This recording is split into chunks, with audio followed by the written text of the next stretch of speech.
Yes, sir. We can start now. Yes.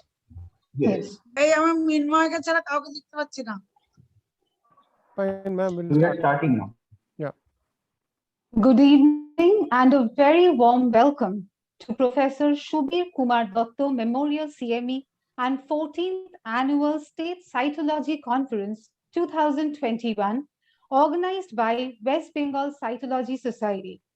We present to you a 2-day spanning program packed with numerous captivating and engaging sessions.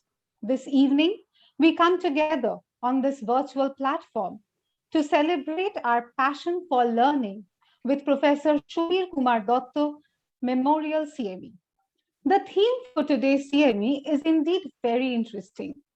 Of all the things we've been forced to swallow with the advent of the COVID-19 pandemic, the West Bengal Cytology Society believes that you will not complain about this one. So, with great vigor and enthusiasm, let's swallow the salivary gland. I would like to invite Dr. Indranil Chakraborty, Honorary Secretary, West Bengal Cytology Society, and Organizing Secretary, Professor Shubir Kumar Datta Memorial CME 2021, to please say a few words. Indranil, sir, please. Thanks a lot, Dr. Shejiti. Good afternoon, friends and colleagues. I extend my warm welcome to all the registered delegates on behalf of our team of West Bengal Cytology Society. We have tried to put together a very interesting mix of topics pertaining to cytology practice. So today on day one, as Dr. Shejiti has already mentioned, we will have our pre-conference CME on salivary glands. We have dedicated this CME to our legendary teacher and pathologist, Professor Dr. Shubir Kumar Datta sir, who has left us for his heavenly abode. So first of all, I would request all to kindly maintain 1 minute of silence as a tribute to his noble soul.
Thank you so much.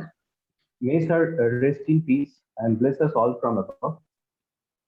Without much ado, I will hand over the proceedings to our Honorable President, Professor Mamata Buha Mollik Sinha Madam. Madam, please.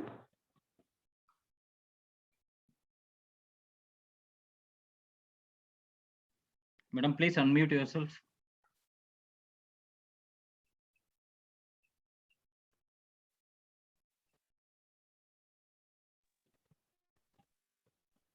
Madam, you need to unmute here. Okay. Good evening, everybody. Are you hearing me? Yes, madam. Good evening, everybody. I feel proud to welcome all the delegates and international and national speakers to Professor Dr. Shubir Kumar Datta Memorial CME and 14th Annual State Cytology Conference 2021 on virtual platform. We are missing our beloved sir in all respects. This is the first time we are organizing CME and conference without sir, but we believe that sir is always with us. The organizing committee and MIE conference are working hard for last 2 to 3 months. I have confidence that their missions will be successful. Our PGTs of different institutes will present award papers, e-posters, and field papers also tomorrow. I hope all of you will enjoy the whole program very much. All the best. Thanks. Now I am requesting Dr. Shayed Nadim to speak about our beloved sir. Dr. Nadim, please. Thank you so much, madam. It's a privilege to be asked to speak about Sir at the first Professor Subir Kumar Datto Memorial CME organized by WBCS. Professor Dr. Subir Kumar Datto, an eminent pathologist of India, a teacher of teachers, was born on the 24th November 1935 in a doctor's family. His father was Dr. Salendranath Datta and granduncle Dr. Kartik Chandra Bose of the famous Bose lab in Ahmed Street. His mother was from a Zamindar family at Chinsura. She was daughter of Rai Sahab Nobukishore Bose. Dr. Subir Kumar Datto passed matriculation from the prestigious Hindu school in 1951, MBBS from Medical College, Kolkata, DCP from School of Tropical Medicine, and MD Path and Bacteriology from University College of Medicine, Kolkata. Initially, he joined government service as medical teacher and served there from 1963 to 1989. Later, he was a professor of pathology, University College of Medicine, where he guided hundreds of students for post-graduation and graduation. In truest sense, he was a great motivator, friend, philosopher, and guide. He was Dean Faculty of Medicine, Calcutta University for 3 terms. He had more than 75 publications in national and international journals. Till the last breath, he was the director of his own laboratory, the famous Scientific Clinical Research Laboratory, which is one of the most renowned lab in West Bengal, situated at his residence, which is 2 Ramachandra Das Road. He left us for heavenly abode on the 14th May 2021 due to COVID. He is survived by his wife, Srimati Rupa Sri Datto, daughter Nandini Basu, and grandson, Dr. Somidra Basu. Practically, it is impossible to depict here all the post chairs he had held in academics, socio-medical activities, administration, and different associations. Just to highlight a few of them, he was the past national president of IAPM 2004, vice president of the West Bengal Medical Council, medical secretary of Asiatic Society, member of the Senate and Syndicate, University of Kolkata, examiner and paper setter for MD, PhD, DNB, DCP, MBBS, DMLT, BMLT courses, chairman Finance Committee, University of Health Sciences, member Dental Council of India, and the list goes on and on. He has received Eminent Teacher Award in 2003 from Calcutta University. Government of West Bengal awarded him the Bishishto Chikitsa Samman in 2019. Lifetime Achievement Award from Medical College, Kolkata and IMA, Bengal chapter, and Lifetime Achievement Award from Shambad Pratidin in 2019. He was a very kind and affectionate to all. We will cherish his memories throughout our lives. Albert Einstein said, the value of a man should be seen in what he gives and not in what he is able to receive. This CME by WBCS dedicated to him is a very small gesture of gratitude to a towering personality, Professor Subir Kumar Datto. Sir, we love you and we shall miss you. Thank you so much. To serve with love. Thank you, Nadeem sir, Mamata ma'am, and Indranil sir.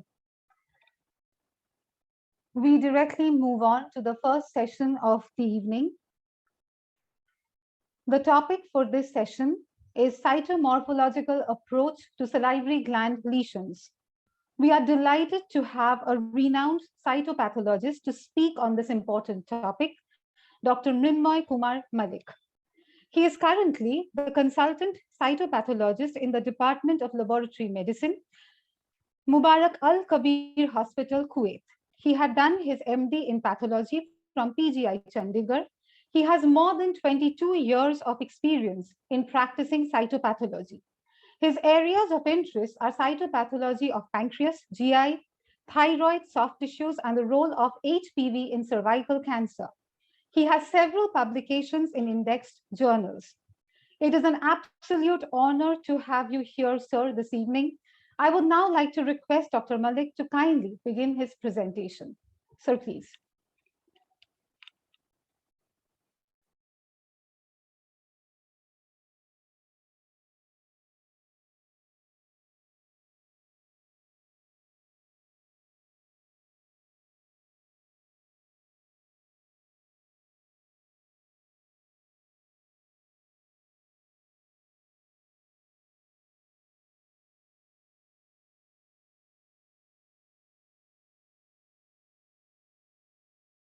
Sir, you are muted. Kindly unmute yourself. Okay, So, one moment. Can you see my screen now? See my screen now? no, sir. All right. Sorry. Okay, so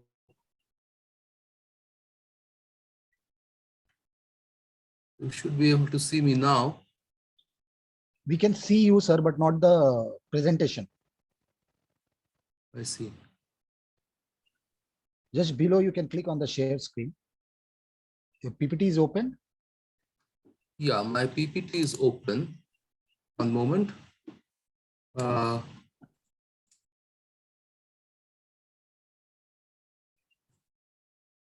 Right, so I'm sharing my screen now.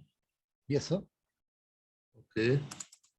Yes, it's there, sir. Yeah. Now make it full screen, sir. One moment, please.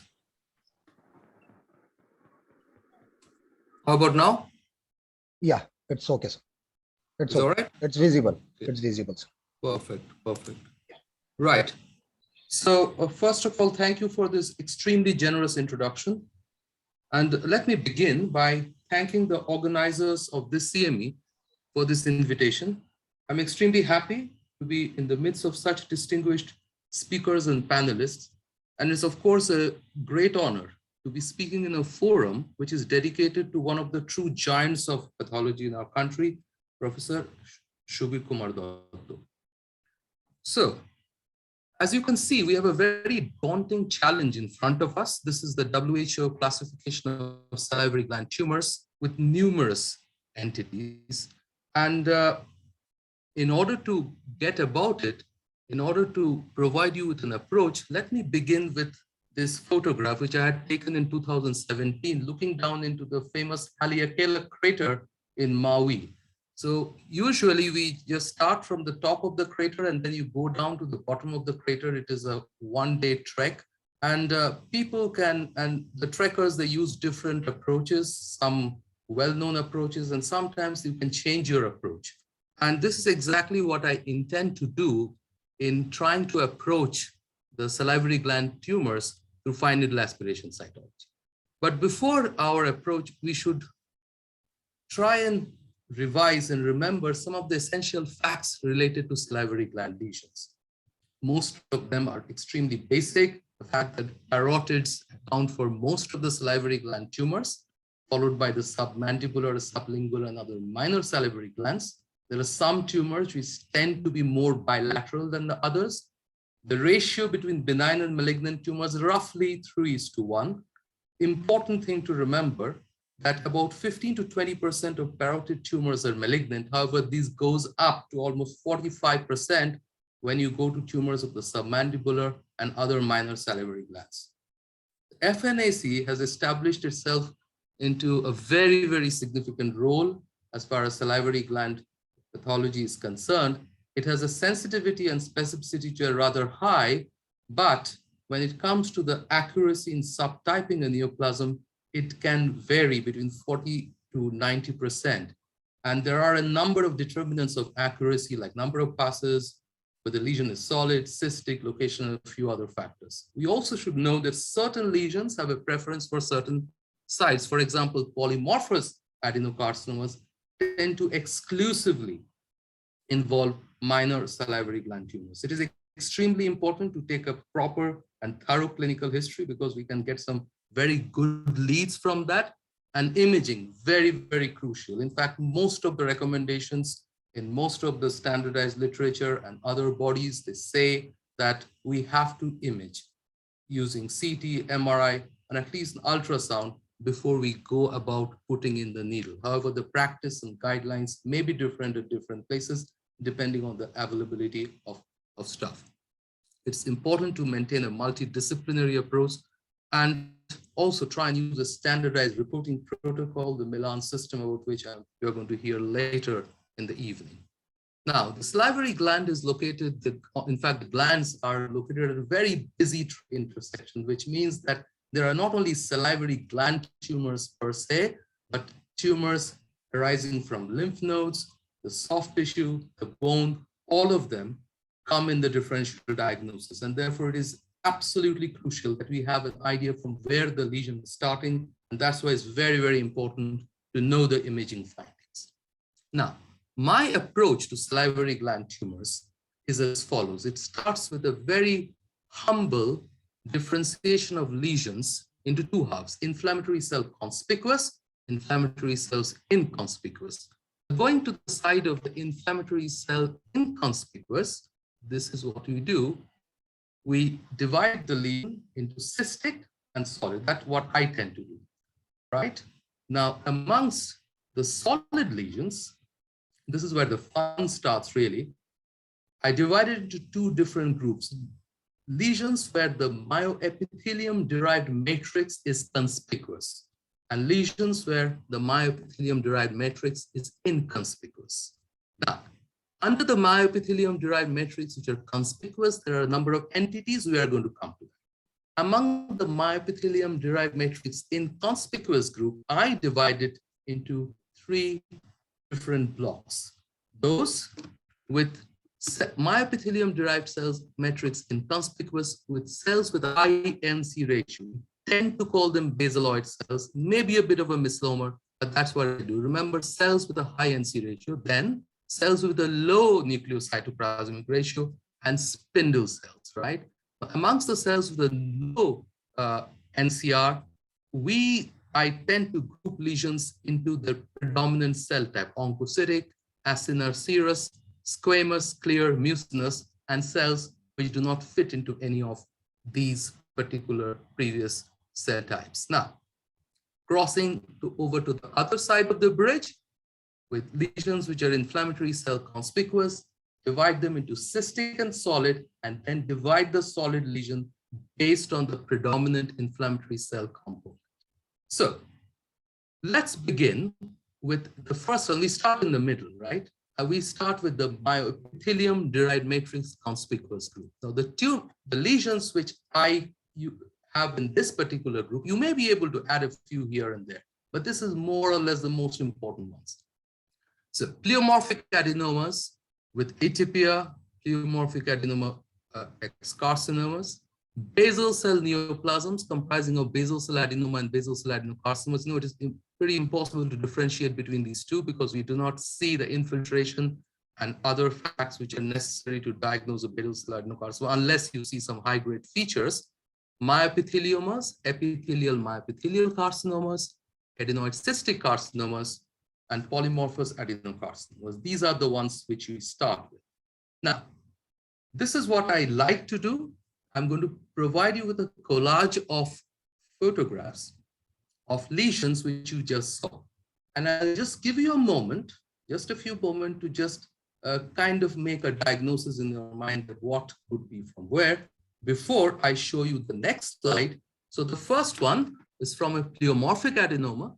The next is a myopithelioma.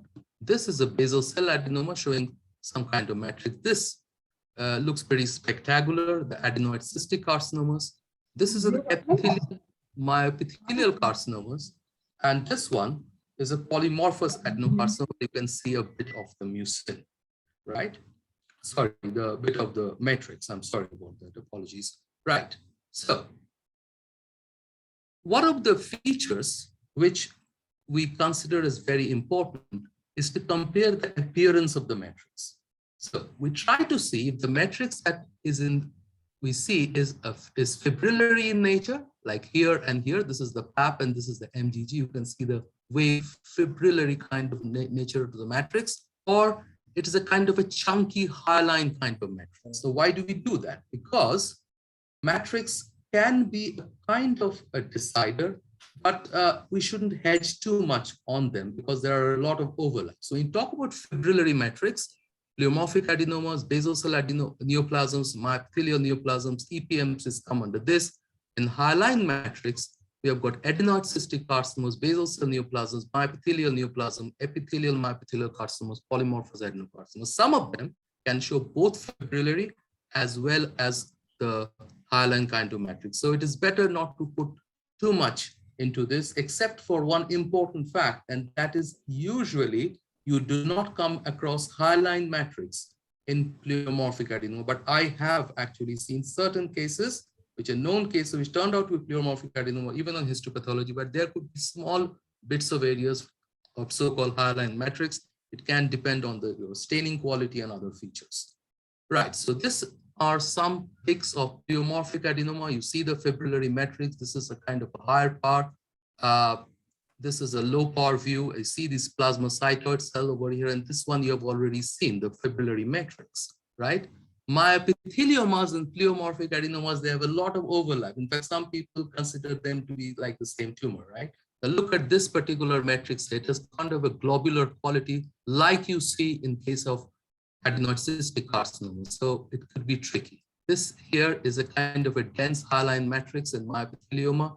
Here you can see the streaks of matrix going through the cells, and this is a higher magnification view of a myopithelioma. Basal cell neoplasms, I'm not using the word basal cell adenoma or adenocarcinoma. Basal cell neoplasms have this very dense hyaline kind of a matrix. Basaloid cells, as you can see over here, very tightly clustered. Okay, and you can see this hyaline matrix adhering to this clusters and sheets and aggregates of cells. Right. Now, this is adenoid cystic carcinoma. They look pretty spectacular, and they do so because of the presence of these kind of globular hyaline matrix, right? But I can tell you that these kind of globular hyaline matrix may be seen in a number of other tumors. So you have to be very careful before just jumping into adenoid cystic carcinoma whenever you see them. One thing which I find very helpful is that in most of the circumstances, when you do a PAP, the matrix in adenoid cystic carcinoma, they do not pick up the stain too well. But again, something like you see here in the low power, here in the high power, but you cannot use that always, because sometimes this is a case of an adenoid cystic carcinoma, but look at the matrix, it's pretty thick over here. So you have to be very careful about drawing conclusions based on individual features. Now, this one is an extremely tricky tumor, epithelial myopithelial carcinomas. Now, these tumors are often mistaken as pleomorphic adenomas. So this is one of those cautionary tales, right? So what you have are large sheets of cells. Some of them have kind of a papillary configuration. They have a lot of bare nuclei, a lot of individually scattered cells, okay, which are present in the background. You will find some component of some amount of clearing. Look at the clear cells over here, but you can't find this clear cell even in pleomorphic adenoma. The nuclear pleomorphism is not that much. What people tend to talk about is this kind of a lamellar concretion kind of a matrix that you see over, not so clear over here. And if you do a P63, well, you will see the myopithelial cells on the outside and the other cells are on the inside, which do not take up the P63. And that's fair enough. I mean, this is a tumor which can be very, very difficult. So I decided to dedicate one slide to this one, which I'm going to do only in some of the entities. The epithelial myopithelial customers, remember, they're extremely tricky customers. They have a wide age range with a mean of around 64 years. They are difficult to pick on cytology. They're often missed, and they're often mistaken as pleomorphic adenomas, just as mentioned. So what do you look out for? So you are looking at a tumor which looks like a pleomorphic adenoma. That is your first gut diagnosis, but you see 3D balls, and then you see some pseudopapillary aggregates. You see numerous bare nuclei, and you start seeing a lot of clear cells. So whenever you see a pleomorphic adenoma, you see a lot of clear cells, well, it should ring some bell. It should put on the warning bells inside. So with exhibiting the so-called dark inside, dark outside clear pattern, and what I have shown you, the concentrically laminated proteinaceous secretion. ISC on cell block may pick up the outer myopithelial cells surrounding the inner epithelial cells. So this is another one, a polymorphous adenocarcinoma with matrix production. Sometimes they do produce matrix. So this is not from our case. This is one article that was published in Cancer Cytopathology way back in 1999. And luckily they did it in color, because most of the journals at those times, we had black and white reproduction. So it's pretty good. And it tells you that why this group of tumors come in the differential diagnosis. The good thing is that these tumors are mostly tumors in the minor salivary gland. However, most of the tumors that we have talked about before can also occur in the minor salivary gland. So it could be a problem. No. This is a time also to talk about carcinoma ex pleomorphic adenoma. So you are going to find, what you find is, you will find some areas where there are these areas which just look like pleomorphic adenoma, and other areas you are going to find this high-grade tumor. However, in most, you will be very, very lucky to find both of them in the same case, because most of the time, the high-grade carcinoma areas, which is most often the salivary duct carcinoma, overgrows the pleomorphic adenoma, and on FNAC, you may not be able to find it. So we have to keep that in mind. So carcinoma pleomorphic adenoma. So you have to think about it when you have a long-standing tumor, which nobody ever aspirated, nobody ever worked up, and suddenly there is a recent rapid growth. It may even show facial nerve palsy and skin involvement. Most of the carcinomas, ex-pleomorphic adenomas, are salivary duct carcinomas, and the pleomorphic adenoma component may be rarely reflected, and these are positive for PLAG1. Now that is important. PLAG1 is positive in pleomorphic. It is one of the markers of pleomorphic adenoma. So when you do a carcinoma ex-pleomorphic adenoma, you see a high-grade tumor, you do PLAG1, it turns out to be positive. It is a kind of a sign that this is a high-grade tumor, a salivary duct carcinoma, whatever, or epithelial myopithelial carcinoma, which has risen out of a pleomorphic adenoma. So that's very important. So do a PLAG1.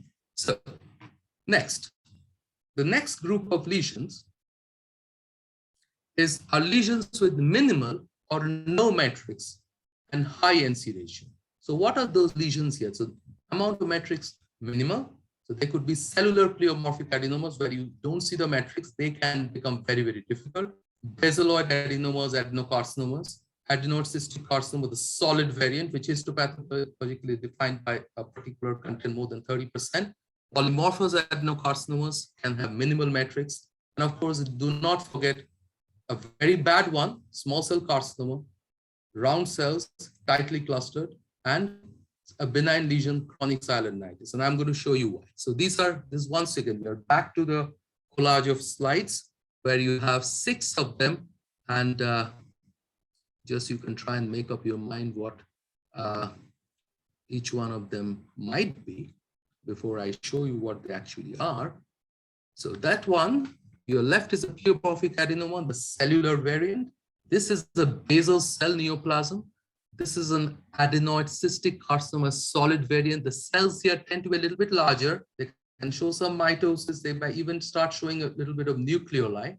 This is a palatal tumor, a polymorphous adenocarcinoma. Look how similar they look. This one is a small cell cancer. Well, with experience, you might be able to pick this one up with the apoptotic cell with a kind of a necrotic background, small cell carcinoma. But the last one is very tricky. Thankfully, these lesions, the chronic silentinitis, are not very cellular, but when the gland is affected by chronic silentinitis and do an FNA, you might find this very tight clusters of kind of atrophic ductal cells, which might look like basaloid cells. So you have to remember that. Okay, so polymorphous adenocarcinoma, some views of polymorphous adenocarcinoma, the cellular type with less amount of matrix, as you can see over here, forming a kind of a cribriform pattern, very tight clusters here, right? So you get the drift that's why this group of lesion has been put here. We have to run through the slides because I'm sure I'm not being able to do justice to each and every one of the lesions, but since it's an approach of all the salivary tumors within a span of time, so I have to rush through. I'm sorry about that. Each one of them is a seminar in itself. And finally, we come to this particular table, which is an extremely important table. Now, I have used this table to deal with the 2 groups of lesions that I have spoken about, matrix forming lesions and non-matrix forming lesions with high nucleocytoplasmic ratio. I've done so because the tumors in the differential diagnosis are almost the same. So this is the panel which I like, right?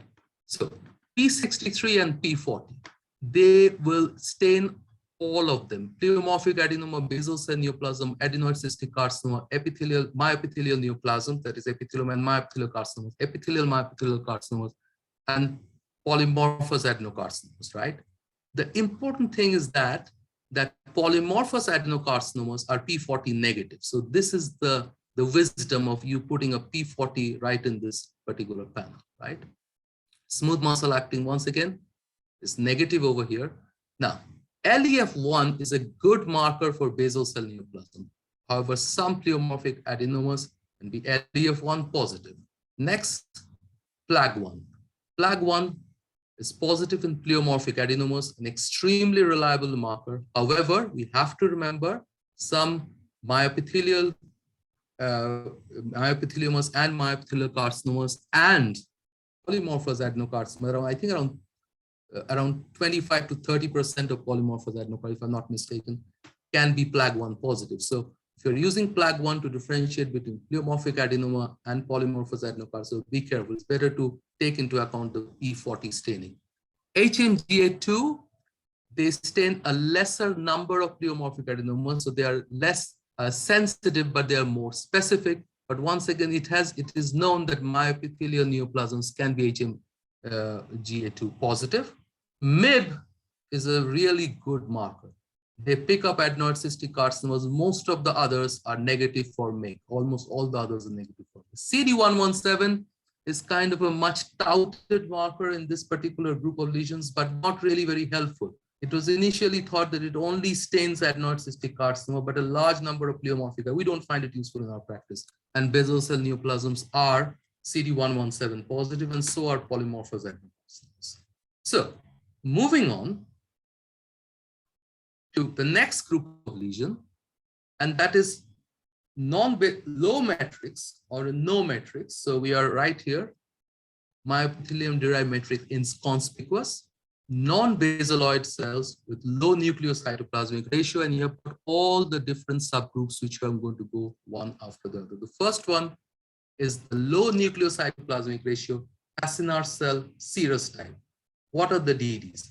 Normal salivary acini, sialadenosis.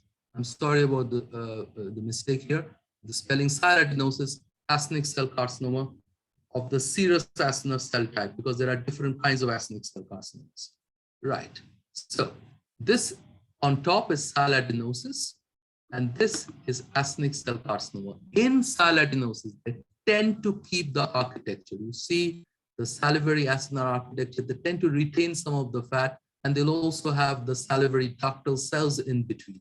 Whereas in acinic cell carcinomas, it is the similar kind of cells, which possibly a higher nucleocytoplasmic ratio. I find the background to be very useful. It's kind of a granular kind of material in the background. We see a lot more bare nuclei, okay? But the most important thing which I use to differentiate is the fact that in acinar cell carcinomas, we do not see this resemblance to the normal salivary acini that we see in sialadenosis or in other normal salivary aspects.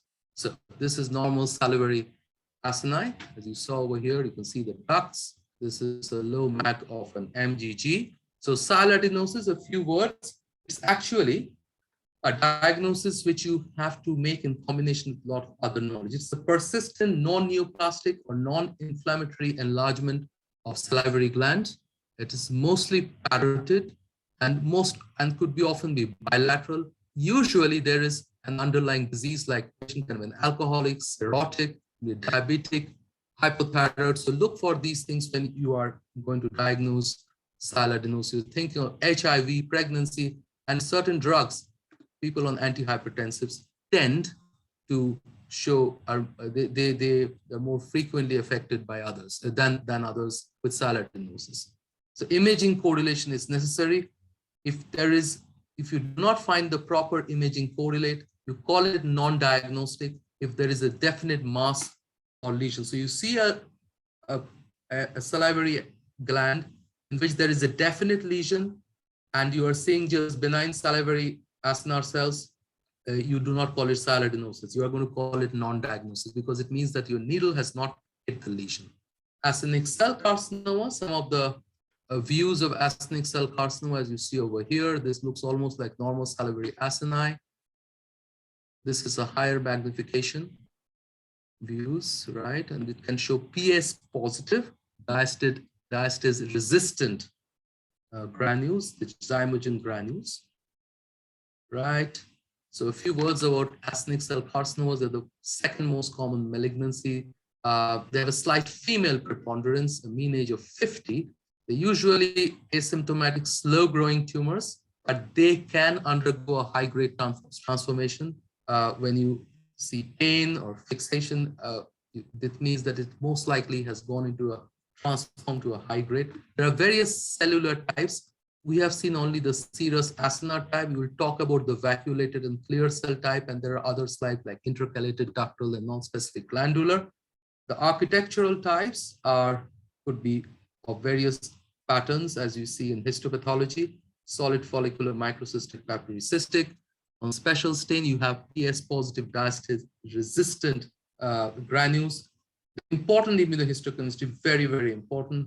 DOG1 is very useful, SOX10, and a very recently introduced NR4A3, which at least currently considered to be a very, very good marker. But you know the story with these markers. As they progress, you'll see people coming out with papers where they will show that there are other tumors which are positive. But so far, NR4A3 appears to be promising. Next, from acinar to oncocytic lesions. The differential diagnoses are right over here. Oncocytosis, Warthin tumor, oncocytoma. This is a very interesting lesion. Oncocytic mucoepidermoid carcinomas, pleomorphic adenomas and epitheliomas can show oncocytic change.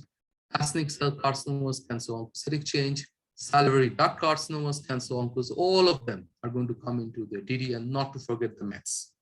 Right. So once again, a collage of 6 pictures showing oncocytic lesions from the previous page.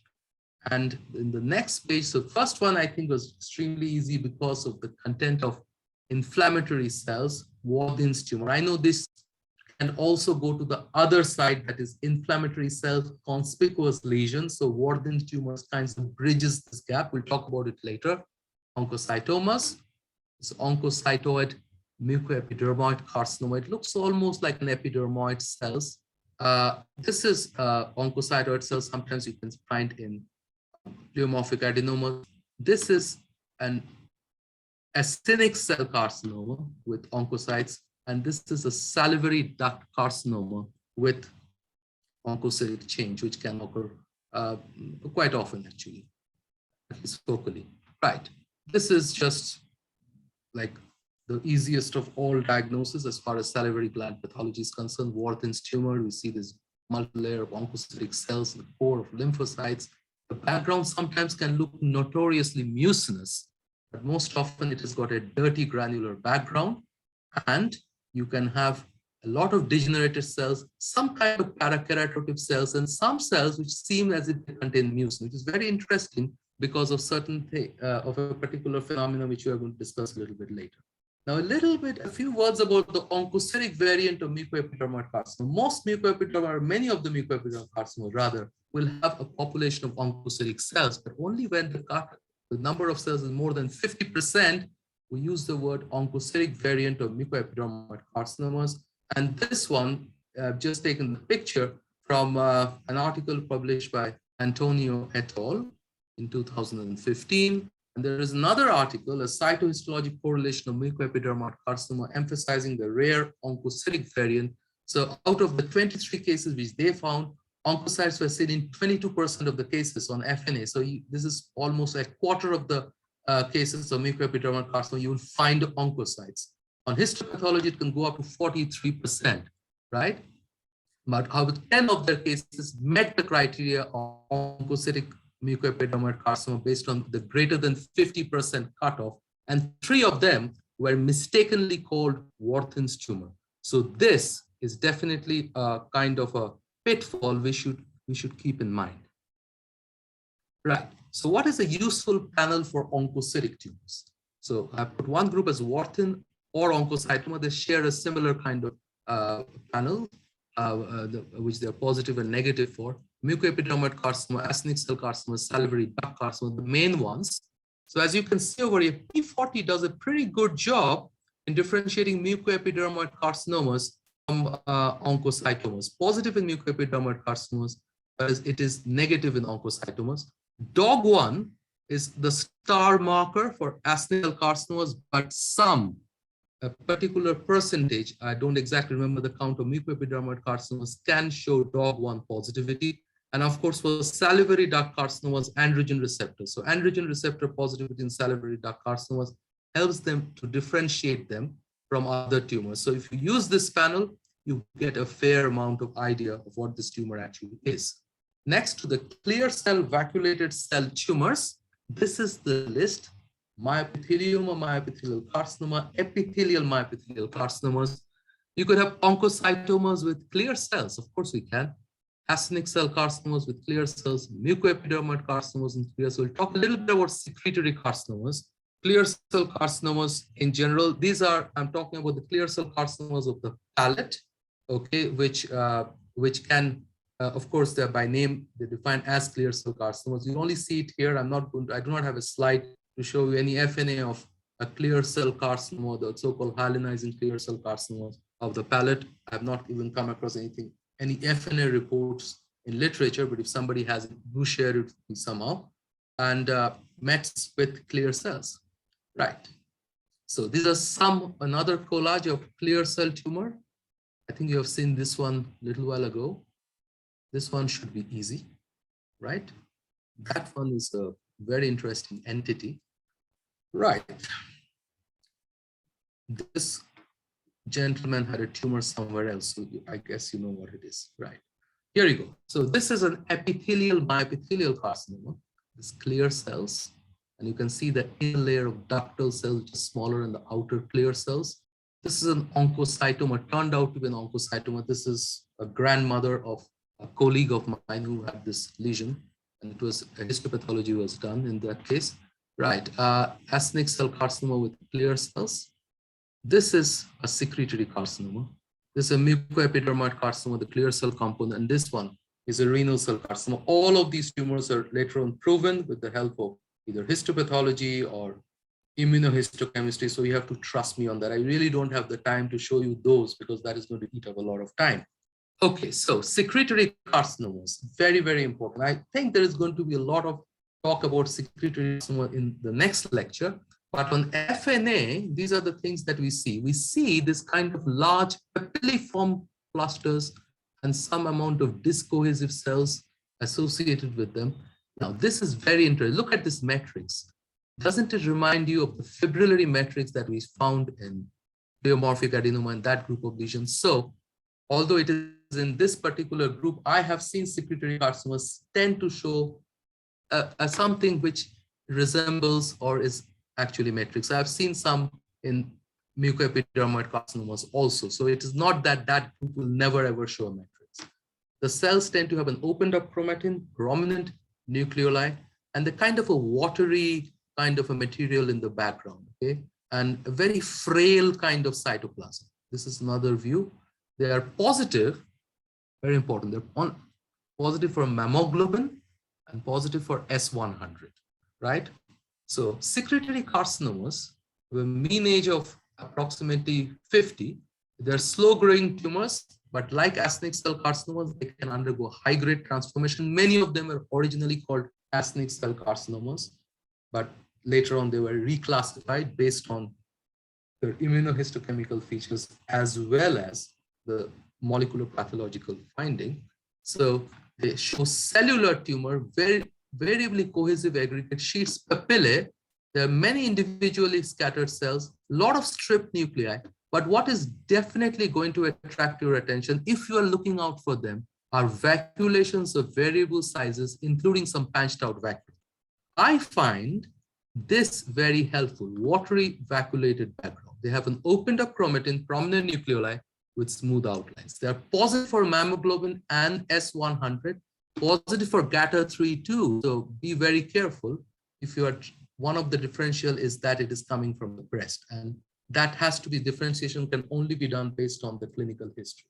Mark 4, SOX10 can be positive. So this is one of the tumors like actinic cell CARs, which can be SOX10 positive. They're negative for DOG1, negative for NR4A3, which should be helpful in differentiating from actinic cell. P63, P40, ER, PR, and androgen receptors are negative, differentiating from salivary duct carcinomas and differentiating from ER/PR positive breast carcinomas. There were typical molecular cytopathological changes, which I have shown over here, associated with the ETP6 NTRK3 gene rearrangement. This I find is a useful panel for clear cell tumors. Let's look at it. So as far as P63 and P40 are concerned, it helps to differentiate between myepithelial neoplasms and oncocytoma. As you have seen in the previous panel, they are negative, right? Secretory carcinomas can be P40 positive, whereas mucoepidermoid carcinomas are P63 positive. And they're actually, I think there is a mistake over here. They're also possibly positive for P40. I'll get back to that later on. S100 positive in myepithelial neoplasms and secretory carcinomas, right? DOG1 positive in actinic cell carcinomas and mucoepidermoid carcinomas can be DOG1 positive. Mammoglobin is very useful because they're positive in secretory carcinomas. The next, the low NC ratio with mucin containing cells, not too many in this particular group. Mucoepidermoid carcinoma, which will have mucin containing cells, but along with it, we're going to have other cells. Some Warthin's tumors can have mucin containing cells, and there are salivary duct carcinomas with mucin containing cells. Mucoepidermoid carcinoma is the most common malignancy in adults as well as in children, right? Females tend to be more often affected than males. Okay, the major salivary glands are the ones which are affected, along with the minor salivary glands, so most often the parotid followed by the submandibular. Now, the histopathological grading, according to most systems, so this is an important issue, is three-tiered: low, intermediate, and high. However, some of the grading parameters used in histopathology, like circumscription, lymphovascular, and perinealular infection, cannot be assessed on cytology. But there are certain grading parameters which can be assessed on cytology. This is the relative amount of tumor and mucin, mitosis, necrosis, and pleomorphism. A two-tiered grading system is, however, possible on cytology. It may be a treatment decider because low and intermediate grade, they go for complete excision, whereas the higher grade go for surgery along with along with radical dissection of lymph nodes and adjuvant therapy. Immunohistochemistry, they are positive for CK56, P63, P40, CK7, MAC1, 124, and 5. And they are negative for S100, SOX10, mammoglobin. Some may be positive, by the way, GATA3 and androgen receptors, which is very, very useful in certain circumstances. And of course, a very well-known MAML2 fusion gene. I have only one slide related to the molecular cytopathology of salivary gland tumors. You will see that over there. Right. This is the appearance of a mucoepidermoid carcinoma low grade. The amount of mucin is abundant. Okay, the cells do not show any significant amount of pleomorphism. There is a lot of these cells that you are seeing over here. This is more of a low grade. This is some of the cells that look like epidermoid cells, and you can see some amount of vacuolations over here. Whereas over here, this is the mucoepidermoid carcinoma high grade, showing much more pleomorphic cells, much more nuclear membrane irregularity, a greater degree of hyperchromasia. So these are some representative images. Once again, a lot many slides I would have loved to show you, but I'm sorry I do not have the time for that, but that's okay. Right, next, squamous cell lesions. Squamous cell carcinomas, epidermoid cells or mucoepidermoid carcinomas. Atypical squamous cells can occur in Warthin. And of course, necrotizing silometaplasia. I'm not seeing too many of these. In squamous cell carcinomas, one has to be very, very careful. This is a diagnostic pitfall because most of the squamous cell carcinomas in the salivary gland are metastatic squamous cell carcinomas, right? And in many cases, what you see are large number of enucleated squams, and they may be so overwhelming that if we do not screen it properly, and sometimes the actual the malignant looking cells like these can go undetected. So whenever you see a lot of anucleated squams, we have to be very, very careful. Take the history very carefully, because these cases are mostly metastatic squamous cell carcinoma. Sometimes the diagnosis is far more obvious. And this is another, it's a metastatic squamous cell carcinoma. I think it came from the esophagus, if I remember correctly. Okay, so this is a mucoepidermoid carcinoma with epidermoid cells, right? So sometimes the epidermoid cells do show high-grade features, like you see at the cell over here. This is not my case. This is, I've just picked it up from the net, from an article published by Archana Shetty et al. It is a necrotizing silometaplasia of a hard palate, a rare entity, a dilemma on cytology conference. So just look at this. If you come across one of these, this can be easily mistaken as a mucoepidermoid carcinoma. Right. Low NC ratio neoplastic cells not otherwise specified. What if it doesn't fall into any of the previous groups? So oncocytic, clear, squamous, mucinous, vacuolated, what do you do? So these are the ones in this group. Adenocarcinomas NOS, when you are unable to say what it is. Actinic cell carcinomas, salivary duct carcinomas, large cell neuroendocrine carcinomas, basal cell adenocarcinomas, myoepithelial carcinomas, and not to forget METs, right? They can come everywhere. Right, so this is another panel. Let's see if we can pick up some of the lesions. None of them are really showing any of the differentiation that we talked about.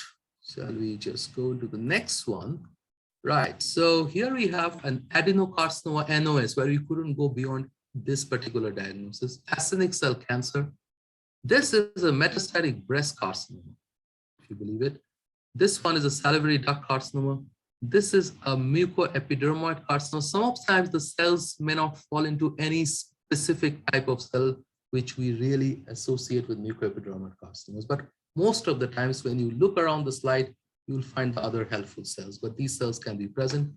And this is a myepithelioma, which can show this, polygonal cells, and sometimes it may be a problem to come to a good kind of proper diagnosis, and it can be very confusing. I can assure you about that, right? Especially the ones which look plasmacytoid, and some of those features, some very oval to round polygonal cells can look pretty nasty. And then we are going into the realms of the very rare kind of tumor called myepithelial carcinomas, which I have not shown in any of the subsequent slides. Anyway, so let's talk about salivary duct carcinomas. As you can see over here, these tumors are really nasty looking tumors.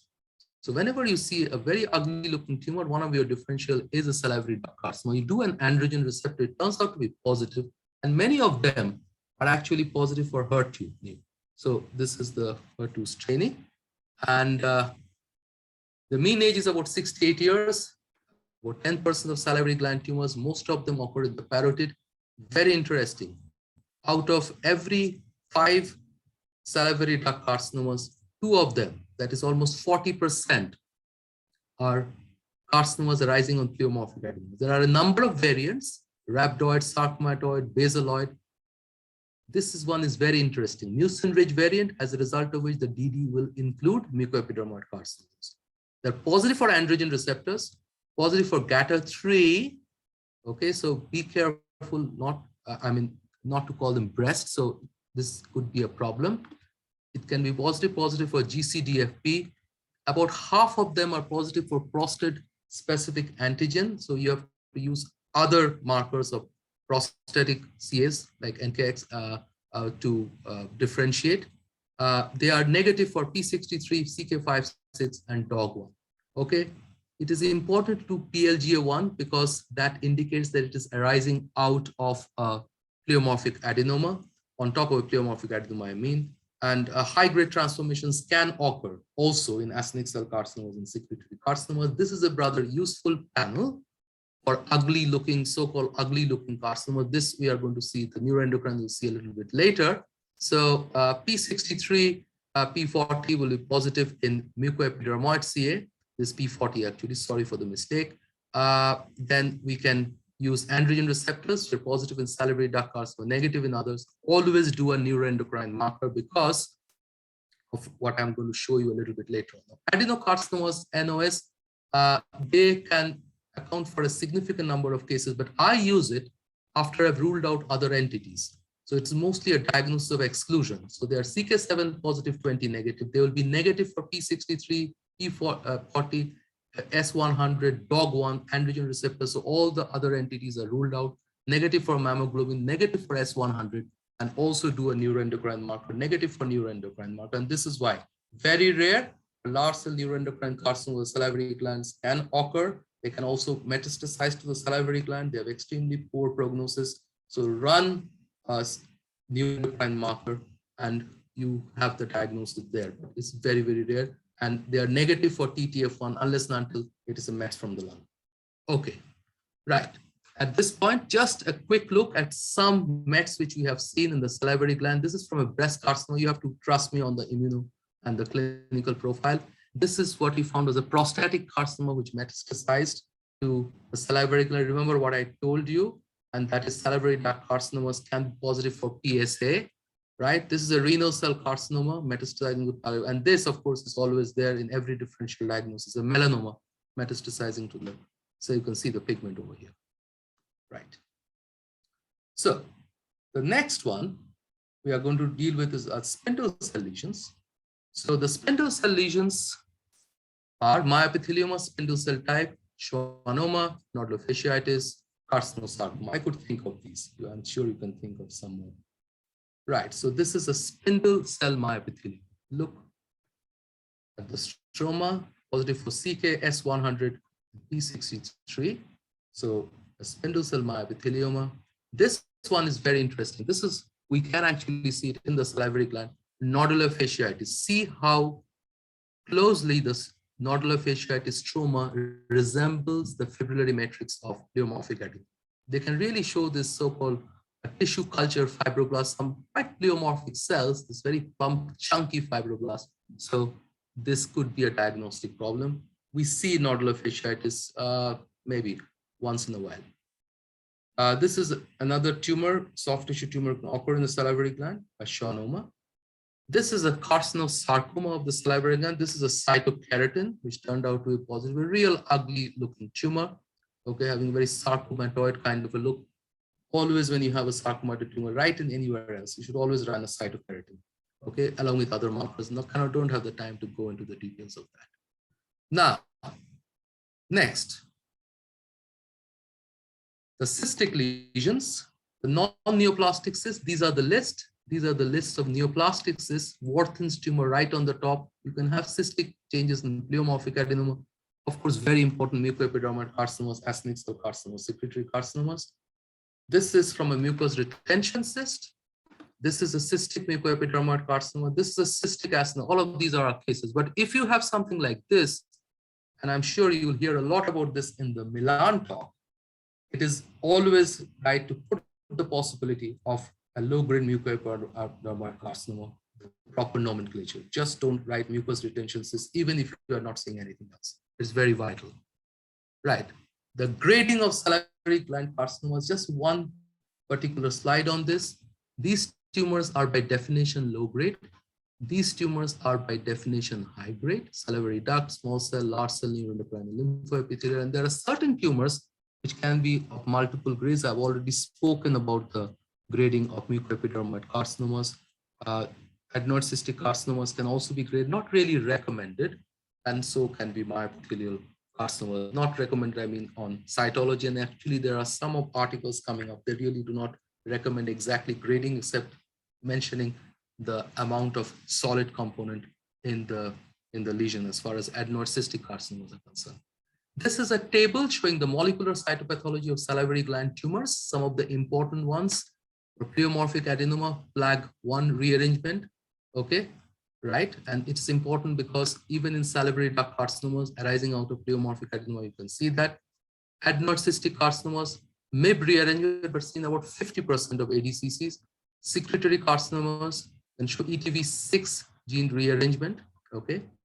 And mucoepidermoid carcinoma, the very well-known mammal 2 rearrangement, but important thing is that This rearrangement is found in around 75% of low-grade MECs, but comes down to around 45% in high-grade MECs.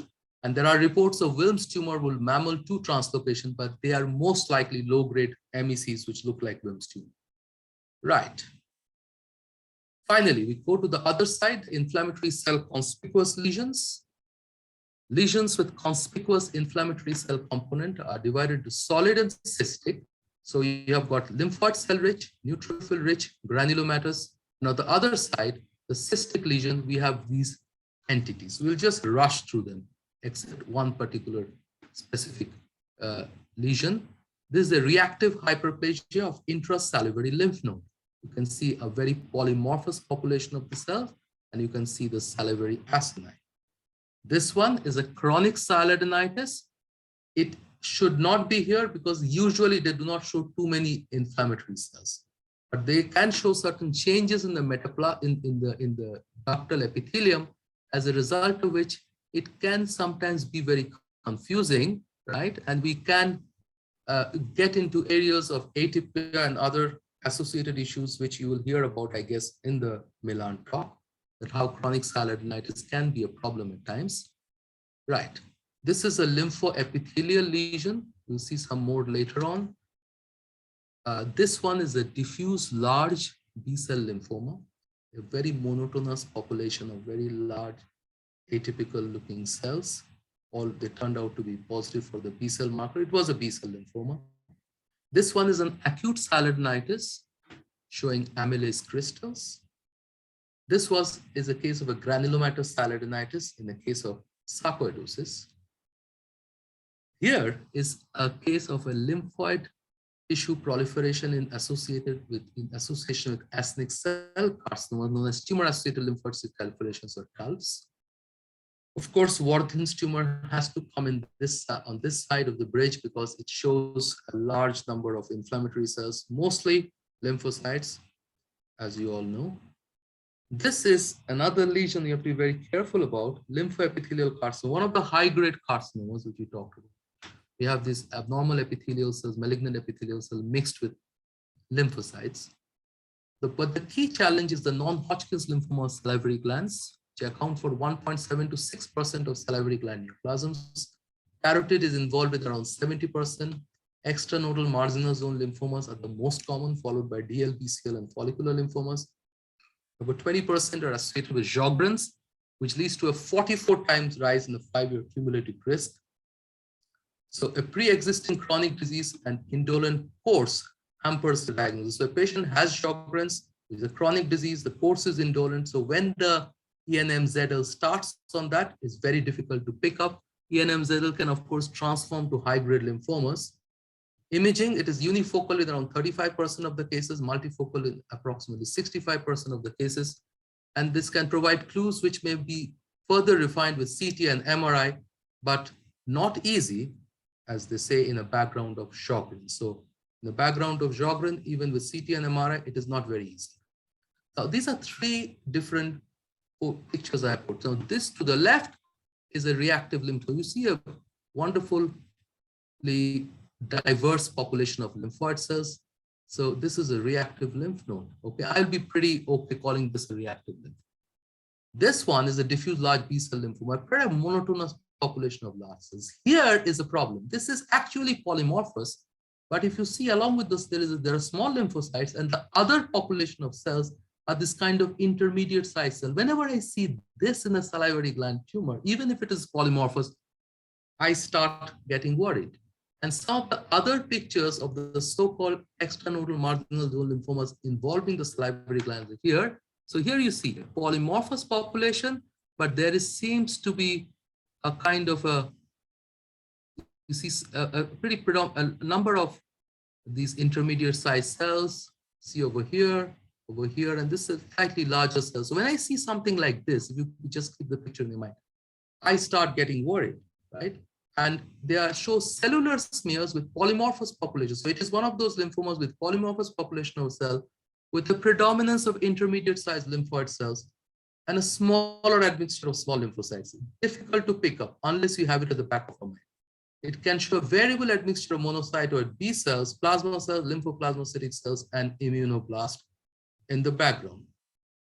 Unfortunately, it can show tangible body macrophages. So you can't rely on this to differentiate from reactive condition. It sometimes show lymphoepithelial aggregates, so it doesn't really help.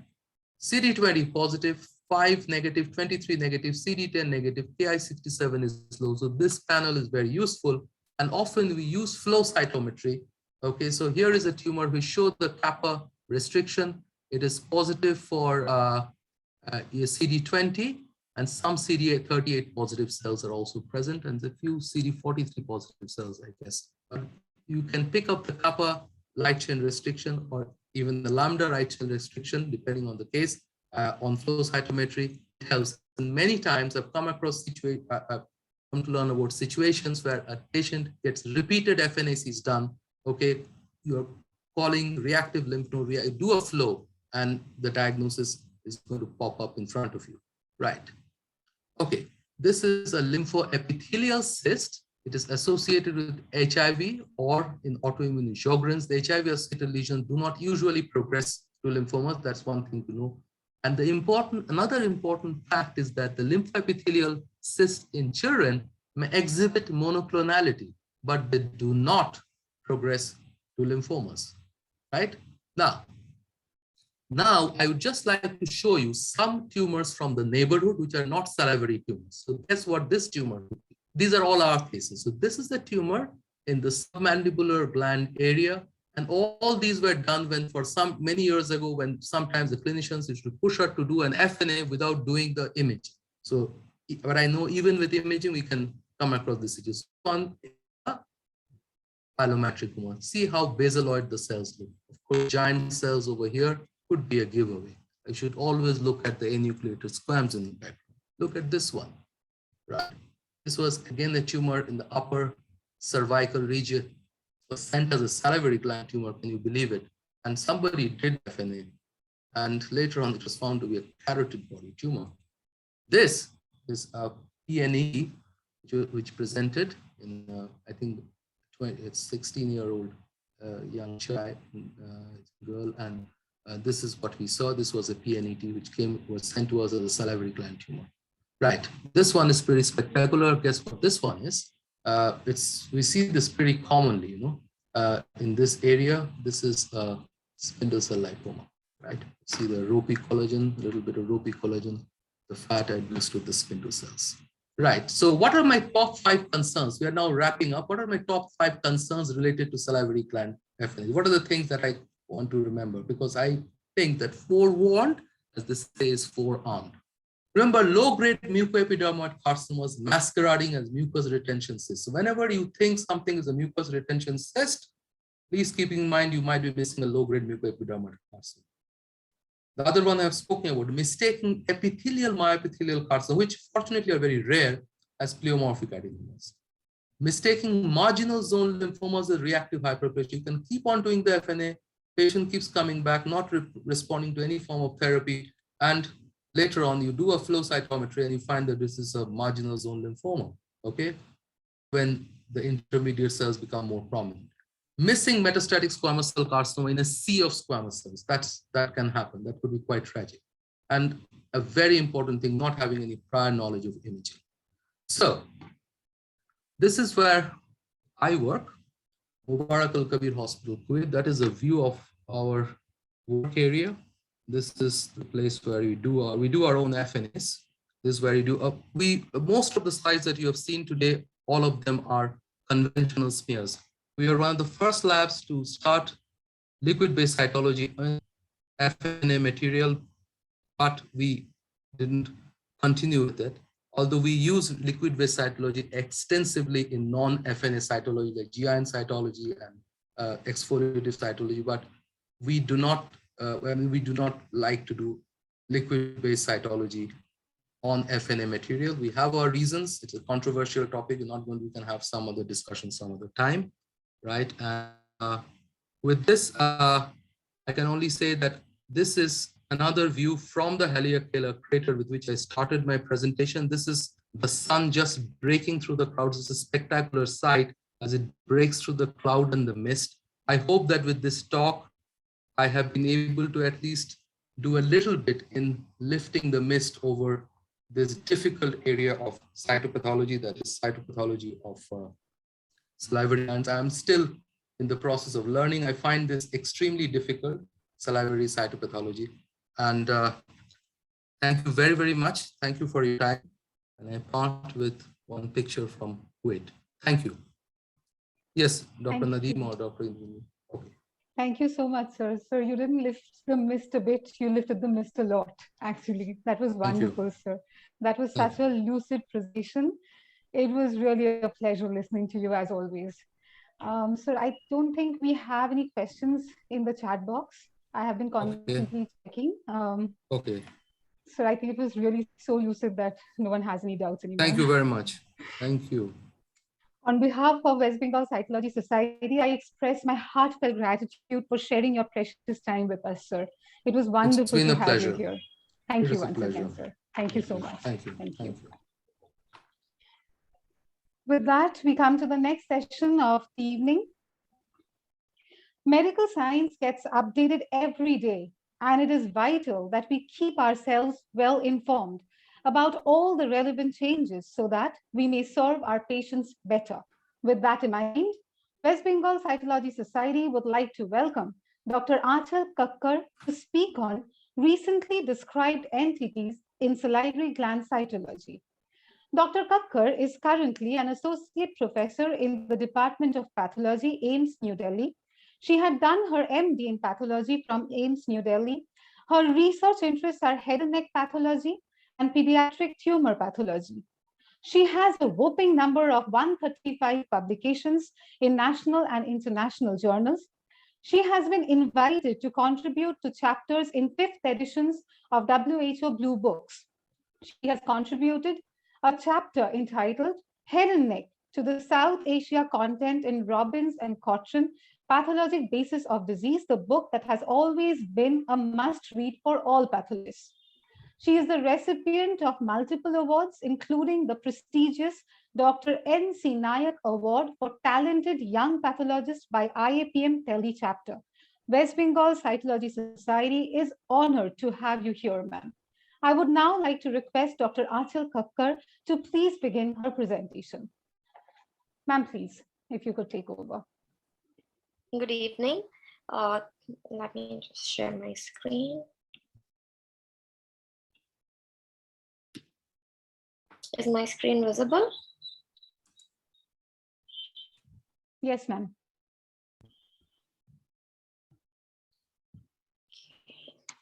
Good evening, everyone. At the outset, I would like to thank the organizers, the organizing committee of the West Bengal Cytology Society for including me in the prestigious Professor Subir Kumar Datta Memorial CME. And I'm going to be talking about just a second. Yeah, so I'm going to be talking about the cytology of some recently described entities. And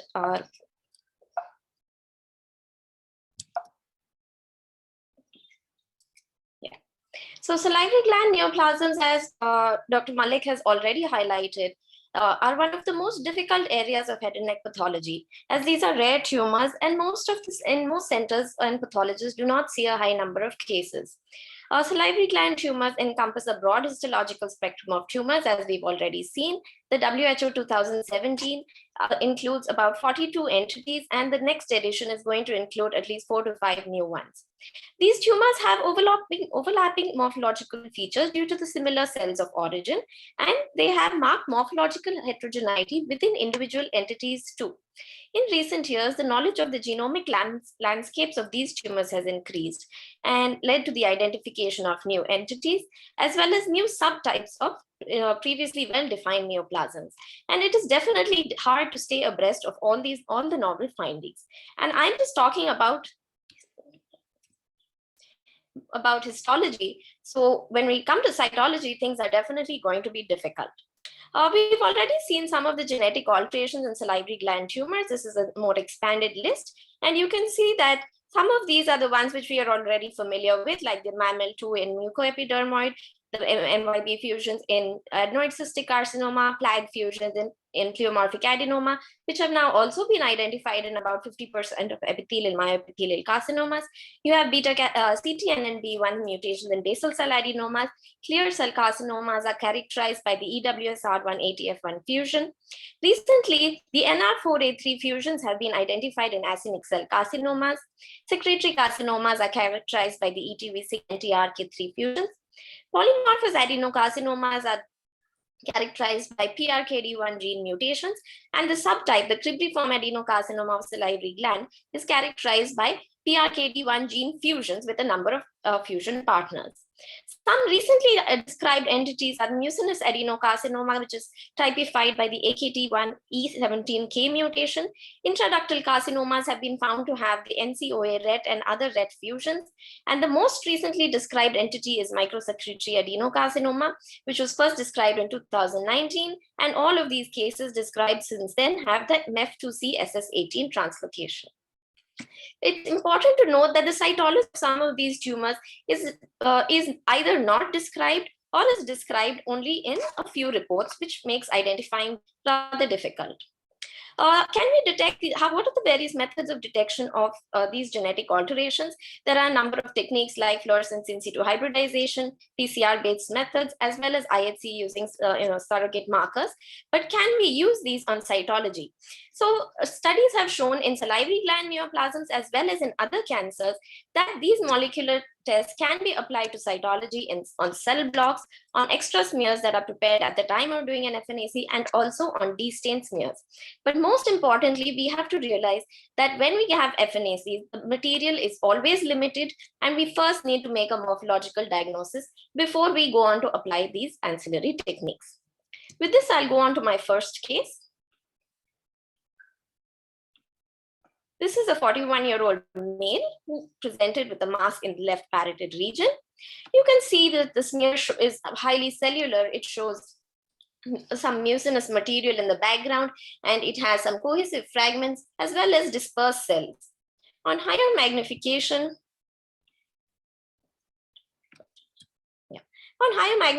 we can see that there are different types of cells. You can see cells with abundant cytoplasm as well as cells with scant cytoplasm, which appear sort of like intermediate-like cells, whereas these cells which have abundant cytoplasm, some of them could appear squamoid, as seen here, and some cells have vacuolated cytoplasm. Here again, we can see that these cells which have scant to moderate amount of cytoplasm and round hyperchromatic appearing nuclei, these appear like intermediate cells, whereas these cells have a lot of cytoplasm in the cytoplasmic vacuolation. And again, you can see the mucinous appearing background. And here we have some fragments which have a little more cytoplasm, quite abundant, dense looking, and these appear to be squamoid cells. This is a gene sustain where you can see the abundant bubbly material which is seen in the background, as well as these cells with vacuolated cytoplasm and some with dense appearing cytoplasm. This was diagnosed as a mucoepidermoid carcinoma, and the patient underwent surgery. So on histopathology, what we can see is a tumor which has cribriform spaces, cribriform architecture, as well as microcystic and macrocystic architecture with abundant luminal secretions. You can see the presence of microfollicles, many of which have secretions within them, within the more solid appearing areas, as well as papillary cystic areas which are filled with abundant colloid-like secretions which have a scalloped edge. On high magnification, you can see that the tumor cells have granular eosinophilic cytoplasm, bland nuclei with fine chromatin. And the nuclei are round, uniform, vesicular with prominent nucleoli. And you can see that some of the cells have a hobnail appearance as well. This tumor was immunopositive for S100 diffusely, and we performed fluorescence in situ hybridization, and it showed the ETV6 gene rearrangement. As seen here, you have one normal yellow signal and one red and one green signal indicating a break apart. So we went back and reviewed the cytology, and sure enough, on some of the fragments, you can see these punched out rounded spaces, giving it a cribriform appearance. And these cells on GeneSAR, you can see they have multivacuolated, bubbly appearing cytoplasm and eccentric nuclei, as well as something akin to a hobnail appearance with the nucleus sort of extruding out of the cell.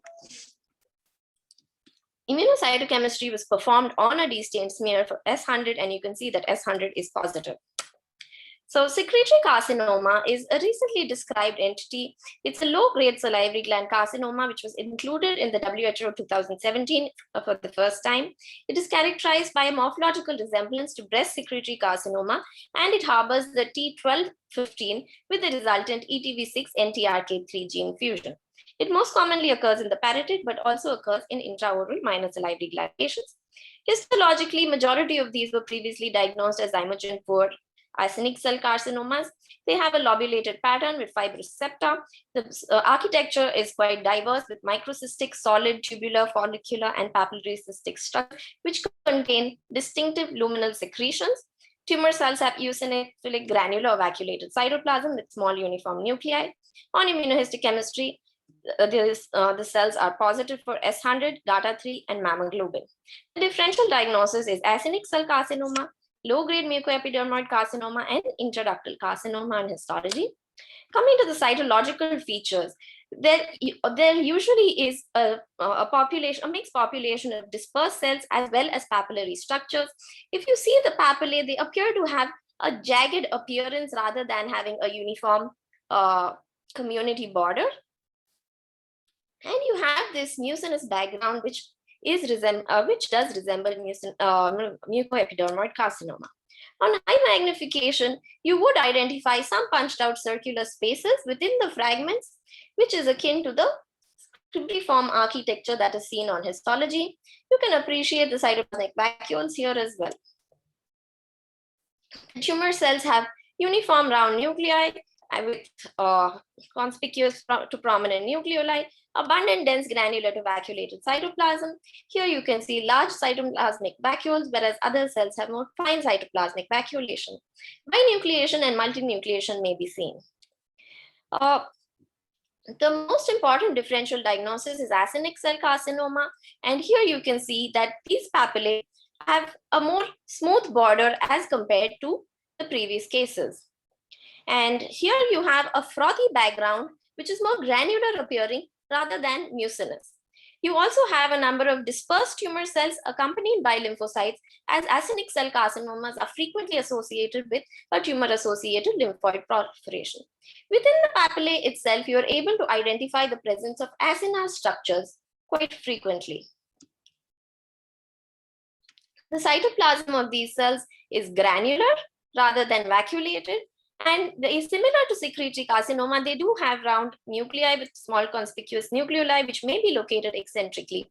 However, if you see the GeMSA, you see that the cytoplasm does not actually contain empty vacuoles, but it appears granular due to the presence of zymogen granules. We can perform immunohistochemistry to diagnose acinic cell carcinoma.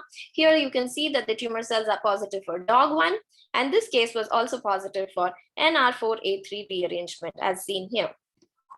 Recently, it has been shown that NR4A3 or NOR1 immunohistochemistry can be performed on cytology material with good sensitivity and specificity, and we shall quickly go ahead and try this. The other differential diagnosis is mucoepidermoid carcinoma. Here you see an abundant mucinous background. You have all the different cell types, the intermediate cells, the squamoid appearing cells, as well as the mucinous cells. And also the nuclei show more nuclear atypia than we usually see in a secretory carcinoma, even in a low-grade mucoepidermoid. The diagnosis of secretory carcinoma has some therapeutic significance, as the ETV6 NTRK3 fusion is a targetable genetic alteration. The NTRK genes encode for a family of 3 kinases, that is the TRK-A, B, and C proteins, which play a pivotal role in neural development. And NTRK mutations as well as TRK protein expression are seen in a variety of tumors apart from secretory carcinoma, including colorectal and lung carcinomas, melanomas, and acute myeloid leukemias. And the most common mechanism for oncogenic activation of these TRK proteins is the fusion involving the NTRK genes. Now, TRK inhibitors are available which block the activity of the TRK-A, B, and C proteins, and these drugs have been approved by FDA for solid tumors which harbor the NTRK gene fusions. And recently, pan-TRK IHC has been identified as a reliable surrogate for genetic testing with high sensitivity, and specificity, suggesting that it may be a promising alternative, inexpensive screening test. So this is our case in which we have performed pan-TRK IHC, and you can see nice nuclear as well as cytoplasmic positivity, which is a reflection of the NTRK gene rearrangement present. This is a de-stained smear, MGG stained smear, on which we have just recently attempted to perform fluorescence in situ hybridization, and this shows a rearrangement of the ETV6 gene. So to summarize, secretory carcinoma has characteristic cytological features that recapitulate the histology. Mucoepidermoid carcinoma and adenoid cystic carcinoma are close morphological differential diagnosis. Immunocytochemistry and FISH on cell blocks can help us to make an accurate diagnosis on cytology. But do we really need to do these? Not necessarily. If they are unavailable, we call it a carcinoma and characterize it further as either a low-grade or a high-grade carcinoma. Right? So this would be a low-grade carcinoma, and you say that the cytomorphology favors secretory carcinoma over the other differential diagnosis, because the management of a low-grade carcinoma would be the same, irrespective of what the exact diagnosis is. We'll go on to the next case. This is of a 48-year-old male who was a smoker for 10 years, who presented with voice change, dysphagia, and odynophagia for 1 month, associated with weight loss. On examination, he was now found to have a 4 centimeter size right-sided neck mass. An FNAC was performed, which showed paucicellular smear with abundant mucinous material and few cellular fragments. So you can see that some of these are cohesive fragments, whereas there are dispersed cells in other areas. And some of the fragments showed large polygonal cells with scant to moderate amount of cytoplasm, vesicular nuclei with conspicuous nucleoli. Here you can see that these cells again have scant to moderate amount of cytoplasm, whereas in other areas there were cells which appeared to be squamoid in appearance. You can see the nuclear pleomorphism here. And then there were also cells which showed finely vacuolated cytoplasm as well. With these features, the possibility of a metastatic mucoepidermoid carcinoma was considered. Now we look at some other areas of the smears, and what is it that we see here? These appear to be ciliated columnar cells. This is the GIMSA, which is showing the same. So what are these cells doing here? Is this a metastatic mucoepidermoid carcinoma from an unknown primary, which is quite an unusual presentation? We don't usually see unknown primary mucoepidermoid carcinomas. Are these some normal ciliated columnar cells, or are they a part of the tumor? Because you don't expect to see ciliated columnar cells in the neck at this site. So this was reported as a poorly differentiated carcinoma. No other mass was detected of imaging, and so a core biopsy was performed. So here is the core biopsy. You can see there are multiple cores of fibrocollagenous tissue with only small fragments of tumor. On higher magnification, you can see this small fragment of tumor is composed of various cell types. You have larger polygonal cells which have a squamoid appearance, some vacuolated cells, as well as some cells with scant to moderate amount of cytoplasm. Considering this was a very tiny fragment, it was reported as small fragments of atypical cells suspicious for metastasis, and a repeat biopsy was undertaken. Here again, you can see that we don't have too much of tumor in this, but you can see that these cores are infiltrated by some solid islands of tumor cells, as well as some glandular structures. You can see that these solid islands have what appear to be squamoid cells, as well as some clear cells. And the glands are lined by pseudostratified ciliated columnar epithelium. These cells have abundant cytoplasm. And here towards the abluminal aspect, you have some smaller cells with scant cytoplasm. When we look at the higher magnification of these glandular structures, you can see that these cells have cilia on the apical aspect, which are well seen here. AB Pass highlighted the mucin within the cytoplasm of these cells. And this is CK7, which stained the luminal cells, whereas P40 stained the cells on the abluminal aspect. So when do we see cilia in tumors? Cilia are normal microscopic structures that are seen in columnar cells of the respiratory and female genital tract. Because they're seen in fully differentiated glandular cells, the presence of cilia is considered compelling evidence of a benign process. However, few malignancies, such as adenocarcinomas of the female genital tract and the esophagus and stomach, do show the presence of cilia. In the head and neck, until recently, they were only described in thyroid mucoepidermoid carcinomas.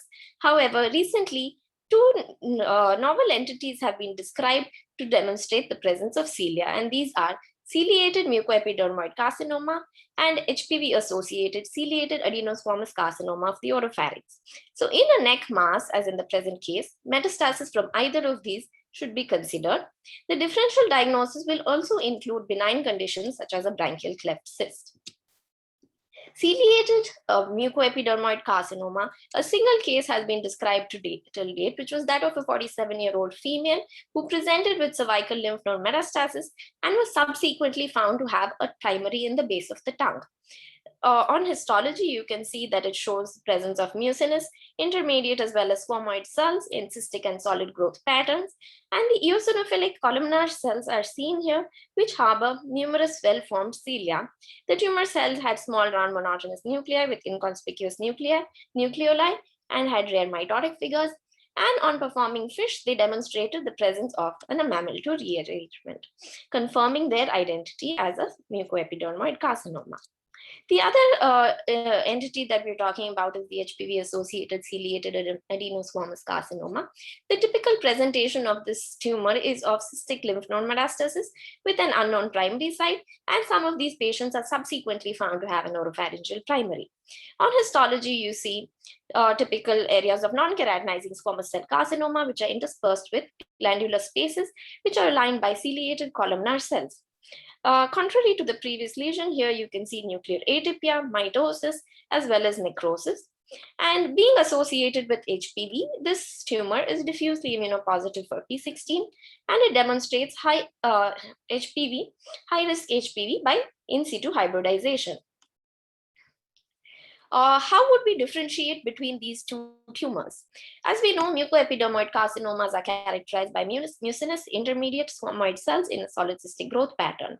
And certain criteria have been defined to distinguish adenosquamous carcinomas from mucoepidermoid carcinomas, including the presence of surface squamous dysplasia or carcinoma in situ, pronounced keratinization, the absence of intermediate cells, and overtly malignant cytology, and the presence of marked nuclear atypia, mitosis, and necrosis.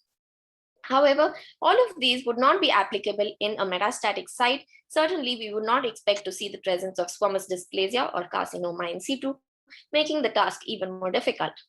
Also, although ciliated adenosquamous carcinoma is HPV associated, P16 is not helpful in this differential diagnosis because it is positive in ciliated mucoepidermoid carcinoma as well as classical mucoepidermoid carcinoma in about 50% of cases, and also in the other differential diagnosis, that is branchial cleft cyst, which again 50% of which do show P16 positivity. So to make to make a diagnosis here, we would need high risk HPV in situ hybridization and mammal to rearrangement. We did perform P16 in the current case, and as you can see, it is showing only very patchy positivity, not the diffuse nuclear and cytoplasmic block positivity that you would expect to see in an HPV-associated tumor. Unfortunately, there was no more tissue left in the block to perform the rest of the test, and the patient did not follow up with us. But seeing this P16, I would think that this was a case of ciliated mucoepidermoid carcinoma. In the take-home message from this case is that in an FNAC from head and neck sites, the presence of cilia does not always indicate that it is a benign lesion, and we should always think of these two novel entities. And if we have cell blocks, we can perform ancillary tests. If not available, go ahead and ask for a biopsy. Along with the ciliated variant of mucoepidermoid carcinoma, I'd just like to put in a bit about the Warthin-like variant of mucoepidermoid carcinoma, the cytology of which has not been described in literature.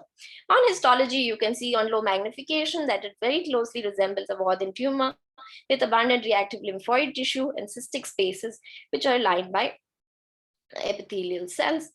But as you can see here, this is not a bilayered oncocytic epithelium, but a rather haphazard looking epithelium. And here you can see that there are small areas of invasion. Usually this variant does have areas of classical mucoepidermoid carcinoma. At least a few small foci are usually usually present. And here you can see the authors have shown that the difference between the haphazardly arranged epithelial layers of the Warthin-like mucoepidermoid carcinoma in comparison with the organized bilayer of Warthin tumor. As I mentioned, the cytology has not been described till date, but I would expect that you would see some mucinous and intermediate cells along with abundant lymphocytes, and some nuclear atypia would be present, which you do not usually expect to see in a Warthin tumor. An important differential diagnosis here. Sorry, just a second. Yeah. An important differential diagnosis here would be the presence of mucinous metaplasia in a Warthin tumor, which may be seen on occasion.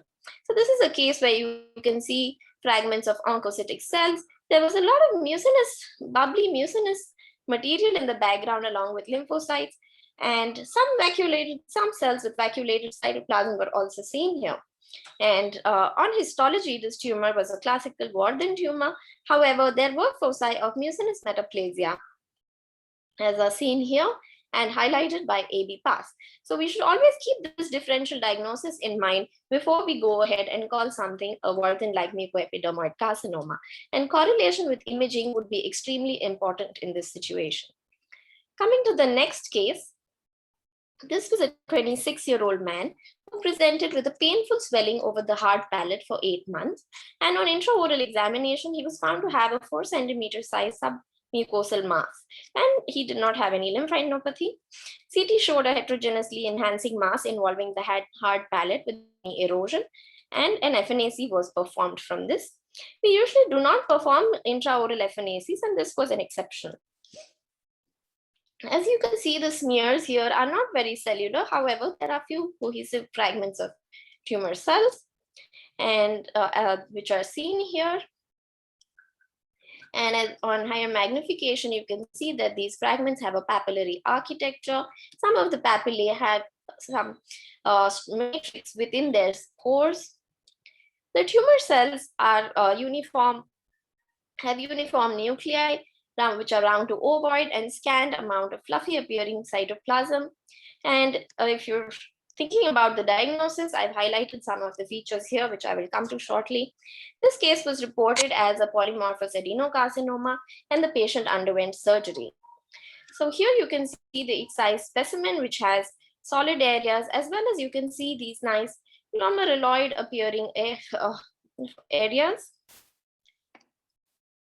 On higher magnification, the more solid appearing areas had a cribriform architecture with these punched out spaces, as well as glomeruloid structures with a peripheral row of palisaded cuboidal cells, as well as small papillary finger-like projections.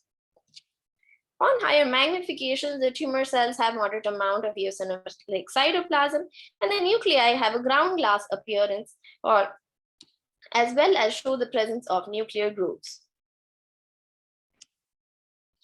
These cells are immunopositive diffusely for S100, and the peripheral layer of cuboidal cells is highlighted by myoepithelial and basal markers like CK56 shown here, as well as smooth muscle actin. This patient subsequently developed lymph node metastasis, which was excised. And here you can appreciate how the nuclei do have an RNAi appearance or ground glass appearance similar to that of papillary carcinoma of thyroid. The diagnosis in this case was cribriform adenocarcinoma of minor salivary gland. We look back at the cytology, and again you can see the punched out circular spaces within the fragments, which would correlate with the cribriform architecture seen on histology. This is a glomeruloid structure with a narrowed stalk, as well as some papillary tips, which correspond to the histological features that we saw already. The cells here, they have cytoplasm, which has been described as fluffy due to it being very fragile. The nuclei have powdery chromatin and show the presence of nuclear grooves, as well as intranuclear cytoplasmic inclusions. The cribriform subtype of polymorphous adenocarcinoma has a distinctive neoplasm, which was first described arising in the posterior oral tongue and the base of tongue. And due to this location, it was designated as CAT, or cribriform adenocarcinoma of the tongue. Subsequently, it was described in other minor salivary gland locations, including the soft palate, the retromolar buccal mucosa, lingual tonsils, upper lip, floor of mouth. And the name was changed to cribriform adenocarcinoma of minor salivary glands. Its most striking feature is the similarity of its nuclei to those of papillary carcinoma of thyroid, which led to the presumption that it may have an origin in the lingual thyroglossal duct and large. And papillary carcinoma thyroid is an important differential diagnostic consideration in nodal metastasis. There's a debate on the taxonomy of this entity. The WHO 2005 called it a possible variant of polymorphous low-grade adenocarcinoma. In WHO 2017, it was called a cribriform variant of polymorphous adenocarcinoma. And the WHO 2001 is probably going to call it polymorphous adenocarcinoma cribriform subtype. The cribriform adenocarcinoma differs morphologically as well as behaviorally from conventional polymorphous adenocarcinoma, which is why it is important to distinguish the two. It occurs predominantly in the tongue, unlike polymorphous adenocarcinoma, which is more common in the palate, the buccal mucosa, and the retromolar trigone. It has limited variation in growth patterns, being mainly cribriform, glomeruloid, solid, and papillary, while we are well aware that polymorphous adenocarcinoma has diverse growth patterns, including tubular, papillary, solid, cribriform, streaming columns of single cells and narrow trabeculae in concentric whorls, giving an eye of the storm appearance or a targetoid appearance. While P63 is diffusely positive in polymorphous adenocarcinoma and SMA is negative, basal myoepithelial markers like P63 and smooth muscle actin stain the peripheral cuboidal cells of the glomeruloid structures in cribriform adenocarcinoma. The striking nuclear feature is that of PTC-like pale, optically clear or orphan annii of ground glass nuclei, while the nuclei of polymorphous adenocarcinoma have minimal hyperchromasia. Cribriform adenocarcinoma has a propensity for lymphovascular invasion more than perineural invasion, while polymorphous adenocarcinoma frequently shows perineural invasion. While polymorphous adenocarcinoma has frequent local recurrences, lymph node metastases are extremely rare. However, cribriform adenocarcinoma has early lymph node metastases, which are often bilateral, but no distant metastases. They do have similar molecular genetic profile because they both show alterations in the same gene. However, while polymorphous adenocarcinoma shows point mutations in the PRKD1 gene, cribriform adenocarcinoma shows fusions of the PRKD1 gene, usually with ARID1A. However, other variant fusions can also be seen. Many authors have regarded cribriform adenocarcinoma as a distinct entity. However, the overlapping morphology and genetics suggest that it represents a spectrum of lesions driven by PRKD gene alterations, and that is probably going to reflect in the upcoming WHO classification as well. Interestingly, the PRKD1 mutation and gene rearrangements are mutually exclusive. And studies have shown that the fusion-positive tumors as a group are associated with a higher rate of involvement of the base of tongue, higher percentage of chromatin clearing and papillary growth, lower rate of single-file architecture, and a high rate of nodal metastasis, more aggressive clinical behavior, and they do require additional management like neck dissection, which would not be required in the tumors harboring the PRKD1 mutation. Also, Sebastio et al. Have found that 10% or more of papillae are significantly more common in fusion-positive tumors. So the percentage of papillae may be predictive of the underlying genetic alteration as well as the outcome. So once you make a diagnosis of cribriform adenocarcinoma, the patient would require a neck dissection, while it would not be required in a polymorphous adenocarcinoma.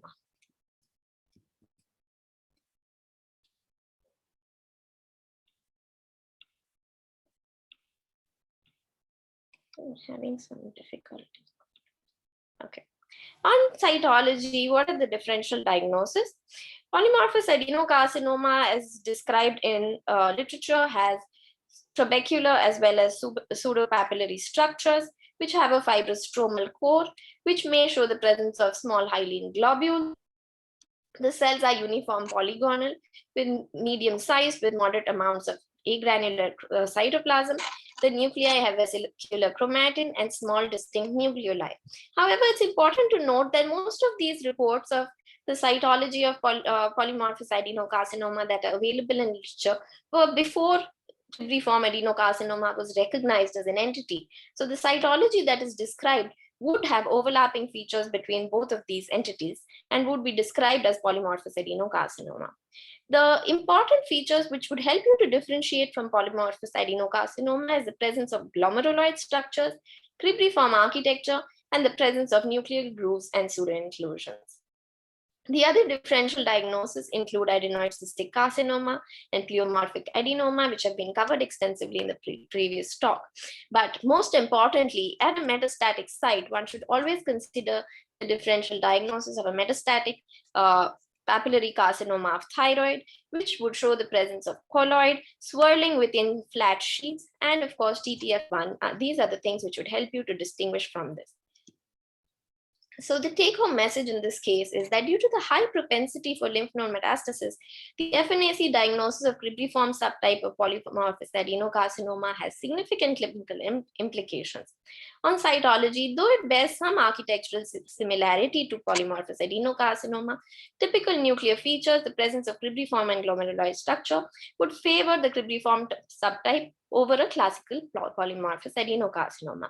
Lastly, the identification of characteristic nuclear features at a metastatic site in the absence of a thyroid nodule should prompt evaluation of the oral cavity in patients with an unknown primary. Some other recently described entities of which I'm yet to come across a cytology, one of which is sclerosing polycystic adenoma. This is a circumscribed salivary gland neoplasm, which was previously known as sclerosing polycystic adenosis. However, mutations were identified in the PI3 kinase pathway, most frequently in the PTEN gene, which identified it as a neoplasm. Histologically, it is composed of large acinar cells which have brightly eosinophilic cytoplasmic granules, accompanied by variable ductal components which may have foamy, vacuolated, or apocrine cells lining them. The cytology is described in a couple of reports only, and the features that are described most frequently are the presence of cystic type proteinaceous material in the background as seen here, the presence of syncytial ductal epithelial cells, the presence of different types of cells within a fragment such as ductal, apocrine, and sebaceous-like cells with finely vacuolated cytoplasm accompanied by foamy histiocytes and oncocytes. To conclude, molecular testing has led to refinements in the classification of salivary gland neoplasms and led to the emergence of novel entities as well as morphological subtypes of well-defined tumors. Preoperative diagnosis has significant clinical implications, necessitating awareness of the cytomorphological features of these recently described tumors. However, the diagnosis on cytology may be challenging because there are limited descriptions in literature, such as for secretory carcinoma, and the cytology of some newly defined entities has not been described as yet at all, such as microsecretory carcinoma. However, with a high index of suspicion, the knowledge of the cytomorphological features, and the use of ancillary techniques, diagnosis of these novel entities is possible on cytological material. I would like to acknowledge the contributions of my students and colleagues. Chetna and Ria work with me on salivary gland tumors. Diksha and Aruna are the ones who have standardized the procedure for fluorescence in situ hybridization on gene-sustained smears, which I performed in one case, and the staff and all my staff and students at the Head and Neck Lab. Thank you. Thank you so much, ma'am. That was such an enlightening presentation. I'm sure all the delegates will be immensely benefited by it. Ma'am, we don't have any questions, but the chat box is really flooded with lots of comments, both for you, and I can see that Dr. Malik is still here, logged in with us. So if you could just allow me to read these out. Dr. Nadine tells us that it was an excellent presentation, Dr. Mrinmoy. You are an excellent teacher. It's a pleasure listening to your lectures. God bless you. Then we have, I'm sorry, but my screen, okay, please, my apologies. I will just read the next. Okay, Dr. Indranil Chakraborty has messaged that brilliant presentations from our speakers, much appreciated. Dr. Shravasti Roy, she tells us excellent and illuminating presentations. Dr. Krishti Chatterjee, thank you, Dr. Malik sir, Dr. Kakkar ma'am, for the wonderful curtain raisers on salivary gland neoplasms. Dr. Santosh Kumar Mondal, nice lucid presentation. Dr. Malik, you have covered almost every case in salivary gland cytopathology. And here again, we have Ria Mahendru, who has messaged, nicely organized, everything looks perfect. And again, there is someone called Priscilla Babu. And everyone is saying, ma'am, it is Dr. Achal Kakkar, superlative as usual. And Dr. Bhatia says, excellent talk. So ma'am, these messages all tell us exactly what we are feeling right now. Thank you so much, ma'am. Thank you, sir. Both of you have been such wonderful speakers, and we're so glad to have you here. Nadeem sir also tells us, excellent Anchal Nadi. All right. Again, that was great. Okay, so on behalf of West Bengal Cytology Society, I take this opportunity to thank the both of you, Dr. Anchal Kakkar. Thank you so much for being with us here today. Thank you, ma'am. Thank you so much. Thank you so much once again for inviting me. Thank you. Thank you. It was a pleasure having you here. Thank you, sir. Thank you, ma'am. That was great. Thank you.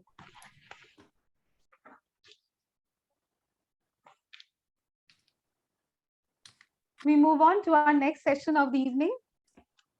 Now we have a very special session, the Milan system for reporting salivary gland cytopathology.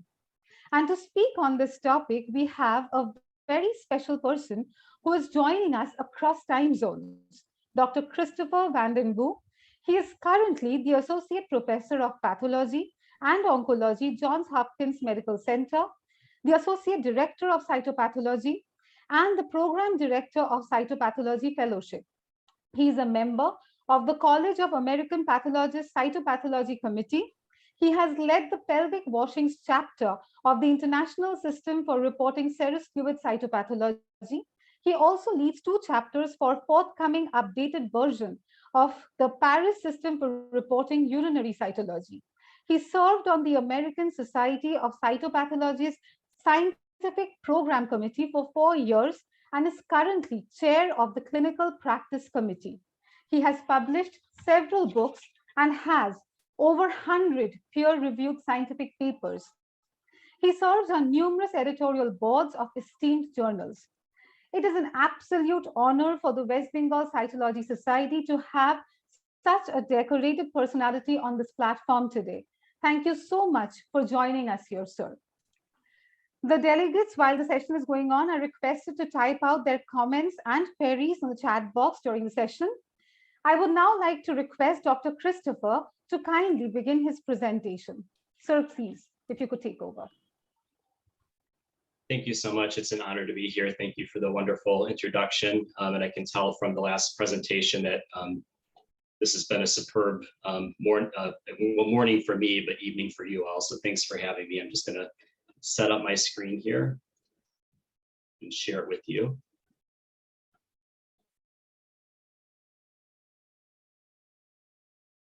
And are you able to see it okay? Yes, sir. Yes, sir. Yes, It's sir. visible. Yes, sir. Yes, sir. So I mostly do cytopathology. We're kind of an interesting department at Hopkins where our cytopathologists mostly do cytopathology. And of course, I have excellent surgical pathology colleagues that I work with. So I don't always see the histology directly for all the FNA specimens I have. And so I have a perspective that's a little bit narrow for looking at things from cytopathology. And I've always struggled with salivary gland cytopathology. And when the Milan system came out, it helped me so much. It really provides such a great framework for understanding the limitations of cytopathology. And as the last lecture showed, with these new ancillary methods and more specific ancillary test IHC stains that we have now, cytology with a small specimen and a cell block, we can even start to be a little bit more definitive. But since we're often limited without the histologic specimen, we really have a good framework with the Milan system for expressing our doubt in differential diagnoses with entities, as you'll see. These are some of my disclosures. They aren't relevant to this particular talk. So we'll give an introduction to the Milan system, which I know many of you are familiar with and are already using, but let's talk about it, especially for those that may not be as familiar with it, and define the categories and give some examples of what each category really means. And this is really a pattern-based approach, which is very helpful speaking as a cytopathologist. We'll talk about a few recent publications regarding the performance of the Milan system. There have been many publications, and out of interest of time, I won't go into this into great detail, but just to give some thought-provoking recent articles and a summary article, a meta-analysis of performance of Milan system. And then if we have time, I have a few cases that are salivary FNA cases that I found were very interesting and challenging, and how maybe the Milan system can help us with these types of cases.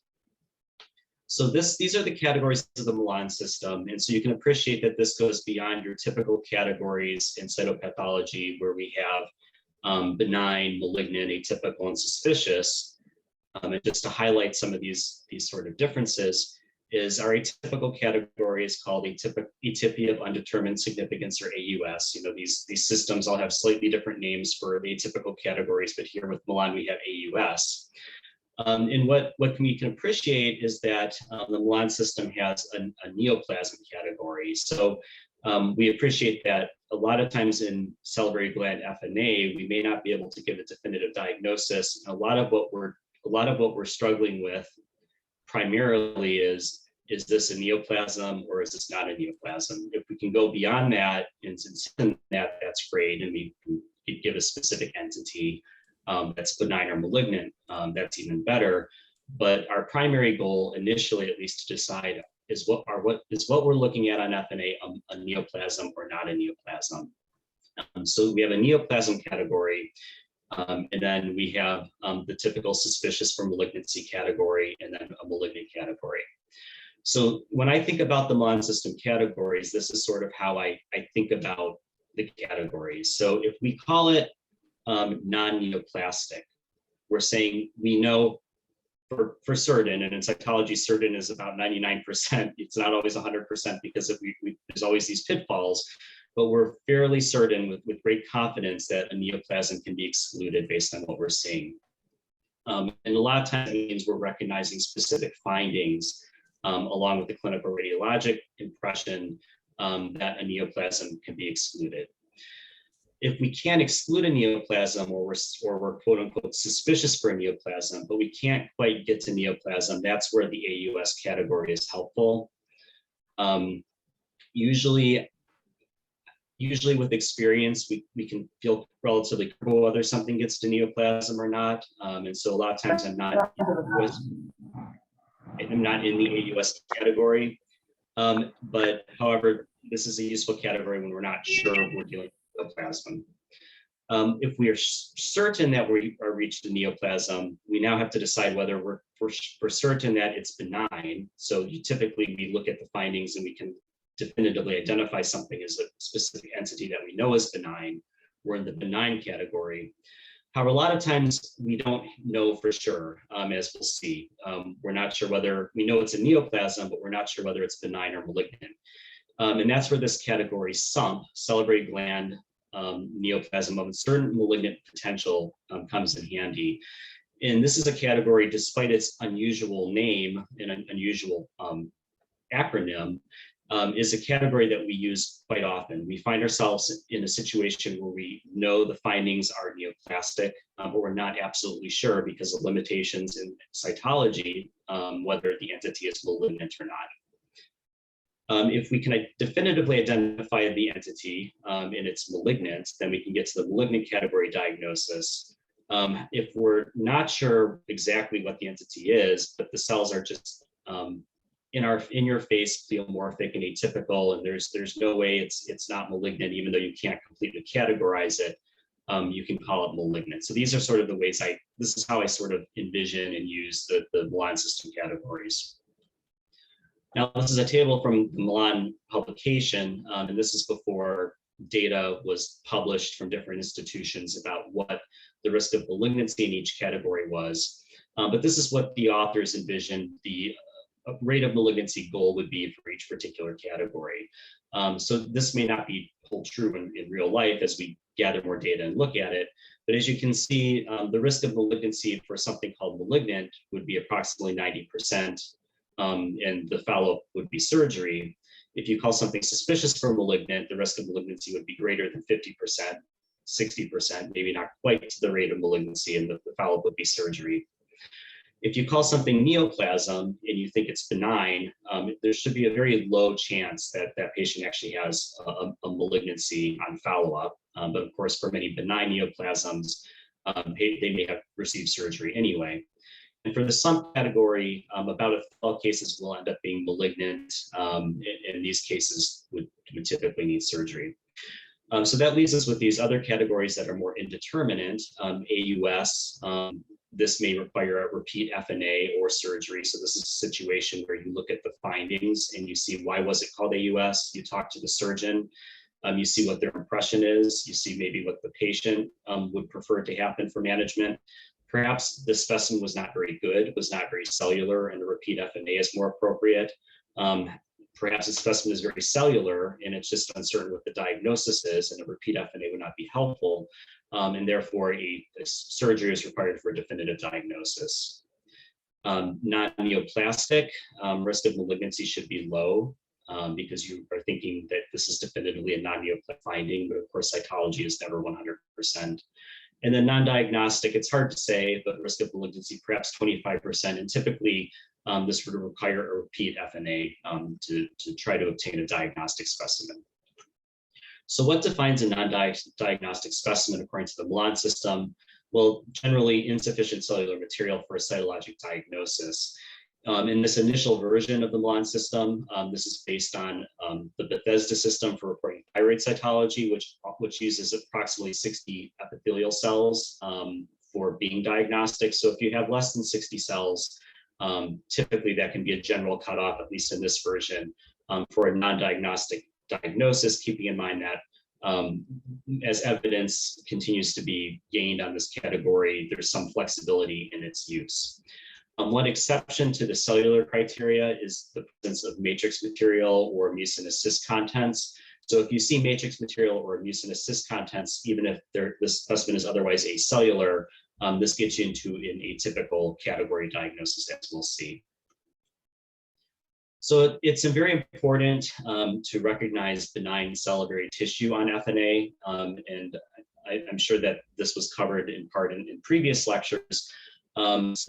FNA of salivary gland can sometimes produce a large amount of normal tissue, and because in cytology we often use cellularity of a specimen to give us the impression of a hypercellular specimen, and the fact that we're sampling a lesion, the presence of a lot of acinar tissue can sometimes be misleading into thinking that we actually sample something. So the typical grape-like architecture, which is seen at this particular magnification, can be very helpful. This, of course, being more of a classic grape-like architecture of normal acinar tissue, which some people who are not as familiar with cytology may always brought up to me in the past, well, if you FNA this, how can you be sure it's not an acinic cell carcinoma? And as you've seen and will see and probably know if you're experienced, the FNA of acinic cell carcinoma typically does not have this normal grape-like architecture of acinar tissue. So it's not true that seeing something like this, this is actually reassuring for benign salivary tissue. Now, as I mentioned, matrix material only, something such as this, it's generically described as simply myxoid material. This could be mucin, this could be mucin from a tumor, this could be mucin from a retention cyst, is indeterminate for whether there could be a neoplasm or not, but certainly increases the risk of a neoplasm to the extent that this should be called AUS and not non-diagnostic. Another example here, a globule that might be seen in an adenoid cystic carcinoma, but here you see it. You can actually probably pick out some of the cells in the background, but if you just mostly see a globule and you think, well, this is relatively acellular, I should call it non-diagnostic, the Milan system recommends that matrix material, even with scant cellularity, be called AUS. This is, I do take some tables from the Milan system that I think are relevant points. So some other examples, some examples of samples that may warrant a note or a comment. So if you do see only benign salivary tissue, you should say that while this is non-neoplastic, you see salivary gland elements only, this does not explain the presence of a clinical or radiologically defined mass. So on FNA, we should be targeting a mass. We shouldn't be just sticking it at random into the salivary gland. And so if we don't have an explanation for a mass on our material, we have to have a note that says, this does not explain the presence of a mass. If you only see negative debris, this is considered non-diagnostic, but does raise the possibility of a neoplastic process. In non-mucinous cyst contents, we recommend cyst contents that in FNA be repeated if clinically indicated. So moving into the non-neoplastic category, typically these are entities that we could recognize as being specific entities that we know are not neoplastic. And typically, if we can recognize an inflammatory process, we should be very cautious in going too far up in our category diagnoses. So one example that, depending on your experience with cytology, is granulomatous inflammation. Granulomatous inflammation, where you have fragments of epithelioid histiocytes seen here with their curved nuclei. They don't all have that kind of curved nuclei, but some do, the boomerangs, with lymphocytes in the background that are often associated with the epithelial fragment. Sometimes granulomatous, these granulomatous inflammation or clusters of epithelioid histiocytes can look epithelial on cytology and give you the impression of an epithelial fragment, maybe with atypia or possibly even an oncocytic type fragment with their abundant cytoplasm.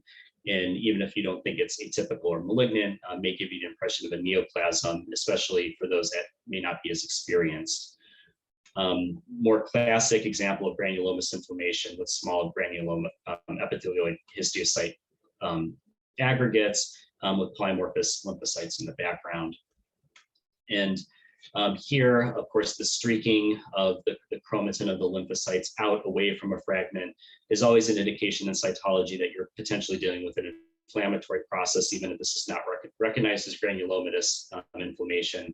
If you have a correlate to thyroid FNA, where you have epithelial cells or follicular cells with lymphocytes embedded in them, that could be a suggestion of Hashimoto thyroiditis, for instance. And so this sort of finding, even though this is very exuberant right here, even if you see some lymphocytes within epithelial fragments, or the streaking that should suggest the presence of lymphocytes, should potentially give you some caution and hold back. How do you deal with a population of polymorphous lymphocytes? Well, this is negative or non-neoplastic, assuming you're able to also obtain material for flow cytometry that can prove that this is not a clonal population. While there have been studies to show that cytology can sometimes identify typical populations of small lymphocytes that may be associated or diagnostic of a small lymphoma, typically in our practice and what the Milan system recommends is that polymorphous population of small lymphocytes really be evaluated by flow cytometry before you completely reassure someone that it's non-neoplastic. If flow cytometry is not obtained, the Milan system technically requires you to put it in the AUS category, but of course you can put a note saying that you see polymorphous mature lymphocytes. You could exclude an epithelial neoplasm in this case, and maybe recommend flow cytometry in a repeat sample if there's any suspicion of a lymphoma. Sialadenitis can cause a lot of diagnostic difficulties in salivary gland FNA. So this is an example of lymphoepithelial sialadenitis. So remember that I mentioned that the association with many mature lymphocytes with epithelial cells should always be regarded with a bit of caution.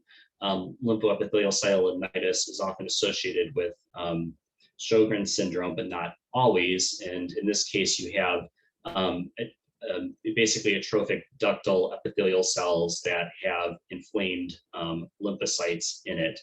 Salinitis can often change the structure of the normal salivary gland tissue. And so in this example, you may see the normal grape-like architecture of the acinar cells that is helpful. And of course, the fact that the lymphocytes are embedded within this tissue is helpful for deciding that this is just a benign reactive process. But when the epithelial cells do not have that grape-like architecture anymore, it can cause some diagnostic difficulty.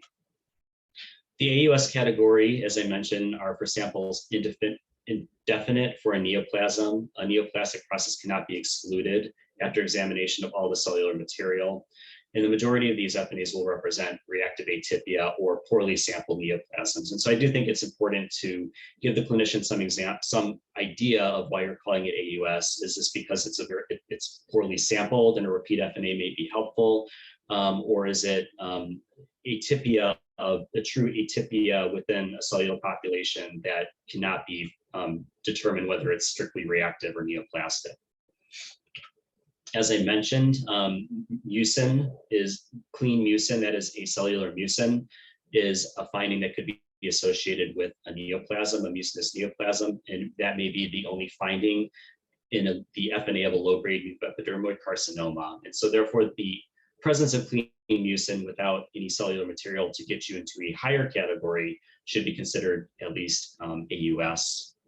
This is one beautiful example of material that is mucin. Mucin may be a little bit more challenging. It may be more mixed together with what may be actually proteinaceous type fluid from a cyst. And so when mucin is very thin, that can be one particular challenge.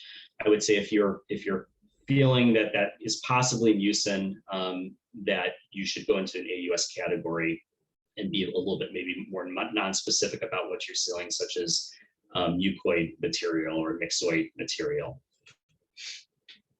Small atypical fragments. So this may just be an example of an FNA. You see a small fragment. It has some disorganization. It's not clearly in that grape-like architecture of the acinar tissue, although you can imagine this could be metaplasia from salinitis. This could be other types of squamous metaplasia, et cetera, as we can get into a little bit later. But certainly there's some anisonucleosis, some disorganization within the fragment. If you saw this in a cellular amount of this material, you peek into a higher category. But if you just saw a few atypical fragments, that gets into the AUS category. Maybe a recommendation that a repeat FNA should be done to see, can we get more of these cells to evaluate them? As I mentioned, if flow cytometry is not performed in a polymorphous lymphocytic population, that is under the AUS category, technically speaking. So getting into the really heavy hitter category of neoplasm, broken down into either benign neoplasms or SUMP.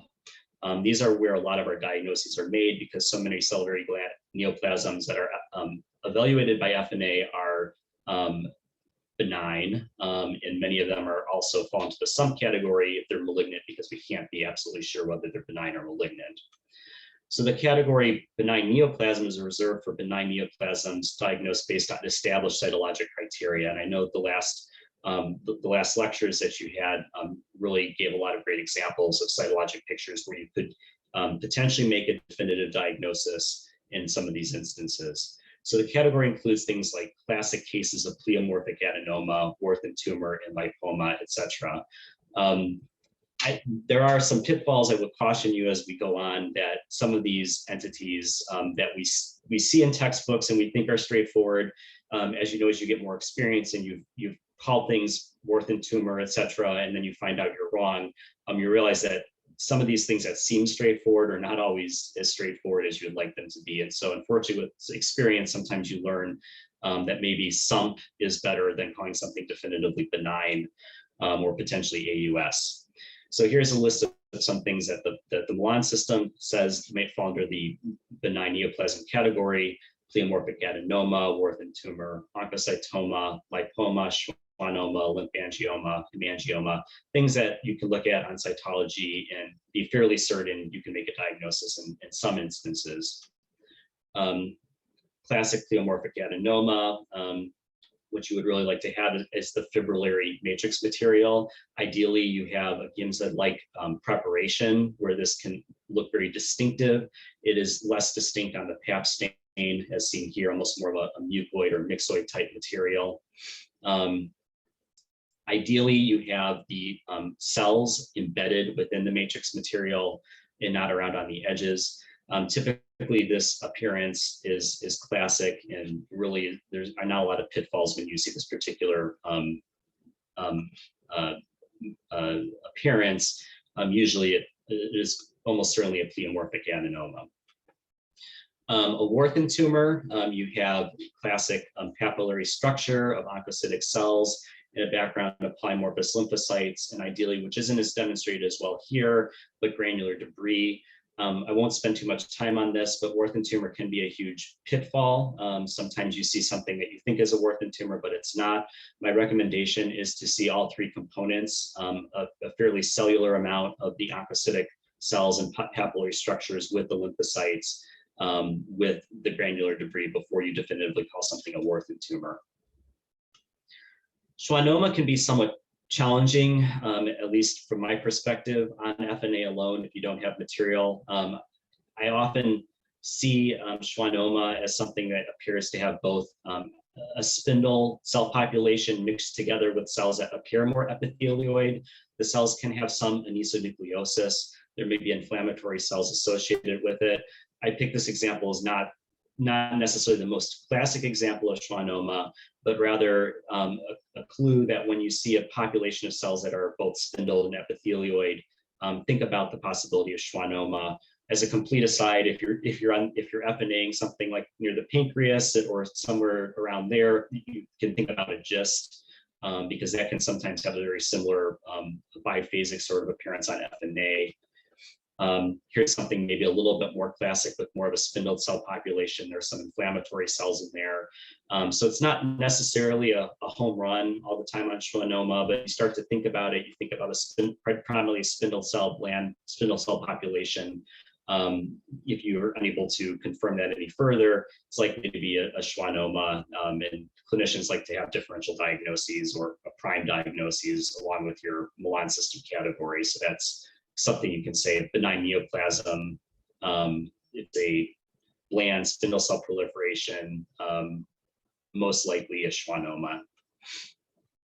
So SUMP is my favorite category. It's not a favorite category of a lot of clinicians, but there's a way you can help them if they don't like the SUMP category. They like it if you can give a differential diagnosis. So SUMP is your classic pattern recognition. So we're going to go through some pattern recognitions for how you can come up with a differential diagnosis and not just throw something into SUMP. You call it SUMP, you can explain what sort of pattern you're seeing, and then you can differential diagnosis for that pattern. If you truly are not certain whether something is malignant or benign, you're really on the fence both ways, you can list a differential diagnosis that includes both a malignant thing and a benign thing. That way the clinician understands that you truly don't know. If you can favor something, you can say, you know, this seems most likely to be this, but you can't exclude these other things as well. So notes are very helpful when you're giving a SUMP category diagnosis to the clinician. Certainly, if you have a tumor board or you're talking to them directly on the phone about a lot of these cases, then you don't have to necessarily have a note if you're going to talk to them about it anyway, but communication is important. So here are some generic categories. What sort of things do we see that we put into SUMP?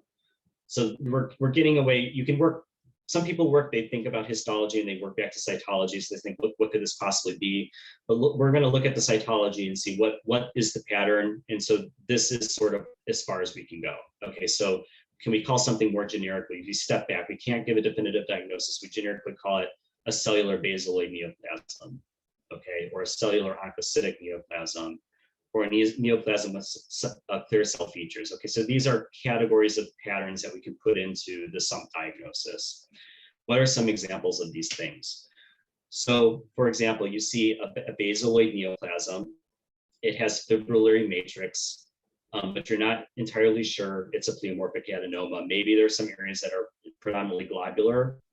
Maybe there's It's very cellular in some areas. Maybe one area looks like pleomorphic adenoma, but other areas not so much. Okay, so you favor it's a pleomorphic adenoma, but you're not entirely sure. You're worried it could be another basal cell, basaloid neoplasm.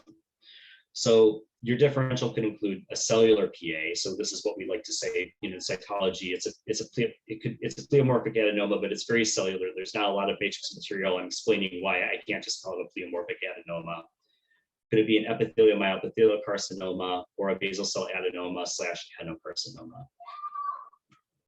I have young children, and I know so you may hear either happy sounds or angry sounds, so I apologize for that. So here's another example of a basaloid neoplasm with fibrillary matrix.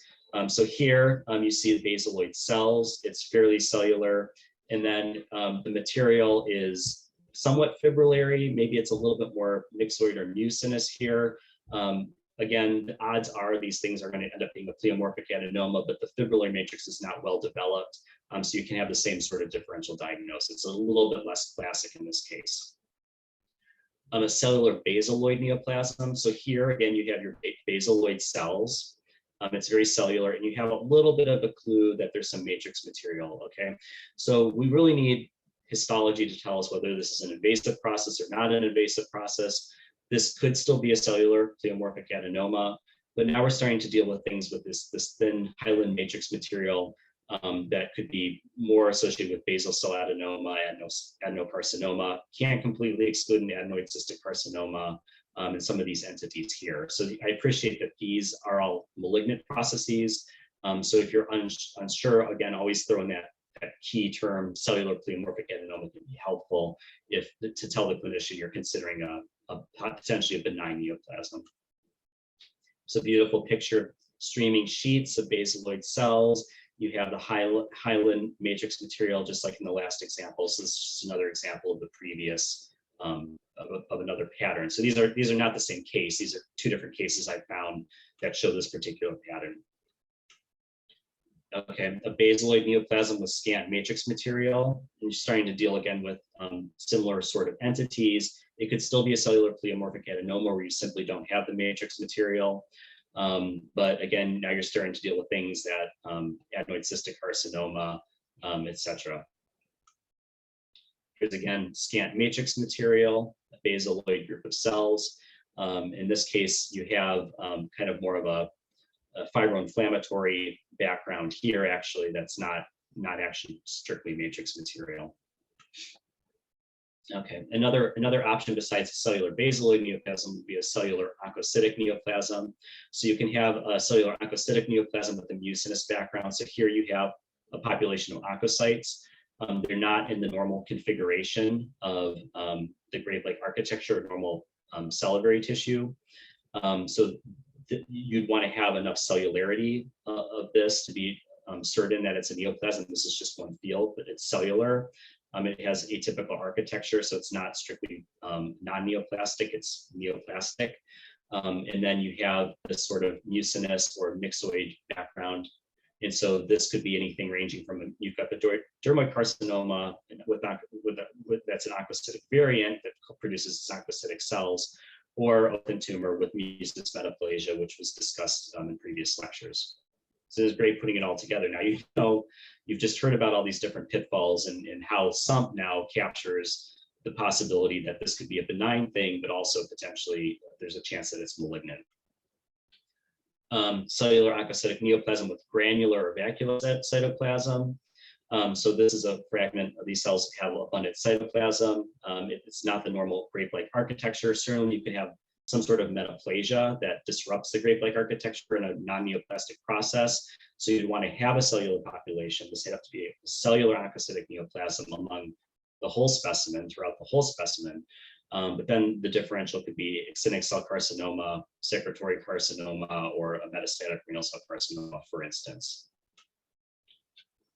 A cellular oncocytic neoplasm with non-specific features. And so this is just a bunch of oncocytes. So this could be an oncocytoma or potentially a myoepithelioma.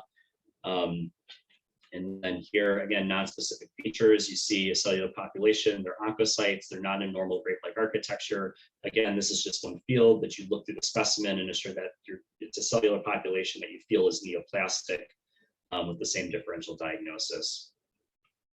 Another example, this could at initial view look like that there are grape-like structures, but in fact, you look more closely, you see that these are more, it's more of a trabecular growth pattern than a normal grape-like architecture with an acinar tissue.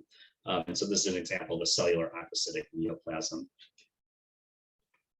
Now, the Milan system doesn't use this category cellular myoepithelial neoplasm, but I find it to be somewhat useful. So you may see a predominance of myoepithelial cells or spindle cells in the background. It doesn't really fit into those other categories.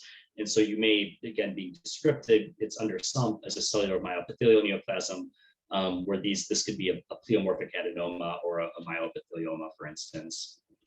Another example here, the cells are predominantly spindled. They look like they're myoepithelial cells. You look at the whole specimen, it looks cellular, it looks neoplastic, but you can't be absolutely sure it's not something like a myoepithelial carcinoma, but most likely probably something benign. So these other two categories, suspicious for malignancy and malignancy, I won't go into in great detail. Suspicious for malignancy is a category for FNA specimens that show features that are highly suggestive, but not unequivocal for malignancy. So this is really a hard category to define. This is something where you are really using your experience as a cytopathologist in your impression of the case. You feel like it probably is malignant, but you're not up to that 95%, 99% certainty. You're more at that, again, 60% according to what the recommendations are, 60 to 70%, maybe even more, depending on what the surgeon's going to do at your institution, certainty.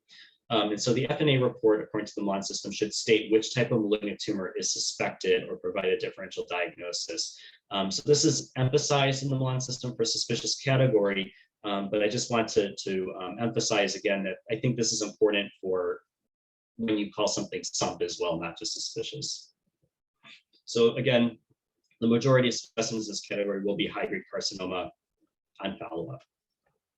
So these may be markedly atypical cells with a poor preparation, poor preservation of obscuring elements, or limited cytologic features for malignant neoplasm, or suspicious cytologic features in a subset of cells admixed with features of benign salivary gland lesions. So suggesting that it wasn't really sampled completely. So just an example, you have something that has pleomorphism, anesonucleosis, it's disorganized, but maybe this is the only fragment you have, or maybe you have some more fragments of this and you feel it's malignant, but you really can't be absolutely sure. You really don't feel confident. Maybe it has to do with your experience level. So it's sort of a very difficult category to define. Now, the malignant category is one where you either can definitively identify something. Maybe you have ancillary studies. Maybe it's a classic mucoepidermoid carcinoma. Maybe it's a classic actinic cell carcinoma. And these are things that you've had lectures on already. So I'm not going into specific examples of all these malignant processes. So either you can definitively diagnose a malignant lesion specifically, or just cytomorphologically, even though you can't classify something, you know it's malignant. You don't know exactly what it will be. Maybe you don't have a cell block, maybe you don't have other material to work with, but you're sure it's malignant, you just can't classify it. The Milan system recommends that you should attempt to subclassify it as much as possible and even grade it. I think this can be a little bit challenging. I think if you can call something malignant, you should feel happy for yourself, but certainly if you feel like you can grade it, or if you feel like you can give a differential or a specific diagnosis, that's important. And something other to consider is, some of these other reporting systems like Paris, for instance, have an other category for malignancies or metastases, etc. But the Milan system, these other malignancies are included in the malignant category, but of course you would want to indicate that in a note. If you think it's a lymphoma, don't just say malignant. You say something more. You say you're diagnosing a lymphoma, it's not a primary salivary gland neoplasm. So just an example, something that you may not know definitively what this is. It could be any sort of high-grade process, but certainly are using our impression as cytomorphologists. We see that these are pleomorphic cells with a lot of anesonucleosis, disorganization, And if more than just this field, this is repeated, it's a very cellular process where you can be certain that this is a malignancy. So those are sort of categories and the ways to use the Milan system. And the Milan system has been out for some time now.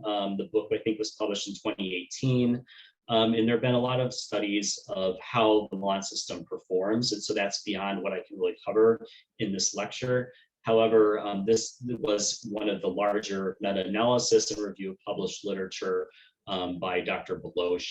In this table, it summarizes many different institutions. And the best way to read this table is to look at the performance from top down. So for instance, if something was called SUMP, what are the percentages that were malignant? Here, 30% were malignant and 61% were benign. And so this actually falls into what they predicted what SUMP would have. They thought that 30% of SUMPs would be malignant on follow-up. And so it seems like things are following what the categories were intended to predict.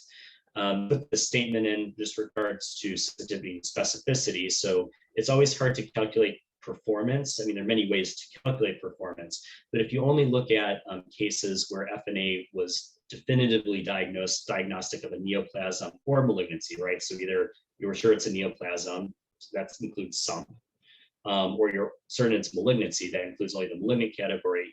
You see that the sensitivity and specificity for neoplasm are very high, 97% sensitivity, 95% specificity for neoplasm. For definitive diagnosis of malignancy, specificity very high, 98%. So we're pretty good at that. Sensitivity 80%, but that's okay because we know that many of these cases, you just simply can't diagnose malignancy.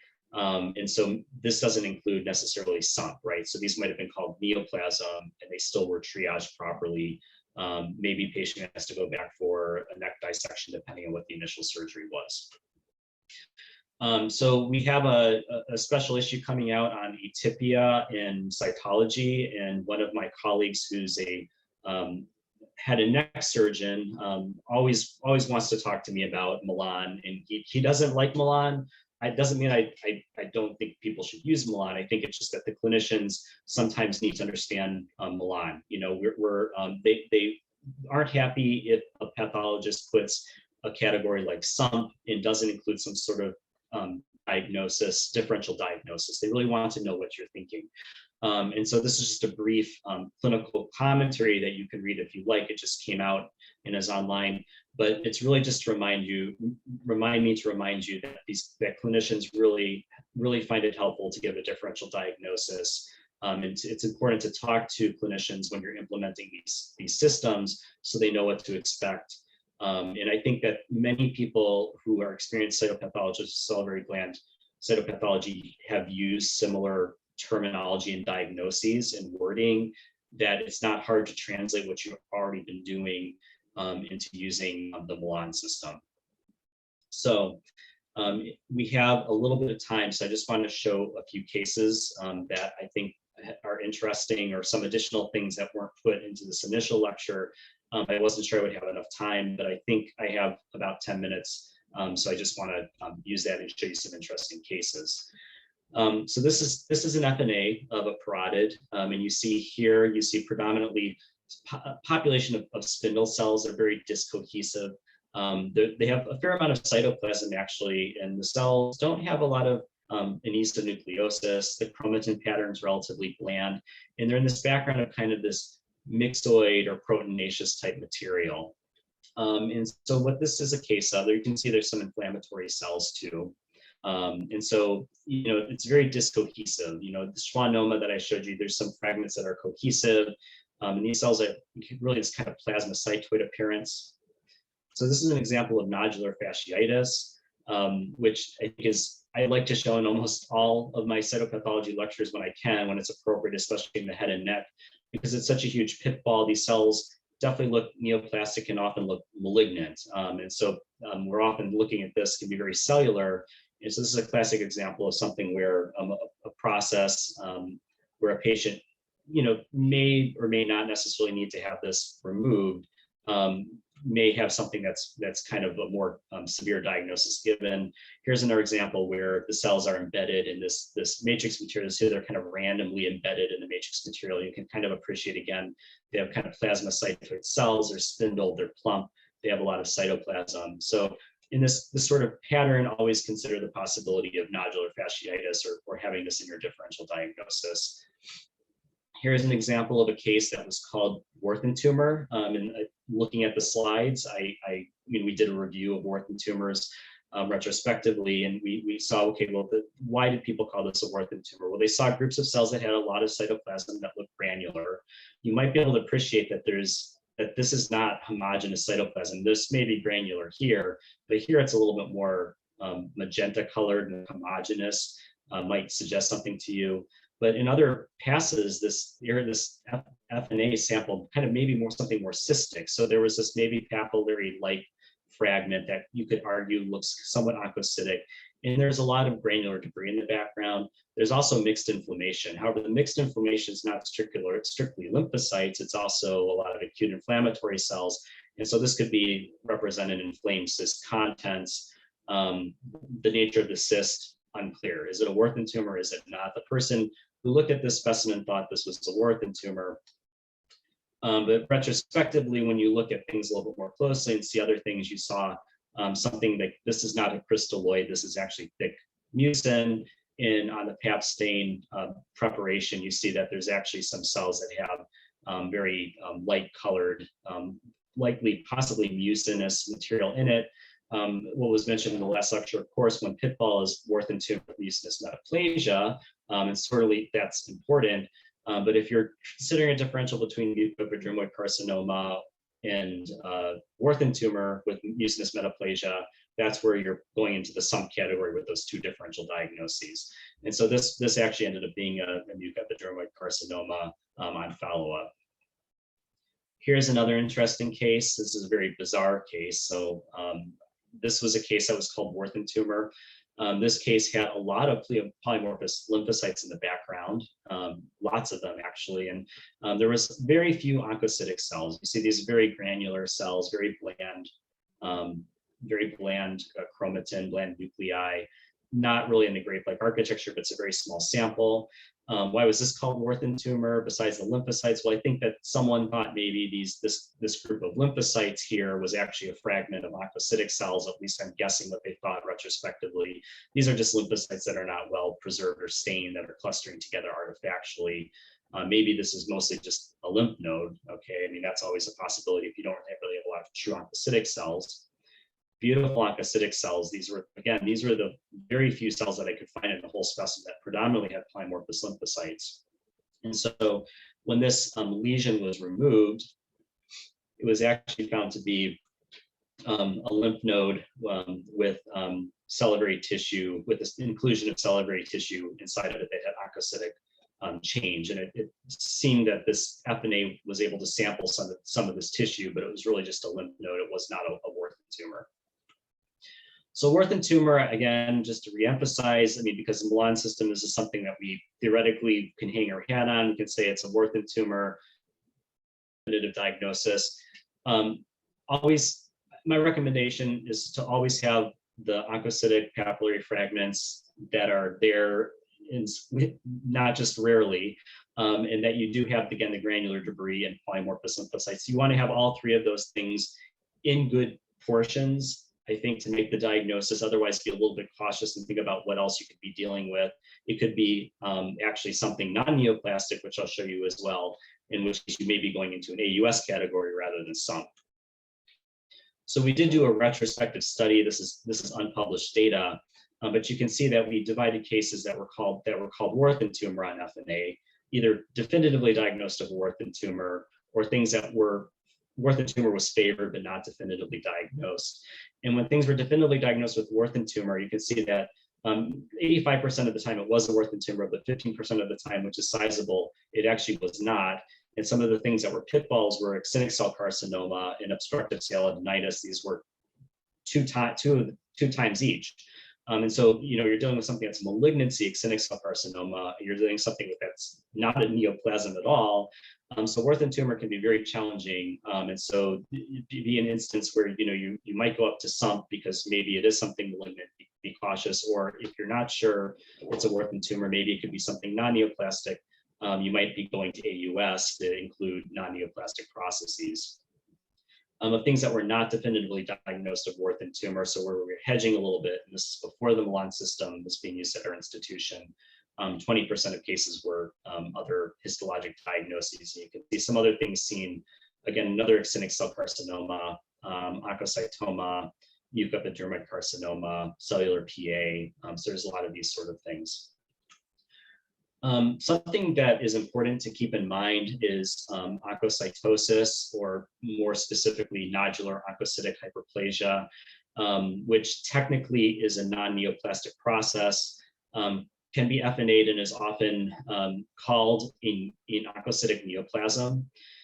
So this often gets into the SUMP category, okay? And so this is a situation where something that's called SUMP ends up being technically non-neoplastic on resection. It's been shown that it can be very difficult to identify this process on FNA. And so it's appropriate, it's okay. Milan system says it's okay if you call something SUMP and it ends up being this entity. That's a known pitfall.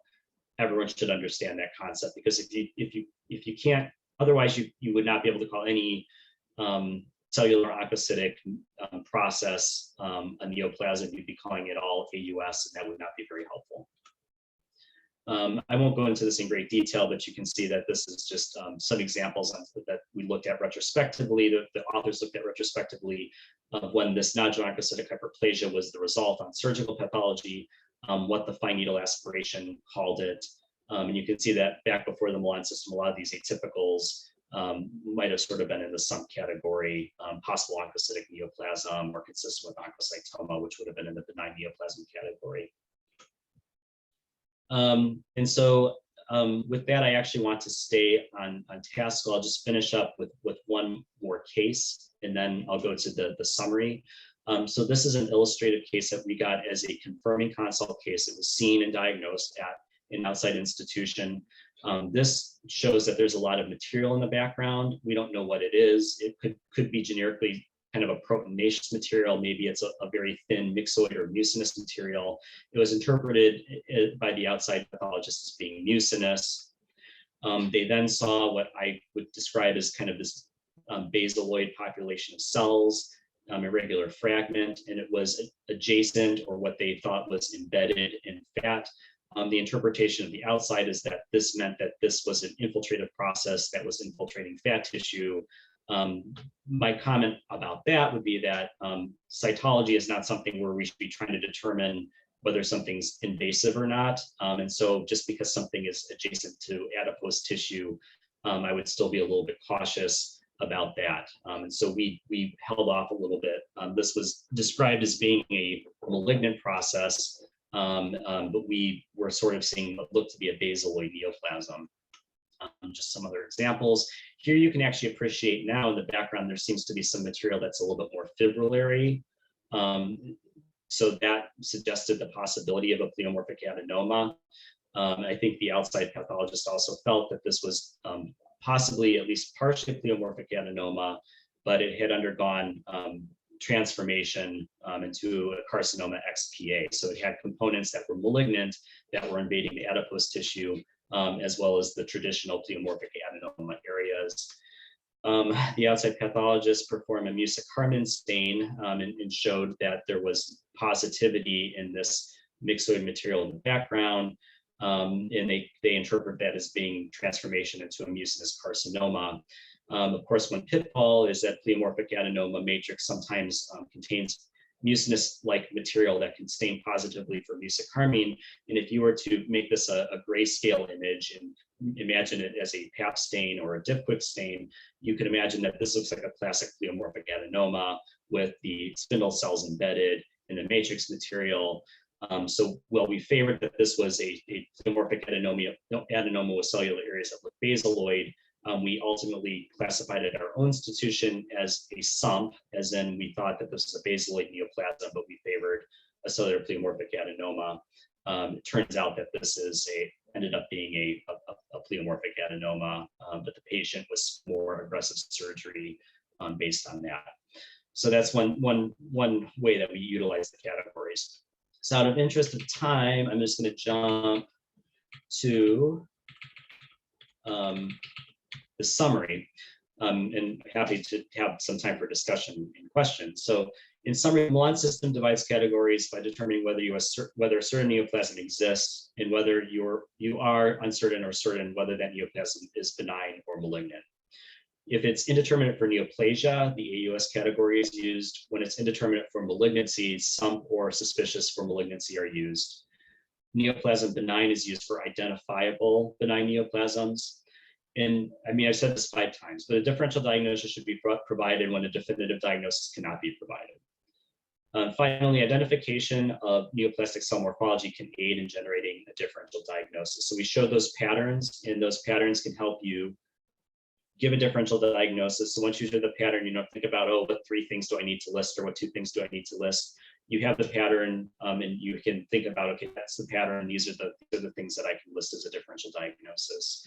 And just as another note, as you can see from the previous lectures, as more testing in IHC has been developed, we're able to now make more definitive diagnosis on cytology, especially if there's stainable material in the cell block, to be more comfortable with the definitive diagnosis of some of these entities. Whereas prior to just recent years, this really wasn't feasible. So with that, I'm going to end, and I really thank you for your attention. I thank you for having me. I wish I could be there, and I think this is a wonderful session for you all. I'm happy to take questions or discuss some of these topics. Thank you. Thank you, sir. Thank you so much for an absolutely marvelous presentation. It was really a pleasure listening to you. Thank you. So we do have several comments and questions, 2 or 3 of questions, I guess. So Dr. Nadeem tells us it's a wonderful presentation, Dr. Chris. And he asks, which lesion in your experience is most difficult to categorize? So I think you may appreciate that I was harping a lot on Borthen tumor. I think that's something that in recent years I feel like when all the classic features are there, I'm comfortable. But I'm a little bit more cautious in recent years. I think that another entity that can be very challenging, and I didn't have a chance to show the case, is something that is basically pleomorphic adenoma. When all the classic features are there, it's fine. But I think what I'm trying to say is it's adenoid cystic carcinoma. So pleomorphic adenoma can often have a predominant growth pattern where it forms these globules and can mimic, if the FNA is predominantly of that area, what you would classically see as an adenoid cystic carcinoma in a textbook. And so because salivary gland FNAs are relatively uncommon, I mean, I love them, I wish I could have more, it takes a while to get a lot of experience with these. And so you may be dealing with someone 5 years out of training, 4 years out of training, and then you see this, you think this is an adenoid cystic carcinoma. It's just like the picture says, but then it's not, it's a pleomorphic adenoma. And so I'm very, very, very, very cautious on using cytomorphology alone for diagnosing adenoid cystic carcinoma. And I would, before I do that, I would always show someone else. All right. Thank you, sir. Sir, another question from Dr. Nadeem again. With increasing usage of molecular technology, so do you think that Milan system needs upgradation? Does it need an update? Yes, sir. With the increasing use of molecular technology today, he wants to know whether it needs an upgradation according to your opinion. Yes, and so they are working on a 2nd edition. I believe that there's been a release of an initial survey.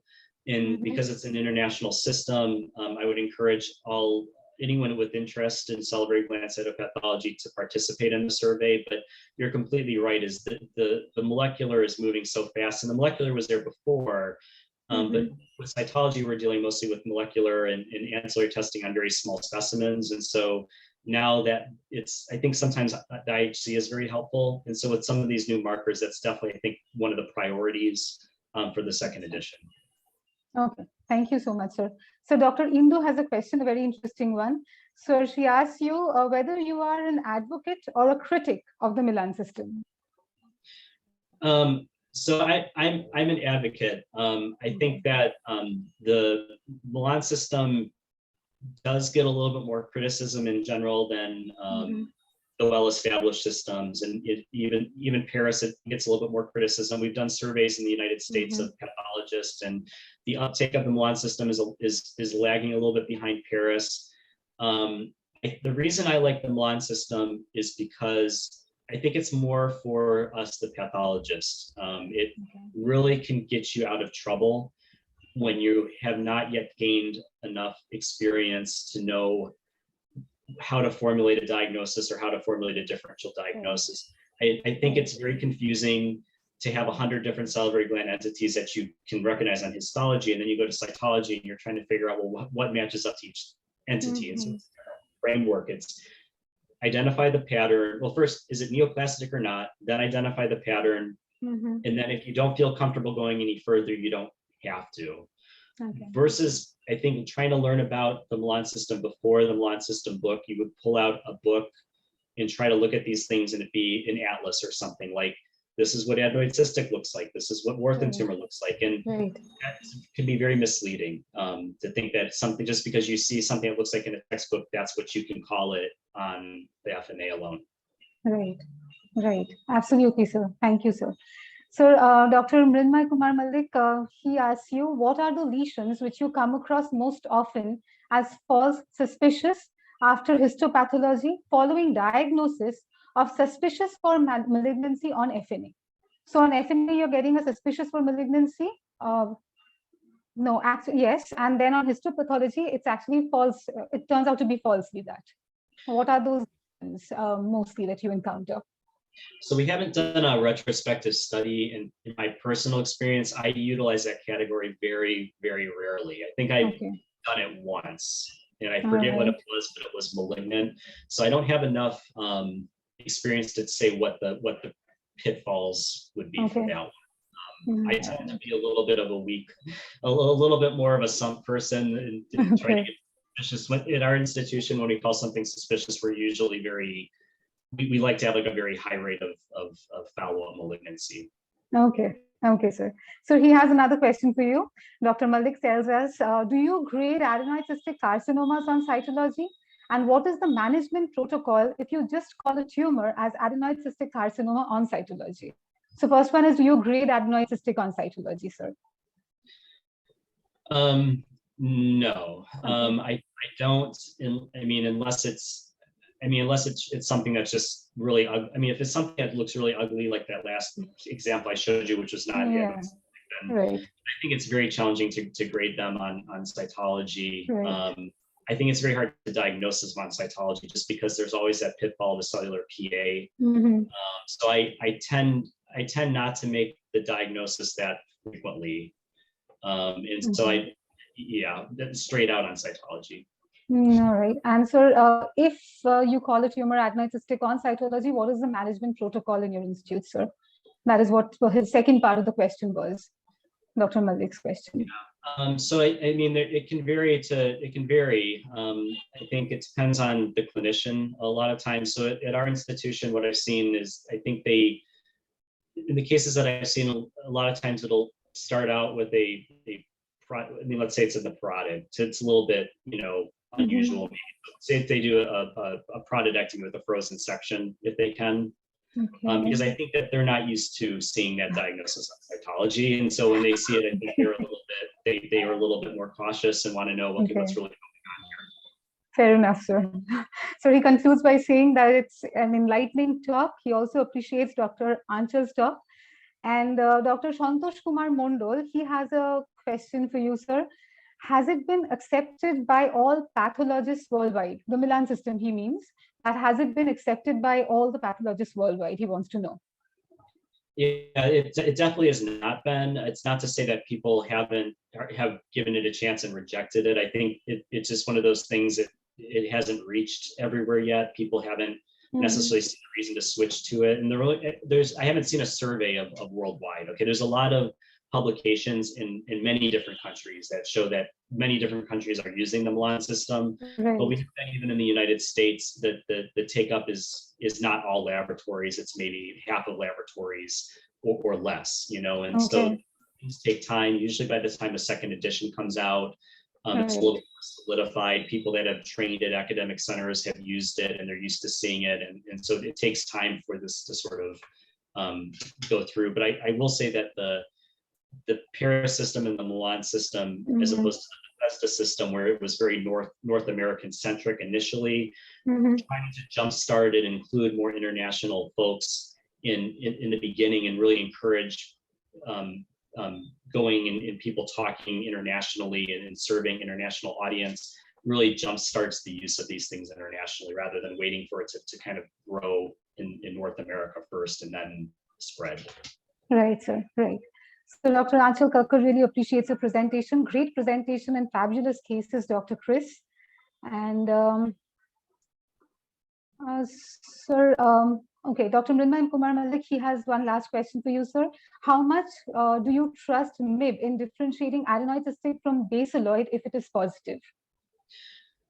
So I am an advocate of using these stains in these ancillary tests, but we typically we have not really grown into them yet in our laboratory. Part of the reason is historically we're a very cytomorphological division, and so we have not really adapted these stains quite yet to the point where we use them regularly, and so that's another reason I think where we're really hitting these Milan system categories based on a pattern-based approach. Okay, sir. Okay, thank you so much. Sir, I'll just read out a few more comments just to tell you how much we appreciate this. Sir, Dr. Mamata Guho Mallik Sinha, she tells you that, thank you, Dr. Chris, excellent presentation. All three speakers enriched us. Thank you all. Dr. Bhatia tells us, thank you for an excellent presentation. Sir, Shuman Ghosh, Dr. Chris, very well covered topic. Dr. Palash Kumar Mondol, excellent lectures by Dr. Mrinmayam Mallik, Dr. Anchal Kakkar, another such is going on. And so Dr. Debashish Mukhopadhyay presentation was great. And we have Shopun Sarkar who tells us that the platform design, look and feel is really marvelous. Thank you so much. And Riham Mahendru has asked us if it is possible to watch this later. We're very sorry, but no recording is available for future convenient viewing. I think, yes, and I did read out Dr. Nadim's wonderful presentation, Dr. Chris. Thank you so much, sir. I think that is all for, okay, Dr. Bidut Kumar Krishna Goswami has also told you, excellent presentation. Thank you so much, sir. Thank you. Thank you so much. And all the participants, don't hesitate to, shoot me an email or whatever if you have any questions. Oh, sir, that is so kind. Thank you so much. Thank you. Sir, I would conclude by saying that I know I speak for everyone here when I say that it is difficult to express in words how grateful we feel right now. It was wonderful to have you here, sir. You have made our CME so much more special. On behalf of West Bengal Cytology Society, I extend my heartfelt gratitude. Thank you so much, sir. Thank you once again. Thank you. So that brings us to the last session of the day, a very interesting one. We have a wonderful panel discussion lined up for you.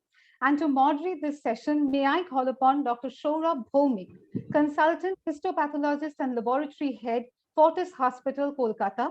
His special interests are oncopathology, GI pathology, and cytopathology. Dr. Saurabh Bhaumik, please take over.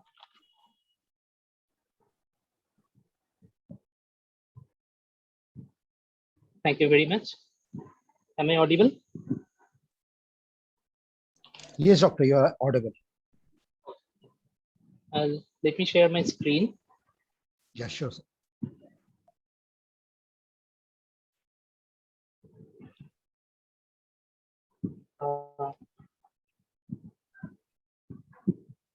Is it there? Yes, doctor, it's there. Okay. A very good evening to you all, and hope you all are doing fine.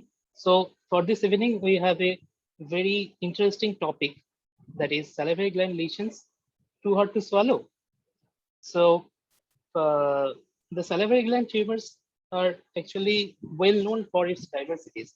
We have seen in the previous sessions, there are very much morphological diversities and there are very much overlapping morphological features, and that's why we become very much confused sometimes. So, but to give our diagnosis, and for that, we are fortunate enough that we commonly see the benign ones, that is the pleomorphic adenoma or adenocytic carcinoma or Burden's tumor. But that, as the previous speaker said, that is also very much confusing at many times. So if we look at the incidence of the salivary gland lesions are about 15 cases per 1 lakh populations annually. Most of them are benign, that is 75 to 85%, and the malignancies are comparatively less, that is less than 0.5% of all cancers.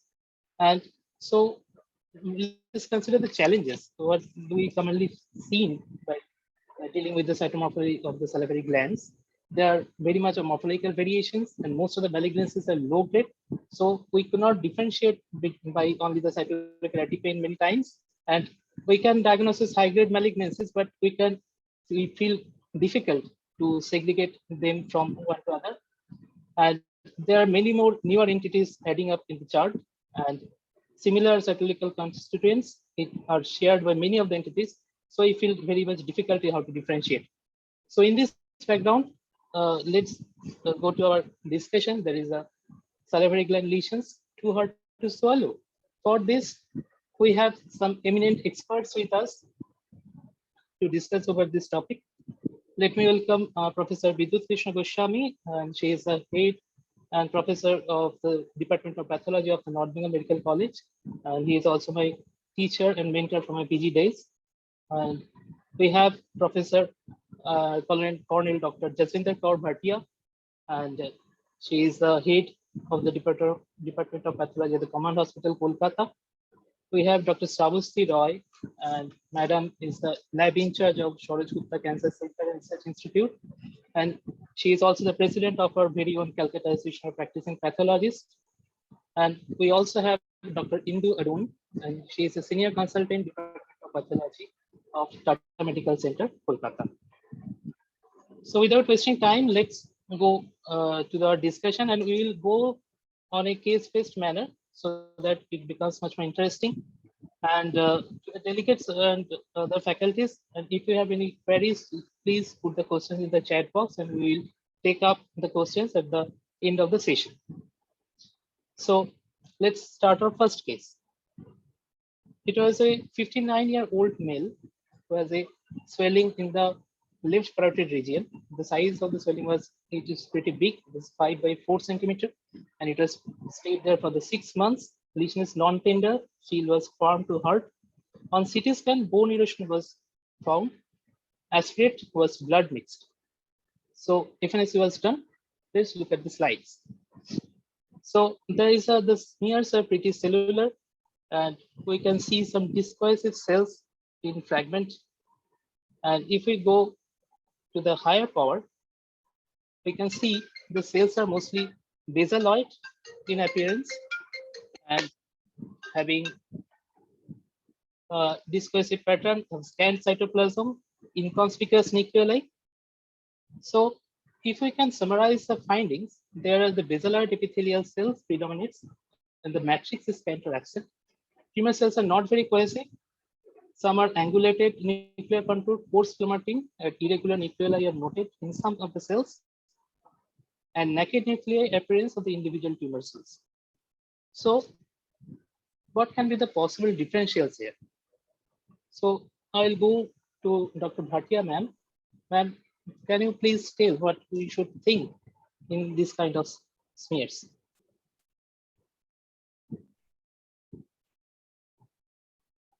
Good evening to all of you. Let's see. Could we have the next slide? Yeah. So yes. Finally, we are coming to a group of lesions which are cellular basaloid neoplasms of the salivary glands. Now, here we are seeing groups of cells which are epithelial, biphasic epithelial or myoepithelial neoplasms, and thus comes the DD of a spectrum of these cells. These are basically pleomorphic adenomas, basal cell adenomas, low to intermediate grade carcinomas, basal cell adenocarcinomas, and adenoid cystic carcinomas. The basic component here is a relatively monotonous crowded group of ovoid epithelial cells or small basaloid cells with scant cytoplasm around nuclei. And this distinction is dependent upon the presence or absence of a number of features. Next slide, please. They are the most heterogeneous group and the most difficult to describe and diagnose, as Dr. Chris has already mentioned, that it's very difficult to take one feature and diagnose these lesions. So we will go step by step as to how to, and dissect out as to how to come to a particular conclusion. Next slide. Exactly, ma'am. It is a very pretty difficult area we are dealing with. And that's why we dispatched a report in a broad spectrum way. We describe the cells and background in the description, and we reported it as a basaloid neoplasm of salivary gland and asked for an urgent excision biopsy for categorization. So we are fortunate enough that we got the biopsy of the same patient, and on the histopathology, it was come out as adenoid cystic carcinoma, solid variant. There is a much lesser stromal fragment was there, as we have seen in the cytosmear. So there are very much of cytological mimickers in this group of tumors. So ma'am, can you help also how we can approach if we get such kind of basaloid cells in cytomorphology of salivary gland? Let's go along, and as we go along the slides, let's try to diagnose these on the basis of the features which I have just mentioned. Next slide. Sure, ma'am. Sure, ma'am. Yeah, so the first one, as you see, this is a case of a pleomorphic adenoma. You can just, the minute you see the slide, you can identify this fibromyxoid kind of a stroma in the background, which is kind of a magenta colored, along with small clusters of cells here. You can see these small clusters of cells at a low part, and slightly higher part, you can see this material, which is fibrochondromyxoid. At a slightly higher part, you can identify these cells, plasmacytoid cells, and they are round cells with some amount of cytoplasm. The character of this fibromyxoid material or the magenta colored material is fibrillary. So if we can appreciate that, we are more or less going into the direction of pleomorphic adenoma, and you would see these cells which are showing some spindleish cells, which are better categorized on Pap stain. Go to the next slide, please. Yeah, here you can see this myoepithelial and this is the stroma here, and they are attached to the cells. So the matrix and the cells, they are closely associated with each other. So this would go in the direction of pleomorphic adenoma. So what I would say is that a fibrillary chondromyxoid ground substance, variable cellularity, you may just have very few cells or you may have more cells, myoepithelial cells, ovoid, plasmacytoid or spindle cells, abundant cytoplasm and regular ovoid nuclei with bland nuclear chromatin, smooth nuclear membrane, and spindle-shaped myoepithelial cells embedded in the stromal matrix. So a combination of these, that is the matrix, fibrillary matrix, the cells, the myoepithelial cells, which are closely associated with each other, give a diagnosis of pleomorphic adenoma, which was later confirmed on histopathological diagnosis.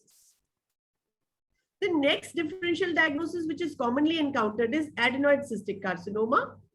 Now let's just go on to the cytological features here. These are again cellular smears. You would see these large fragments, but if you see this kind of a material, you can see these rounded edges of the material. And let's go to the higher part, Dr. Saurabh.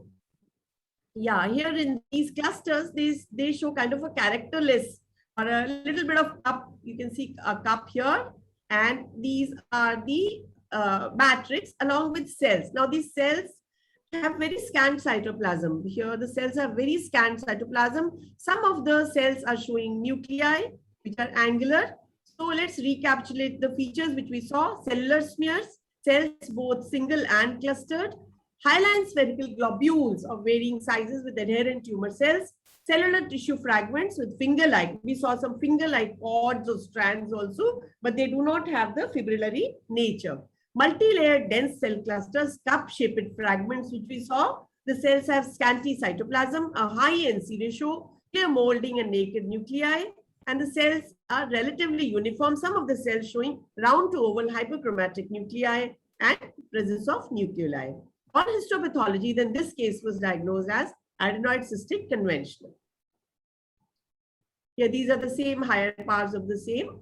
Adenoid cystic carcinoma is the second most common salivary gland malignancy and the most common malignancy that presents as a cellular basiloid neoplasm or FN.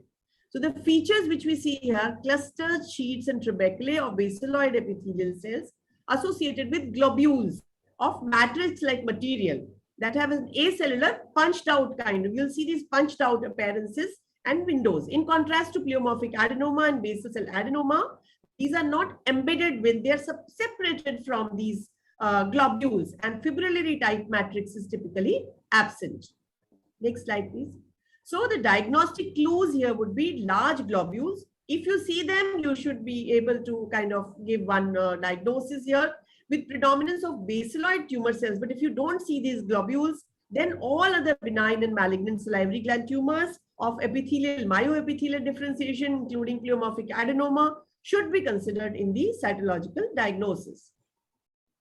Mind you, these hyaline stromal globules are not easy. I mean, just the minute you see these hyaline stromal globules, don't make a diagnosis of adenoid cystic carcinoma, because the distinction between basiloid neoplasm like basal cell adenoma, adenocarcinoma, many other entities can have these globules. Now, coming to pleomorphic adenoma.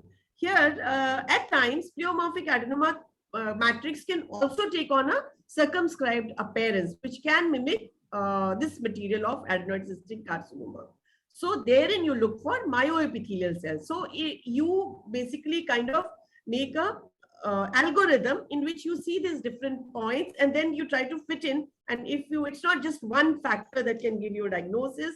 So you just inspect it carefully again. If you see myoepithelial cell, fibrillary stroma, and some other clues which can help you come to a diagnosis, then it goes towards the direction of pleomorphic adenoma. So a wide spectrum of findings that may complicate the diagnosis. When you have all the three features, typical cytological features, presence of fibrillary acellular matrix material, then sometimes the cellular variant of pleomorphic adenoma may just show a predominance of myoepithelial cell or basiloid cell without the or very less matrix material. And sometimes even sampling is very difficult and you may not get any cells or any material. So these are the pitfalls. The features which we can see in pleomorphic adenoma are cellular pleomorphic adenoma with very sparse matrix. Or sometimes even you can see adenoid cystic-like areas, but then you look for other clues, cytological atypia and metaplastic cells. This is again very important. We must remember that you can see squamous cells, sebaceous cells, mucinous cells, oncocytic cells. So pleomorphic adenoma is one of the most difficult diagnoses to make and one of the most easy diagnosis to make on cytology. Yeah. So if you're seeing hyaline cell, the differential diagnosis would be plasmacytoma. Squamous cells, think of squamous cell carcinoma, mucoepidermoid carcinoma, mucus, again goblet cells, sometimes you will say mucin, mucoepidermoid carcinoma should come in differential. Presence of oncocytes, rule out of organs, oncocytoma, sebaceous, sebaceous neoplasm, and hyaline globules, again go to adenoid cystic carcinoma or basal cell adenoma. Excellent. So basiloid epithelium predominates in solid variant. The first slide which Dr. Saurav showed you, here we did not see much of matrix, neither did we see any globules. So it's a very difficult diagnostic challenge. The tumor cells are less cohesive than cellular PA or basal cell adenoma, and cytoplasm may be so scant so that the cells, they look like, the nuclei look like naked nuclei appearance. Mitosis, necrosis is not observed. So herein what we see is a compact sheet-like and nested pattern of rounded basiloid cells which lack the obvious cribriform or tubular architecture. Here, just show the next slide, please. Yeah, here this is basically kind of a, you can see these cells are small nested or clustered kind of an appearance that may give a clue. And if we have it in mind, we can always think of a solid variant and then finally confirm it on histopathology. Basal cell adenoma is another one great mimicker characterized by the presence of tightly cohesive. The cells are so cohesive, three-dimensional clusters, not much atypia, cords of these cells. You see more of cylinders and less of globules with scant cytoplasm and uniform bland nuclei. Myoepithelial cells are scant or absent. extracellular material may be present, but that is typically denser and less fibrillary than pleomorphic adenoma matrix. So we have aspirate, which shows a cellular baseloid aspirate. Think of these DDs, and with the cytonuclear features and stromal background characteristics, we can somehow come to a limited differential diagnosis. Pleomorphic adenoma showing plant ductal cells with plasmacytoid, epithelioid, and spindle cells, and a fibrillary metachromatic matrix. Adenoid cystic carcinoma with its globules. Stroma is less, a solid variant has less stroma, and this has sheet-like and nested pattern of cells. Adenoid cystic would show angulated hypochromatic cells, cylinders of hyaline stroma with globules. Basal cell adenoma again shows a polygenized stroma with interdigitating. The tumor cells are embedded in the matrix, and the cells are monomorphic and ovoid cells. Excellent, ma'am. So yeah, what we do is basically it's a matrix or a jigsaw puzzle, which we try to fit in on cytomorphology, and then we kind of overcome these challenges in these cellular baseloid kind of neoplasms. Dr. Saurabh. thank you, ma'am. So ma'am has very lucidly and extensively described the points which should be keep in mind while dealing with such kinds of baseloid neoplasms. And though we are very commonly find the pleomorphic adenoma or adenoid cystic carcinoma is relatively common to find in our regular practice, but they are very much confusing because of their different kinds of diversities and because different types of cellular components. So we have to look for the background stroma. We have to look for how the cells are looking, whether there are presence of myepithelial cells or not, the varieties of myepithelial cells, and by keeping in mind this point, we possibly might reach to the diagnosis of baseloid neoplasm. But also, in many cases, we can go to the exact categorization of the tumors, and that's why the Milan system also has emerged. So let's go to our next case. Is case 2. Here, a 7-year-old boy presented with a firm, round, non-tender swelling, and it was pretty small in size, 2.5 by 2.5 centimeter in the preauricular region for the last 2 to 3 months, and which gradually increased in size since the last 2 weeks. And CCT showed the peripherally enhancing lesion with some hypodense region. And on this background, we did the FNAC of the patient, and here the FNAC smears. And here also the smears are pretty cellular, and there is some trabecular and papilloid architecture there, and the cells are a bit discohesive, and many single cells are lying in the background. And if we go to the higher power, the cells have moderate to voluminous amount of cytoplasm with some cytoplasmic vacuolations. We have round to ovoid nuclei and prominent distinct nucleoli in the paired state. The vacuolations are also very much prominent here. So considering these features, what can be the possible differentials? Let me go to Dr. Indu. Ma'am, can you please tell us, so what might be the differentials that come in our mind considering these kind of cytological features? Dr. Indu. Thank you, Dr. Saurabh, and good evening, everyone. Dr. Saurabh, can you go back to the previous slide? Yeah, sure, ma'am. In the low power view, ma'am? Yes, no, high power. Okay. Next slide, yeah. So as Dr. Saurabh showed, the aspirate is highly cellular, and there is no doubt that this is a neoplasm because you are not seeing any normal ductal structures or isna structures. And you can see, if you look at the cytologic details of this tumor, the cells have abundant granular cytoplasm and have multiple vacuoles, as he has already described, and they have uniform nuclei with fine chromatin and prominent small nucleoli, and the nuclei shows low-grade features. And as you can see, the pap stain smear, there are multiple vacuoles with some kind of secretion in it, and this could possibly be mucin. We cannot make out at this stage. So with these cytologic features in mind, we can report this tumor as best as salivary gland neoplasm, favor low grade. And if you are using a Milan system for reporting, you can classify this as salivary some category. This, as Dr. Chris has already described, that is salivary gland neoplasm of uncertain malignant potential, category 4. Yeah.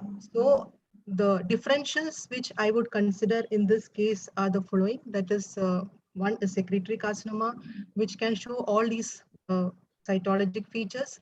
Second differential would be a cymogen granule poor acinic cell carcinoma, because I'm not seeing any definite cymogen granules. Then third differential would be a low-grade mucoepidermoid carcinoma, because we are seeing some secretions in the cytoplasm, which we do not know whether it is mucin or not. And the fourth differential would be oncocytic neoplasm, such as Warthin tumor, oncocytoma. Fair enough. Fair enough. So possibly we able to do cell block here. In the cell block, we got some sheets of cells in the dispersive manner.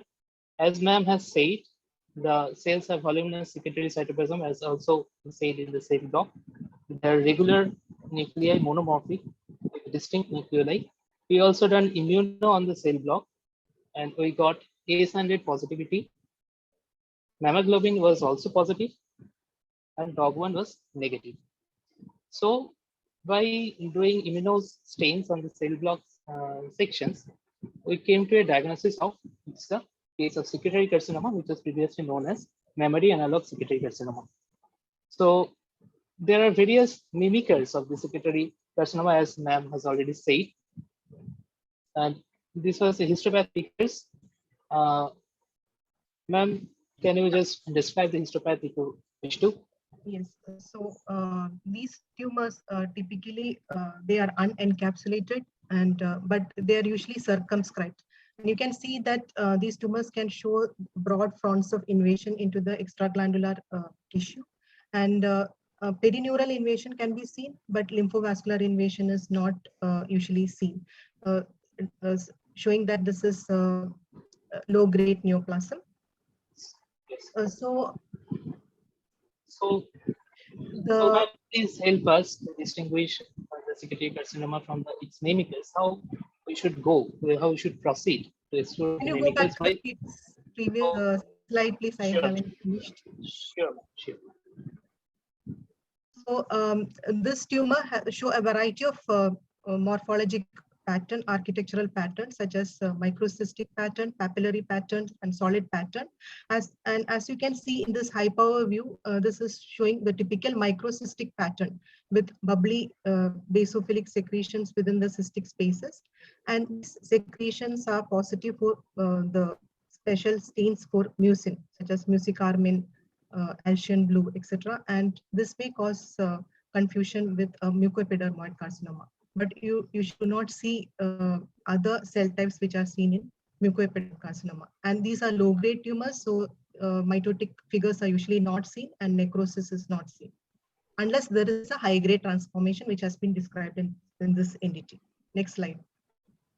Excellent, ma'am. This is a very good description of how the possible histopathology can look. So, ma'am, please help us to how we can proceed to distinguish it from its cytological mimickers. That is, as you have mentioned, we should consider acinic cell carcinoma, mucoepidermoid carcinoma, and other oncocytic neoplasms. How we should proceed, ma'am? Yeah, next slide, please. So I have put the two pictures of both acinic cell carcinoma and secretory carcinoma side by side for comparison. So if you look at the aspirate from an acinic cell carcinoma, you can see a monomorphic population of polygonal cells with abundant cytoplasm, and they have low nuclear to cytoplasmic ratio because of the abundant cytoplasm, and they have monomorphic nuclei without any nuclear atypia. And there are many strip nuclei can be seen in the background. And when you look at the secretory carcinoma, you can see multiple vacuoles in the cytoplasm, which is not seen in the case of an acinic cell carcinoma. Next slide, please. So here in this picture, you can better appreciate the basophilic cymogen granules in the cytoplasm of these cells, which are not seen in secretory carcinoma. Next slide. So this is a cell block preparation of ethnic cell carcinoma, where you can see SNR cells with dense basophilic granules, and you can also see these intercalated type of ductal cells without granules. Next slide. And these basophilic granules are positive for PAS with diastase, which are not seen in secretory carcinoma. Next slide.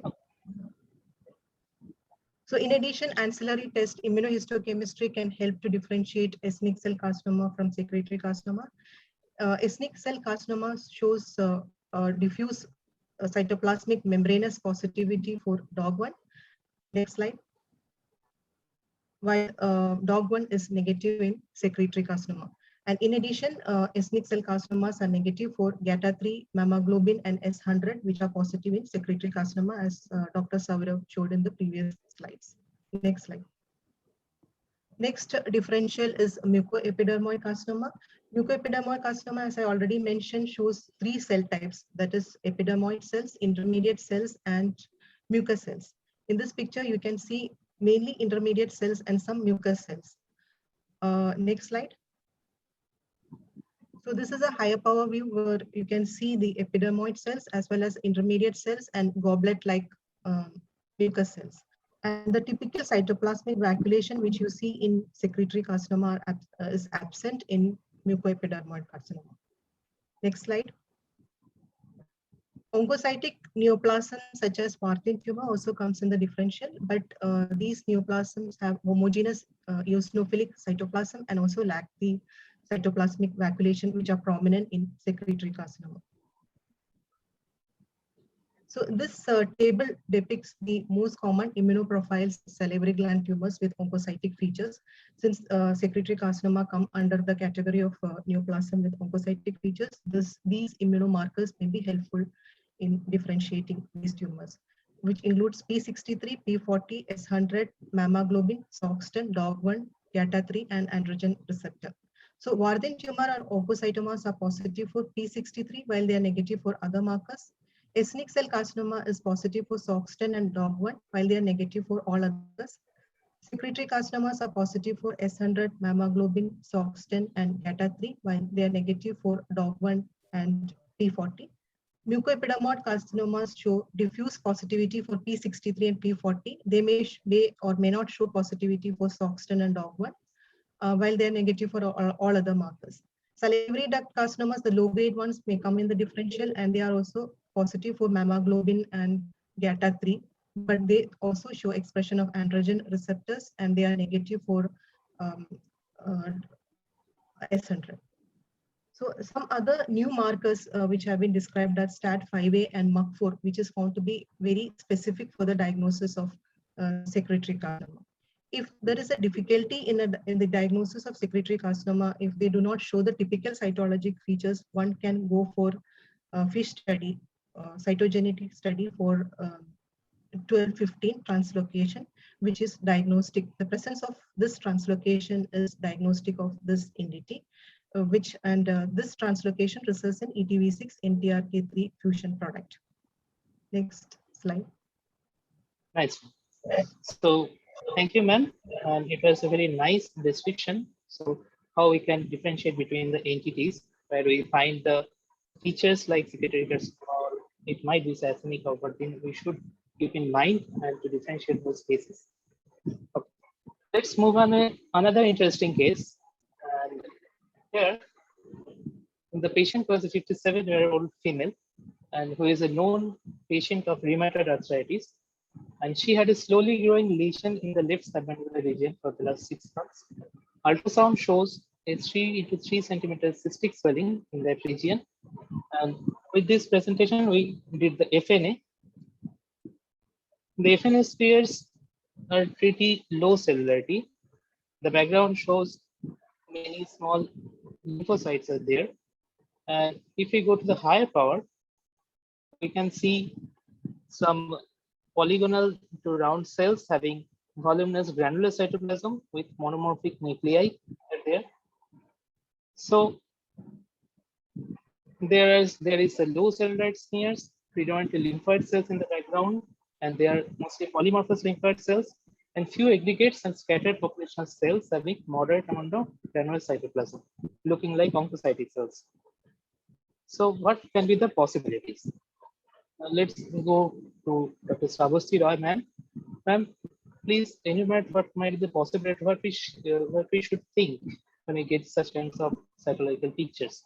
This Okay, is thank you, Saurabh. low cellular smear. Good Over evening, to you, ma'am. everybody. Good evening, everybody. First of all, thank you to the organizers for A, organizing such a wonderful seminar, and B, allowing me to participate. Saurabh, could you go back to the previous slides, the LOPA? Sure. Yeah, okay. So here you have a lesion which has yielded a kind of necrotic degenerate aspirate with a few epithelial cells, lymphocytes. Next slide, Saurabh. Yeah, if you can see, there are 1 or 2 histiocytic cells out here. I can see them. Saurabh, you can activate your pointer. And here there is this cluster of epithelial cells, which sort of you could think it has an oncocytic appearance. So when you get this kind of appearance, or you get a salivary lesion, or commonly what we get is a lesion in the parotid, and you're getting a cystic aspirate. It could be mucoid, it maybe could be a little serosanguinous. So the differentials are basically maybe broadly categorized into 3. Number 1, non-neoplastic. Secondly, neoplastic benign with cystic degeneration, and neoplastic malignant with cystic degeneration. Now, since we have already discussed that malignancies form a very small component of salivary gland lesions, the first group that we need to look into are the non-neoplastic ones. So in this kind of smear, the differentials that we need to consider: 1, retention cyst or a salivary duct cyst, a lymphoepithelial cyst, branchial cleft cyst, an epidermal cyst, and last but not the least, an inflammatory lesion. And to my young friends starting off in the practice, keep this inflammatory lesion, particularly in our country, keep it in mind that it could be inflammatory plus minus tuberculosis. Always keep a practical point of all starting off. Keep one smear aside. You might need to do a Ziehl-Neelsen, and you might be surprised at the results in quite a few cases. So a very, very practical thing, please keep it in mind. So these are the 5 non-neoplastic lesions. For neoplastic, you could have cystic degeneration in benign and malignant tumors. Again, a practical point with many patients going in for alternative therapies. Whether that's a controversial topic, but we'll be deceiving ourselves if we do not accept the fact that patients who have undergone some form of alternative therapy or generally land up with degenerative changes in their tumors at any body side, breast, parotid. So you keep those the chance of degenerative changes in neoplastic lesions in mind. Next, Saurabh, go back to the next one. So these are our differentials. It could be a Warthin in a benign tumor. It could be degenerative change in a Warthin or a pleomorphic salivary adenoma. It could be degenerative changes in a mucoepidermoid or adenocystic. Importantly, it could be a metastatic carcinoma with degenerative changes. Next, please. Thank you, ma'am. There is so much of differentials in this case, which you can think, and this is really a difficult area in salivary gland cytopathology when you get such kind of cystic changes only, and without many clues what it might be. And very importantly, to interrupt, Saurabh, we have to remember that we cannot really keep taking multiple aspirates. Yeah, that's true. There's only a certain number of multi-site aspirations that you can do. And so ma'am has also correctly said, because of the alternative medicine, many such cases we found only such kind of cystic changes without the definite clue what it may be. Exactly. Okay. So in the considering the cytomorphology and presence of some granular cells which might be oncocyte, which we thought, we released the report as it's a cystic lesion, possibly as a salivary gland neoplasm, and Warthin's tumor need to be excluded. And we recommended for urgent excision biopsy of this case.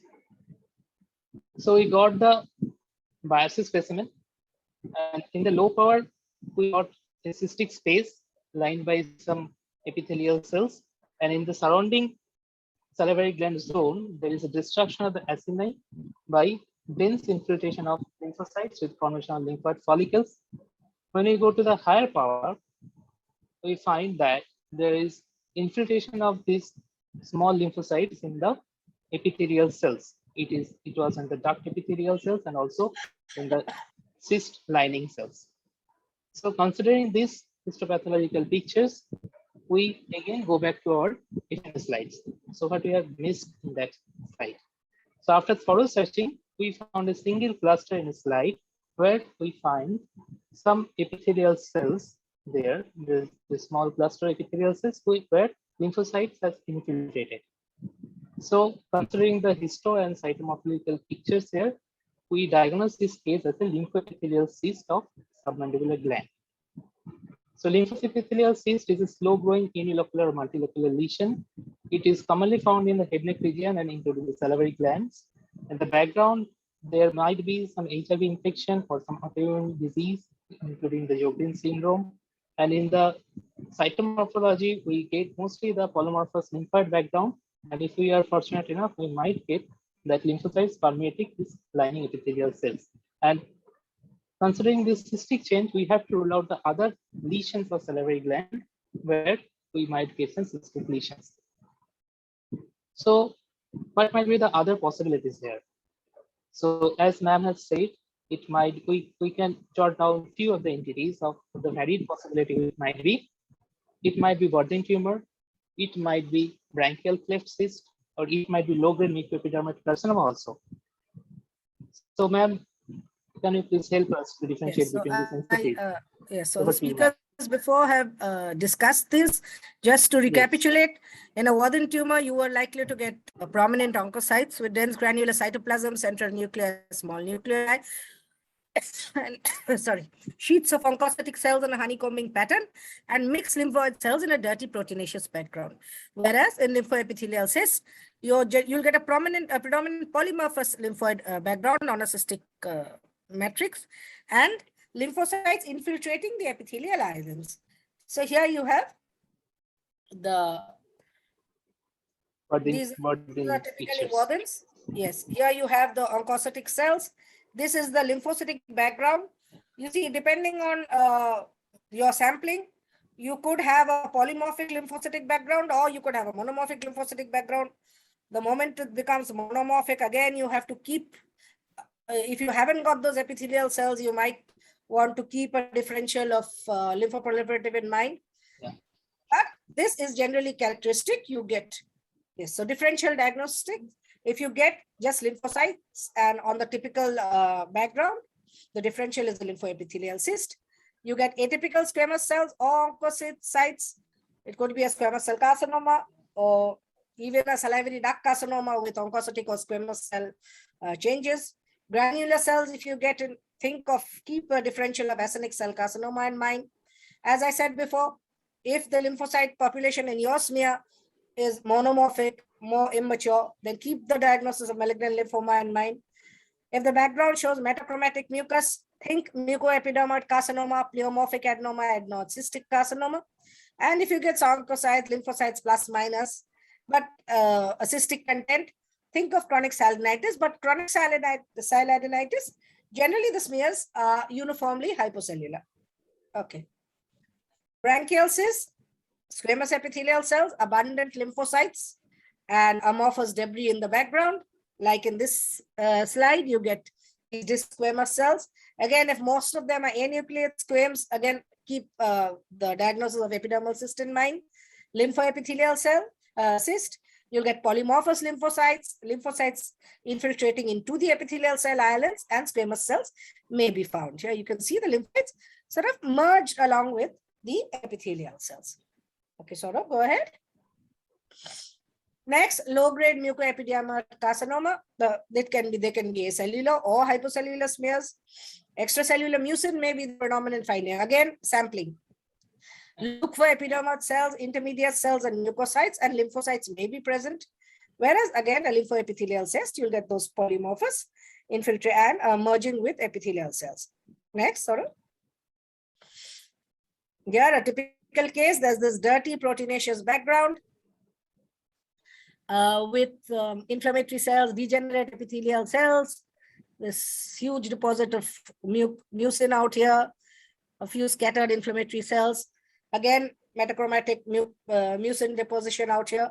But then you get this cluster of cells with largely monomorphic nuclei and moderate vacuolated cytoplasm. Here again, you get these cells, and here columnar cells, here sort of vacuolated to faint cytoplasm. Next. So, ma'am, thank you, ma'am.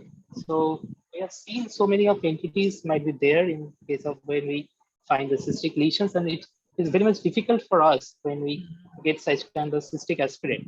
So possibly we all have some experience regarding this when we get some cystic change and cannot make out what it can be.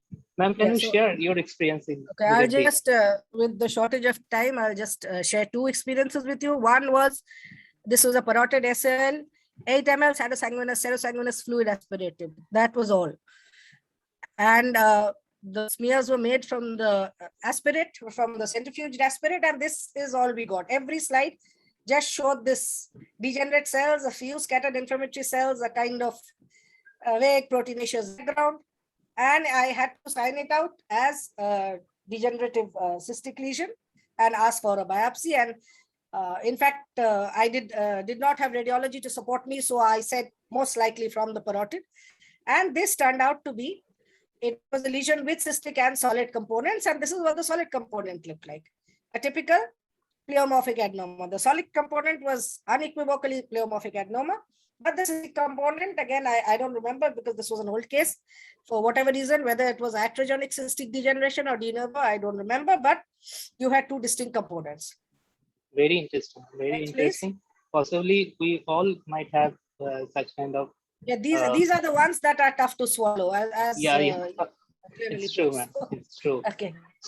So when we get such kind of cystic changes while aspirating from the salivary region, we should keep in mind that various lesions ranging from neoplastic to non-neoplastic, as Hannah has already said, it might present as a cystic lesion. So we need to look for the cellular components carefully, whether we're getting some oncocytes, and if we get some oncocytes and their arrangement, whether they are in sheets with honeycombing appearance or not. And we have to look for the mucocytes, epidermoid cells or intermediate cells if we are thinking of the mucoepidermoid carcinoma. That low-grade mucoepidermoid carcinoma can commonly present like this in these cystic changes only. And we also should look for the lymphocytes invading epithelial iron, because epithelial cyst also we might get, though it's not very much common. And last but not least, we should keep in mind that clinical radiological correlation is a must, because the ultrasound pictures or some CT findings, imaging findings helps us a lot to assess how the lesion can be. Can it be neoplastic or non-neoplastic? And if it is neoplastic, whether there is any chance of benign or malignant lesions by assessing the margins of the lesion and whether the lymph nodes are present or not. So we should keep in mind that also. So, ma'am, possibly you also have such kind of presentation with case and where radiology helped. Yeah. Again, it could radiology again, unless there is really good communication. Radiology, if you just depend on the radiology, it could be a problem. We had a male, a 55-year-old male referred from the Colliery Hospital with a history of pain and swelling over the parotid. And it later descended into weakness, difficulty in deglutition. The CT scan was done outside and the report was left parotid abscess with adjoining cellulitis, invasion of left parapharyngeal space and mass effect on pharynx. Then the patient was transferred to Kolkata and had an MRI done, which showed a left parotid mass extending medially into carotid space and parapharyngeal space with cervical lymphadenopathy. Yeah. So this was the ultrasound which was done by our radiologist, and you can see this lesion with cystic and solid components and neck nodes.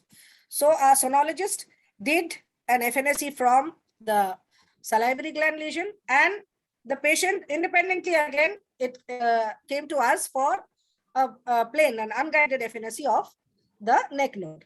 Next. So this was what we got from the neck node. Degenerative background, atypical squamous cells. That's about all. So this could, since we till we sort of found out, we ran around and found out about the parotid. This could easily have gone out just as a metastatic squamous cell carcinoma, but we got to know about the parotid, and this is what the parotid FNAC look like. Here you can make out the glandular component. Here are these cells, high-grade epithelial atypical cells with moderate eosinophilic cytoplasm. You can see the atypical squamous cells again. So this was signed out as a high-grade mucoepidermoid carcinoma because the predominant feature was these squamous cells, and it was signed out as such.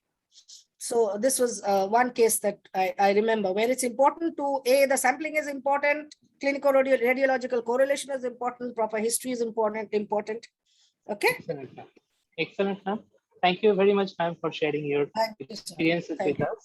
Thank you. So let's move on to our next case. Here we had a 30-year-old rural tribal lady from Tea Garden in North Bengal. She presented with a tiny swelling on the hard palate and noticed by her since 3 weeks only. And there was a history of tooth extraction. And the patient was habituated for chewing betel nut and occasional smoker because she was. On clinical examination, a submucosal tender lesion, a very sub-centimeter lesion was found on the left side of hard palate. Radio imaging was non-contributory.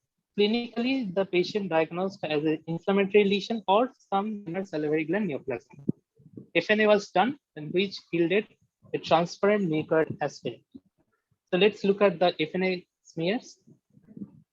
And these are the FNA pictures. Let me give the opportunity to invite Sir, Dr. Vidyut Krishna Goswami. Sir, can you please describe the smears, what we are seeing here? Thank you, dear Saurav. Good evening, everyone. We are here in an excellent academic gathering. My heartfelt gratitude to the organizer, Professor Guho Mullik, and her team for this excellent academic piece and allow me to be here. So FNAC finding, you can see nicely that there are some squamoid cells with dense eosinophilic cytoplasm in monolayered sheets and in singles, many of them with mild nuclear enlargement, but not amounting to call them the dysplastic changes. Occasional large histiocytoid cells are also there. Good number of inflammatory cells in the mucoid smear background. No evidence of granuloma or epithelioid cells are seen.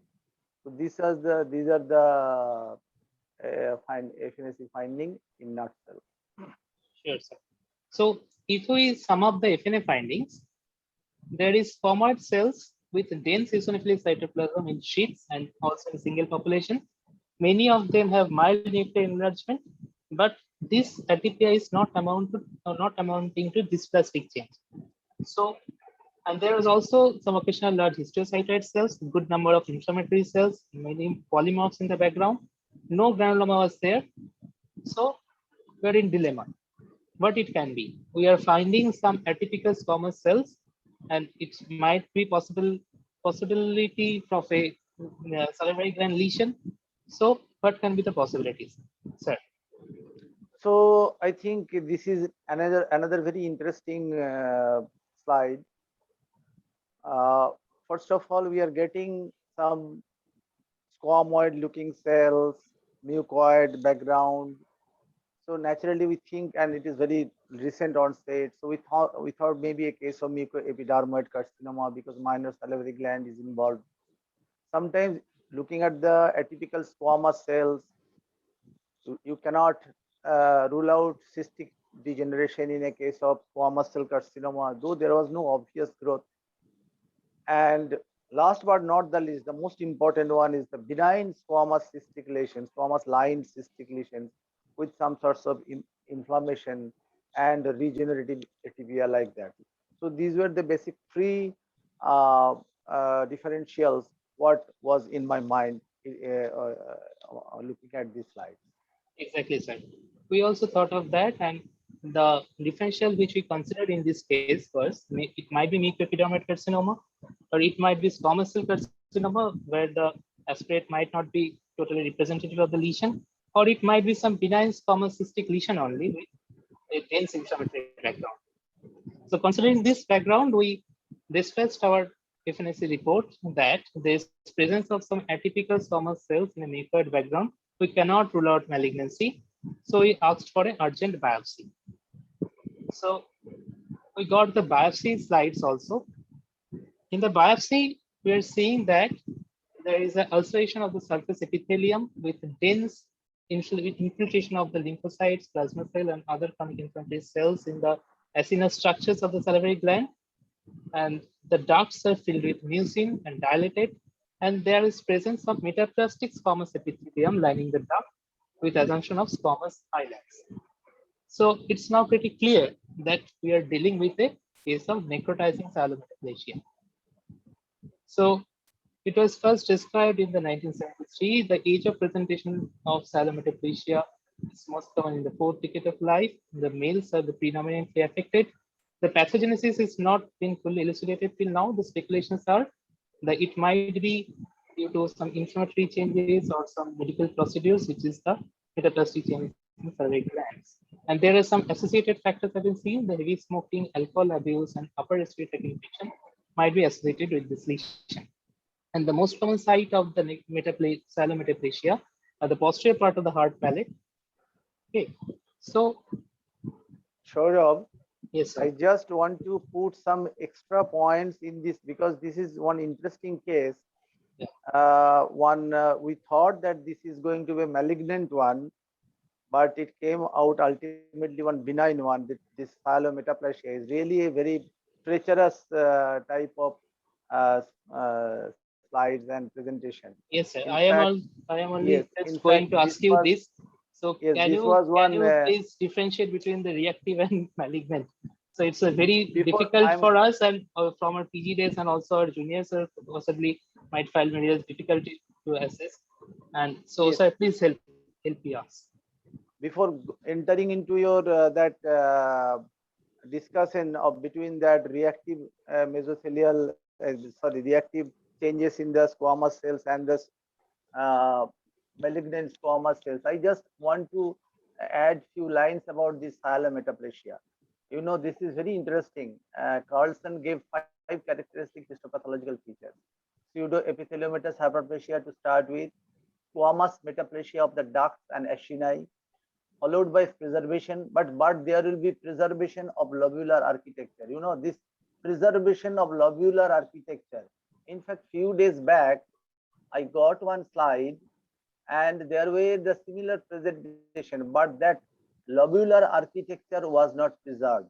And ultimately that was signed out as in the histopathology, of course, not in the cytology.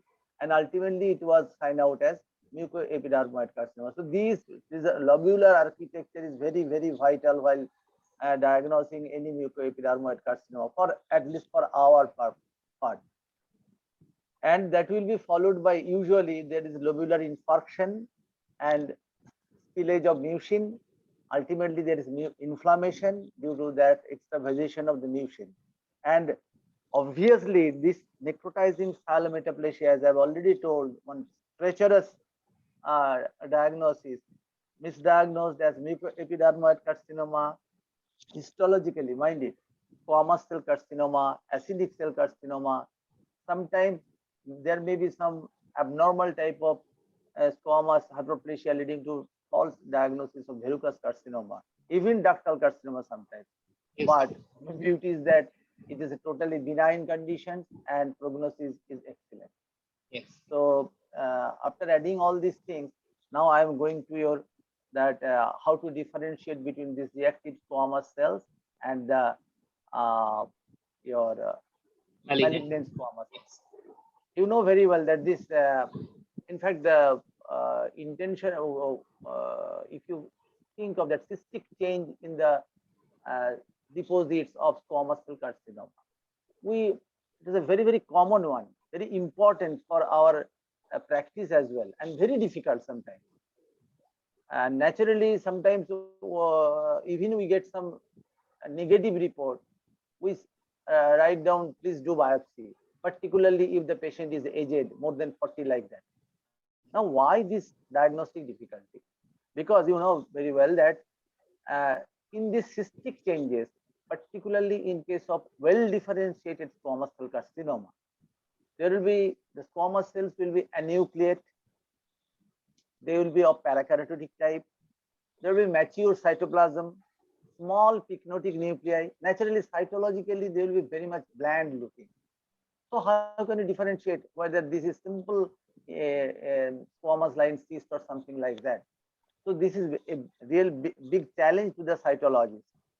Moreover, if you think of one squamous line cyst, there may be sometimes that a secondary inflammation leading to regenerative atypia, degenerative changes, leading to appearance of some worrying cytological changes in the epithelial cell. So, and moreover, I also, in this scope, I want to draw one attention that in our regular PAP reporting, we are getting the same problem. In fact, I all the time I talk with my students and my colleagues that this PAP, why there are so many fragmentation, that LSIL, HSIL, ASCAS, AGAS, ASCAS8. Why? Because of the same thing that we want to classify them, whether we can make it a perfect diagnosis of regenerative or the malignant or neoplastic one. It's a very difficult question to answer. Very difficult, very difficult. So how can we get one clues? Already it is told several times in the past by all the probably all the speakers that clinico-radiological detailing. Always, I probably you can remember that in your student life, I always told that cytology is one science where pathologists become one great clinician. Okay, I think better clinician than the clinician, right? So clinico-radiological detailing, never forget to take this clinico-radiological detailing. Next, think that the cystic squamous cell carcinoma, they are more necrotic than inflammatory. More necrotic, I am just repeating. A careful search, you can, if you follow, then definitely, apart from these benign looking cells, definitely you can get some malignant squamous cell as well. And look for mitotic activity, including those atypical mitosis. And you know that what are those changes? They will be more hyperchromatic, there will be angulation, there will be BGR looking, globoid shape, the dense orangeophilic cytoplasm, abnormal keratinized cells. So all these features will definitely help us to draw one whether this is benign. Moreover, if you consider your reactive squamous cells, in fact, this can be also applied in any reactive or regenerative atypia, that there will be no hyperchromasia or little hyperchromasia, number one. Number two, NC ratio will be not altered. That will be there in case of your malignant cell. That nuclear membrane irregularity, that will not be there. And your nucleoli, that will be more prominent in case of your regenerative changes than in case of your exactly, sir. Even then, all applying all these things, you may not be possible. So one indeterminate or descriptive diagnosis you can give, but it should be there. You should give one explanatory note that clinical correlation is to be done and any persistent mass is to be excised to exclude malignancy. So this is about your reporting on your table. And if you think that regarding ancillary tests, yes, sometimes as because most of the squamous cell in the upper aerodigestive tract, they are related to your HPV infection. So likely that if you do one FNA sample PCR for HPV DNA, it may be positive. Or if you do one cell block study and IHC with surrogate marker like P16, it may be give something. Sure, indeed, sir. So actually, we have to stick to the basic in every time to differentiate from the malignant to benign cells. And there's very much importance of the background, whether it dealing tumor diathesis are there or only polymorphs are there, and also the cytomorphological, clinico-radiological correlation. That gives a very usual clue. So whether it might be malignant or not. So what are the points we noted here? So Silobetaplasia is a spontaneous resolving inflammatory process. It can mimic a malignant tumor, especially in FNSC, and we always should keep a high element of suspicion while reporting these kinds of smears, and we can give much stress on the clinico-radiological correlation. So thank you, sir, for your valuable experience sharing. So let's move on to our next case. This is a case 5. This is a very interesting one, and unusual finding was there. We got a 14-year-old female patient with a submandibular swelling for 1 year. Initial CT scan showed a pretty large tumor, 5 by 4 centimeter in the left submandibular region and extending to parapharyngeal region. It was previously excised in some other institute outside, but the tumor recurred. And now the CT scan showing there is very post-op case of submandibular gland with a bulky heterogeneous tumor with multiple ill-defined hypodense areas. So in the initial FNS smears, we got a cellular smear with many small round cells, which are mostly the dispersed population, and with occasional small microacinar patterns were there. The cells of scant cytoplasm, high NC ratio was there, and while going to the higher power, we can see that some cells show stippled chromatin pattern with no nucleoli. So considering this, we have done the cell block and do immunostains over it. And in that immunostain, we found that it was a cytoplasm positive, CD56 positive. Pancreatite was scattered positivity and chromogram was negative. Ki67 index was around 20%. So we conclude the lesion as a given diagnosis that it is a neoplasm with neuroendocrine differentiation. So after giving the diagnosis, the patient was shifted to Tata Medical Center, and I will request Dr. Indu, possibly you have the follow-up of this patient and the further workup, and ma'am, please share your experience regarding this case. Over to Dr. Indu. The cytology slides of this patient was reviewed at our center and was reported in similar manner. So the patient underwent parotidectomy, and here you can see the histology of the tumor. Here you can see a relatively well circumscribed tumor in the parotid gland, and which has a solid blue look in low power. Next slide.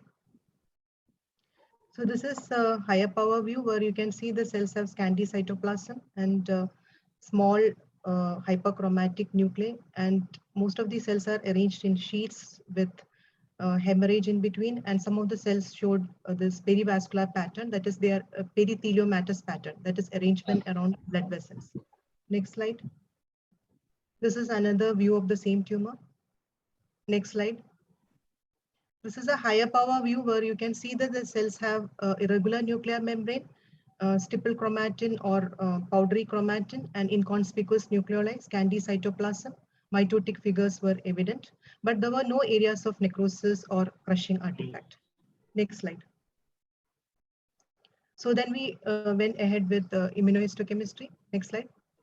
So cytokeratin showed focal positivity similar to the cell block preparation, that is focal. Some of the cells also, previous slide, I have not finished with the, yeah. So there was some perinuclear dot-like positivity in some of the cells. Next slide. Next, oh yeah.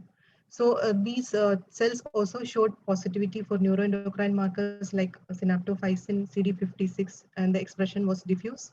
Chromogranin showed focal patchy positivity, and Ki67 proliferation index was around 20 to 30%. Next slide.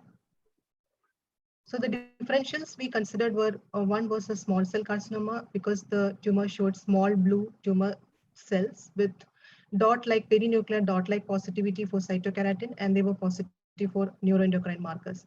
But it lacked an increased mitotic activity or apoptosis or crushing artifacts which are usually seen in a small cell carcinoma. Second differential was a neuroendocrine tumor grade 2, but it did not show any organoid pattern that is typical of a well-differentiated neuroendocrine tumor. Then the next differential was in Ewing sarcoma of salivary gland, which is very rare.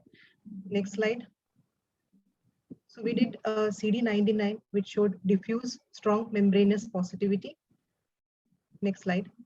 We went ahead with FISH for EWSR1 rearrangement, EWSR1 break apart FISH, which showed split signals. That is, you can see both red and green signals, which is suggestive of positivity for EWSR1 rearrangement. Next slide. So this was diagnosed as residual or recurrent Ewing sarcoma. Next slide. So a bit more about Ewing sarcoma. So this tumor was separately called as both Ewing sarcoma and primitive neuroendocrine tumors were initially considered as separate entities. Now they are considered as a part of the same spectrum of disease, and in the current WHO on soft tissue tumors call this entity as only Ewing sarcoma. So this is very rare in the salivary gland, and only few cases have been reported, around 6 cases. And this is a prototype of small round blue cells. And immunohistochemically, they show positivity for neuroendocrine markers, and S100 positivity can be seen depending upon the degree of neuroectodermal differentiation. Strong membranous CD99 positivity is seen in around 95% of cases. And in the presence of both CD99 and NKX2.2 positivity, it is highly specific for the diagnosis of a Ewing sarcoma. And FLY1 or ERG positivity can be seen depending upon the fusion partner. And the new entity which has been described in the head and neck region and also in salivary gland, parotid gland, is adamantinoma like Ewing sarcoma, which which shows diffuse positivity for cytokeratin and squamoid markers like P63 or P40, and can be confused as a poorly differentiated squamous cell carcinoma if CD99 is not included in the IHC panel. So at the molecular level, these tumors show about in 85 to 90% cases EWSR1 FLY1 fusion transcript, and in 5 to 10% cases EWSR1 ERG fusion, and rarely first ERG and first FEV translocation has also been described. Next slide. So most important differential diagnosis in this case is small cell carcinoma, because there is expression of neuroendocrine markers and cytokeratin dot-like positivity. It is a diagnostic pitfall if CD99 is not added in the panel. So the other round cell tumors which can show co-expression of CD99 and neuroendocrine markers, especially in a pediatric age group, are the following. That is, rhabdomyosarcoma can show CD99 expression and expression of neuroendocrine markers. So it is very important that we should include myogenic markers such as desmin, myogenin, and myod1 in the panel. Synovial sarcoma can also show CD99 expression and S100 positivity, and also CK expression. So TLE1 should also be included in the panel. Lymphoblastic lymphoma, very important. They can show diffuse membranous CD99 expression. So in the panel, it is very important that we should include CD45 and TDT. Sometimes lymphoblastic lymphomas can be CD45 negative. So TDT is essential. Neuroblastomas are positive for neuroendocrine markers, but CD99 is usually negative. Next slide. So the treatment and prognosis of these tumors, they are highly aggressive tumors. So a combined treatment approach, including surgery, irradiation, and chemotherapy, is a treatment of choice. And minimum follow-up data, there is very less follow-up data in literature on Ewing sarcoma in salivary gland. In general, prognosis is poor, with disease-free survival rate of approximately 50% in 3 years and 45% in 5 years.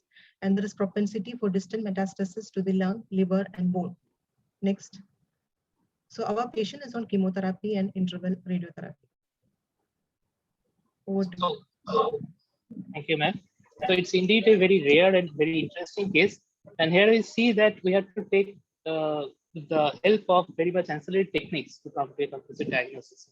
So, ma'am, whether there is any role of ancillary techniques on the cell block and which we can apply, which we can progress to the cytopathology, or like IC or FISH. Of course, there is a role of ancillary techniques. So all these ancillary techniques can be applied on cytology materials such as special histochemical stains such as music carmine, Alcian blue, PAs with and without diastase. All this can be applied.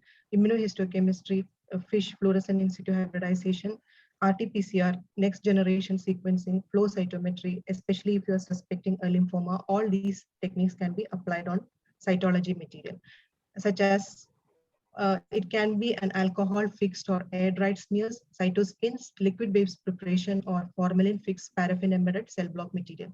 So most of the time we make a formalin fixed paraffin embedded cell block material.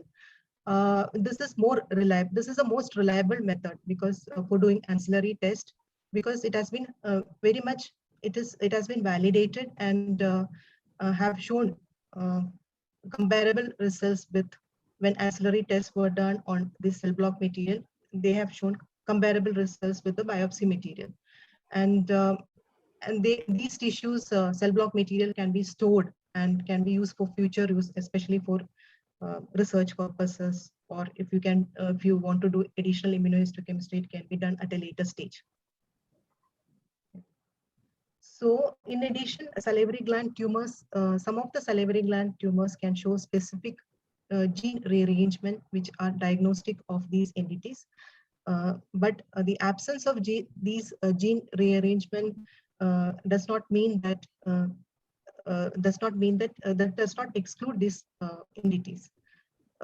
Such as pleomorphic adenoma shows PLAG1 gene rearrangement, and sometimes they can also show HMGA2 rearrangement, and there is a PLAG1 antibody available. Mucoepidermoid carcinoma shows MAML2 gene rearrangement. Adenoid cystic carcinoma can show MIB and NF5B rearrangement, and a MIB antibody is available. Mammary analog secretory carcinoma shows ETV6 gene rearrangement. Hyalonizing clear cell carcinoma, which is now called as clear cell carcinoma, shows EWSR1 gene rearrangement. And cribriform adenocarcinoma of minor salivary gland or polymorphous adenocarcinoma shows PRKD gene rearrangement with multiple partners. Excellent. Excellent. So let's come to the conclusion now. And so I have seen that by the help of the such varieties of ancillary techniques, and if we stick to the basic of our cytomorphology knowledge, we can go to some extent to the diagnosis of salivary gland lesions of this, considering these various morphological variations. So let me put a question. So how far can we depend upon the cytology for different types of, for this differentiating these various types of salivary gland tumors? And let me ask Professor Goswami, sir, what's your view regarding it? Over to you, sir. Yes, Saurabh, already we have completed one exhaustive discussion on pitfalls of FNAC in salivary gland lesion. And I have already told that here I just want to put some points in favor of cytology, because we are in cytology conference, right? Yeah. And this is very much proof that all the time, yes, core needle biopsy, when it came, then if we go through the history even, then we will find that somehow cytology sometimes for years it was not being taken, though it was favorite in some other places, etc., etc. And after particularly, I can recollect very few years back, I had a talk with our most respected Pranavda, that I am talking in Bengali, Biddut, আমার গত 6 মাসে একটাও ব্রেস্টে কোনো cytology হয়নি. We have no cytology in breast in last 6 months. So this was winning all these things. Now what is the picture? Particularly I can recollect Savitri Krishnamurthy's opinion and her excellent presentation. And now already Indu Madam also told that you can do so many things from even the scraping of the smear. That is a beauty. That is you can do so many things from the cell block availed through the cytopathology. Okay, your techniques of cytopathology. So cytopathology is again revived. Cytopathology is in forefront in diagnosis, just like one phoenix bird, you know. All the time it is going back, again it is coming forward. So definitely this is the beauty of this particular science. Thank you, Saurabh. Thank you so Indeed, much. sir. So it's definitely a very encouraging situation for So over to Dr. Bhatia, ma'am. So what's your view regarding it?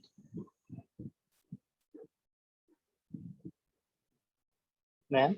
I would also replicate Dr. Vidyut's views. But one thing is there, the advantage of cytopathology is that it's quick. And if it is malignant, then you can directly, it's quite satisfying at times. Though there is a lot of hair splitting and you may get somewhat diagnosis, which is not really. So with the Milan system coming in, especially salivary glands, if you see. So basically cytopathology would be, I would use it as a tool to guide the clinician as to the further management. If I'm not able to make a definitive diagnosis also, still I'm able to guide the clinician, and that's my primary role. So if we stick to that and we kind of try to help the clinicians, they'll start respecting our opinions as well. And the fewer mistakes are also made. And if possible, then cell blocks, of course, can help us reach a definitive diagnosis. Yes, so I feel it's both ways. It's not too hard to swallow, but swallow with caution. That's my statement. Yeah. It's true. It's true that there's so much of pitfalls there, but we can progress with some of the entities and to such extent to help the clinicians. Yes, Bill. But to you, Shabas ma'am, what's your view regarding this topic? Over to Shabas ma'am. Again, yes. Hello. Yeah, ma'am. Again, to agree with Dr. Bhatia, we need to look at, first of all, cytology helps a lot in screening between benign and malignant. It gives the clinician an idea. Secondly, we need to go in for ancillary techniques. Cell blocks, should be the rule rather than the exception. As far as possible, I would ask all the newer consultants, the newer pathologists to start practicing because we are doing cell blocks and staining on spheres. And I think everybody should practice and try to, because that helps us a lot. And it takes us to the next step of the differential.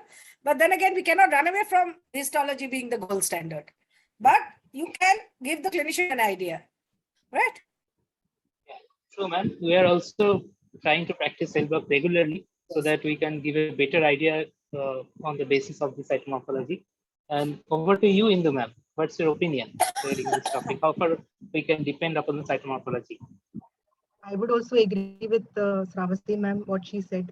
I would reiterate the same thing, what she had said now, because here comes the importance of cell block preparation, because most of the time you cannot make a definitive diagnosis on cytology alone because of the overlapping morphologic features of many of the salivary gland tumors. So we should make it a practice that a cell block, a dedicated pass should be made to make a cell block, so that we can use it for the future for immunohistochemistry. Even if you don't have the facility to do immunohistochemistry, it can be sent to another center which has this facility, so that it can be better categorized for the classification as possible. And this will help in better patient management.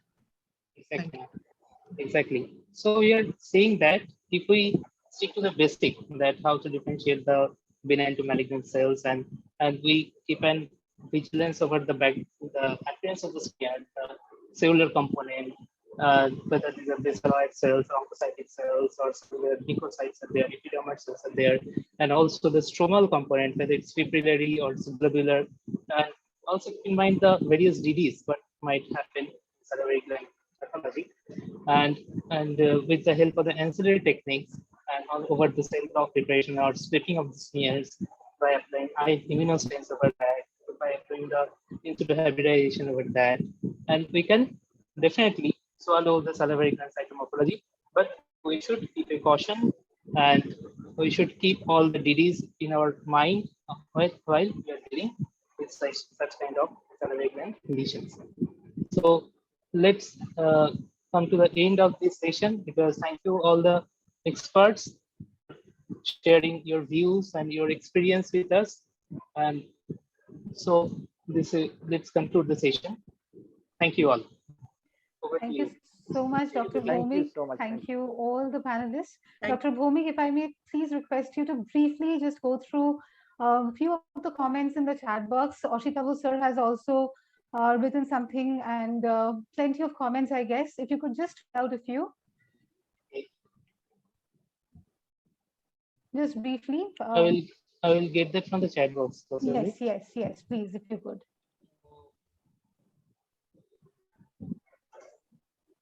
Dr. Nadeem has written that the bar of presentation along with its contents has been raised to an international level. All credits to the speakers and managers. Well done, National Satellite Society. Mamata ma'am, I guess, had a few questions, but I'm sorry we do not have much time about that. Possibly I am not seeing all of them. Okay, if you I'll can just try see, out please. over here. I'll just try out. Yes, I'll just try out here. Dr. Oshitabu Mondol had actually written about case 5, I think, that there were rosette-like structures in the FNAC. So that was one comment that I wanted to read out. And Dr. I Malik mentioned that there is some patterns are there, and with the codes that we are promoting, we thought about the neuroendocrine differentiation market there. That's why we have put the immunomarkers of that neuroendocrine panel, and we got this synaptophysin positivity, positivity, and we discussed a case as the neoplasm with neuroendocrine differentiation. Right. Thank you so much. I hope sir has heard that from us. And Dr. Malik very kindly has stated that he stayed back for this presentation, all of them actually, and that was so kind of him. And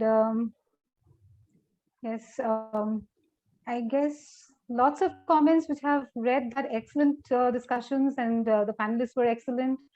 The doubts, I think, if you could please type out the questions in the chat box, which are already there for that matter.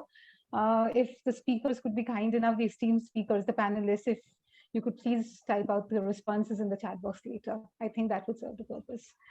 We are running a little late now, so I think I should thank you for, again, Dr. Bhomik, for a wonderful panel discussion. That was really splendid. With that, we come to the end of the first day of our program. I would like to thank the organizers, the sponsors, speakers, and delegates for making this day a memorable one. A special thank you to Gaurav and Deepak for holding our hands every step of the way on this digital platform. We hope to see you all tomorrow at 9 a.m. for the 14th Annual State Cytology Conference 2021, organized by West Bengal Cytology Society. Good night all. Stay safe.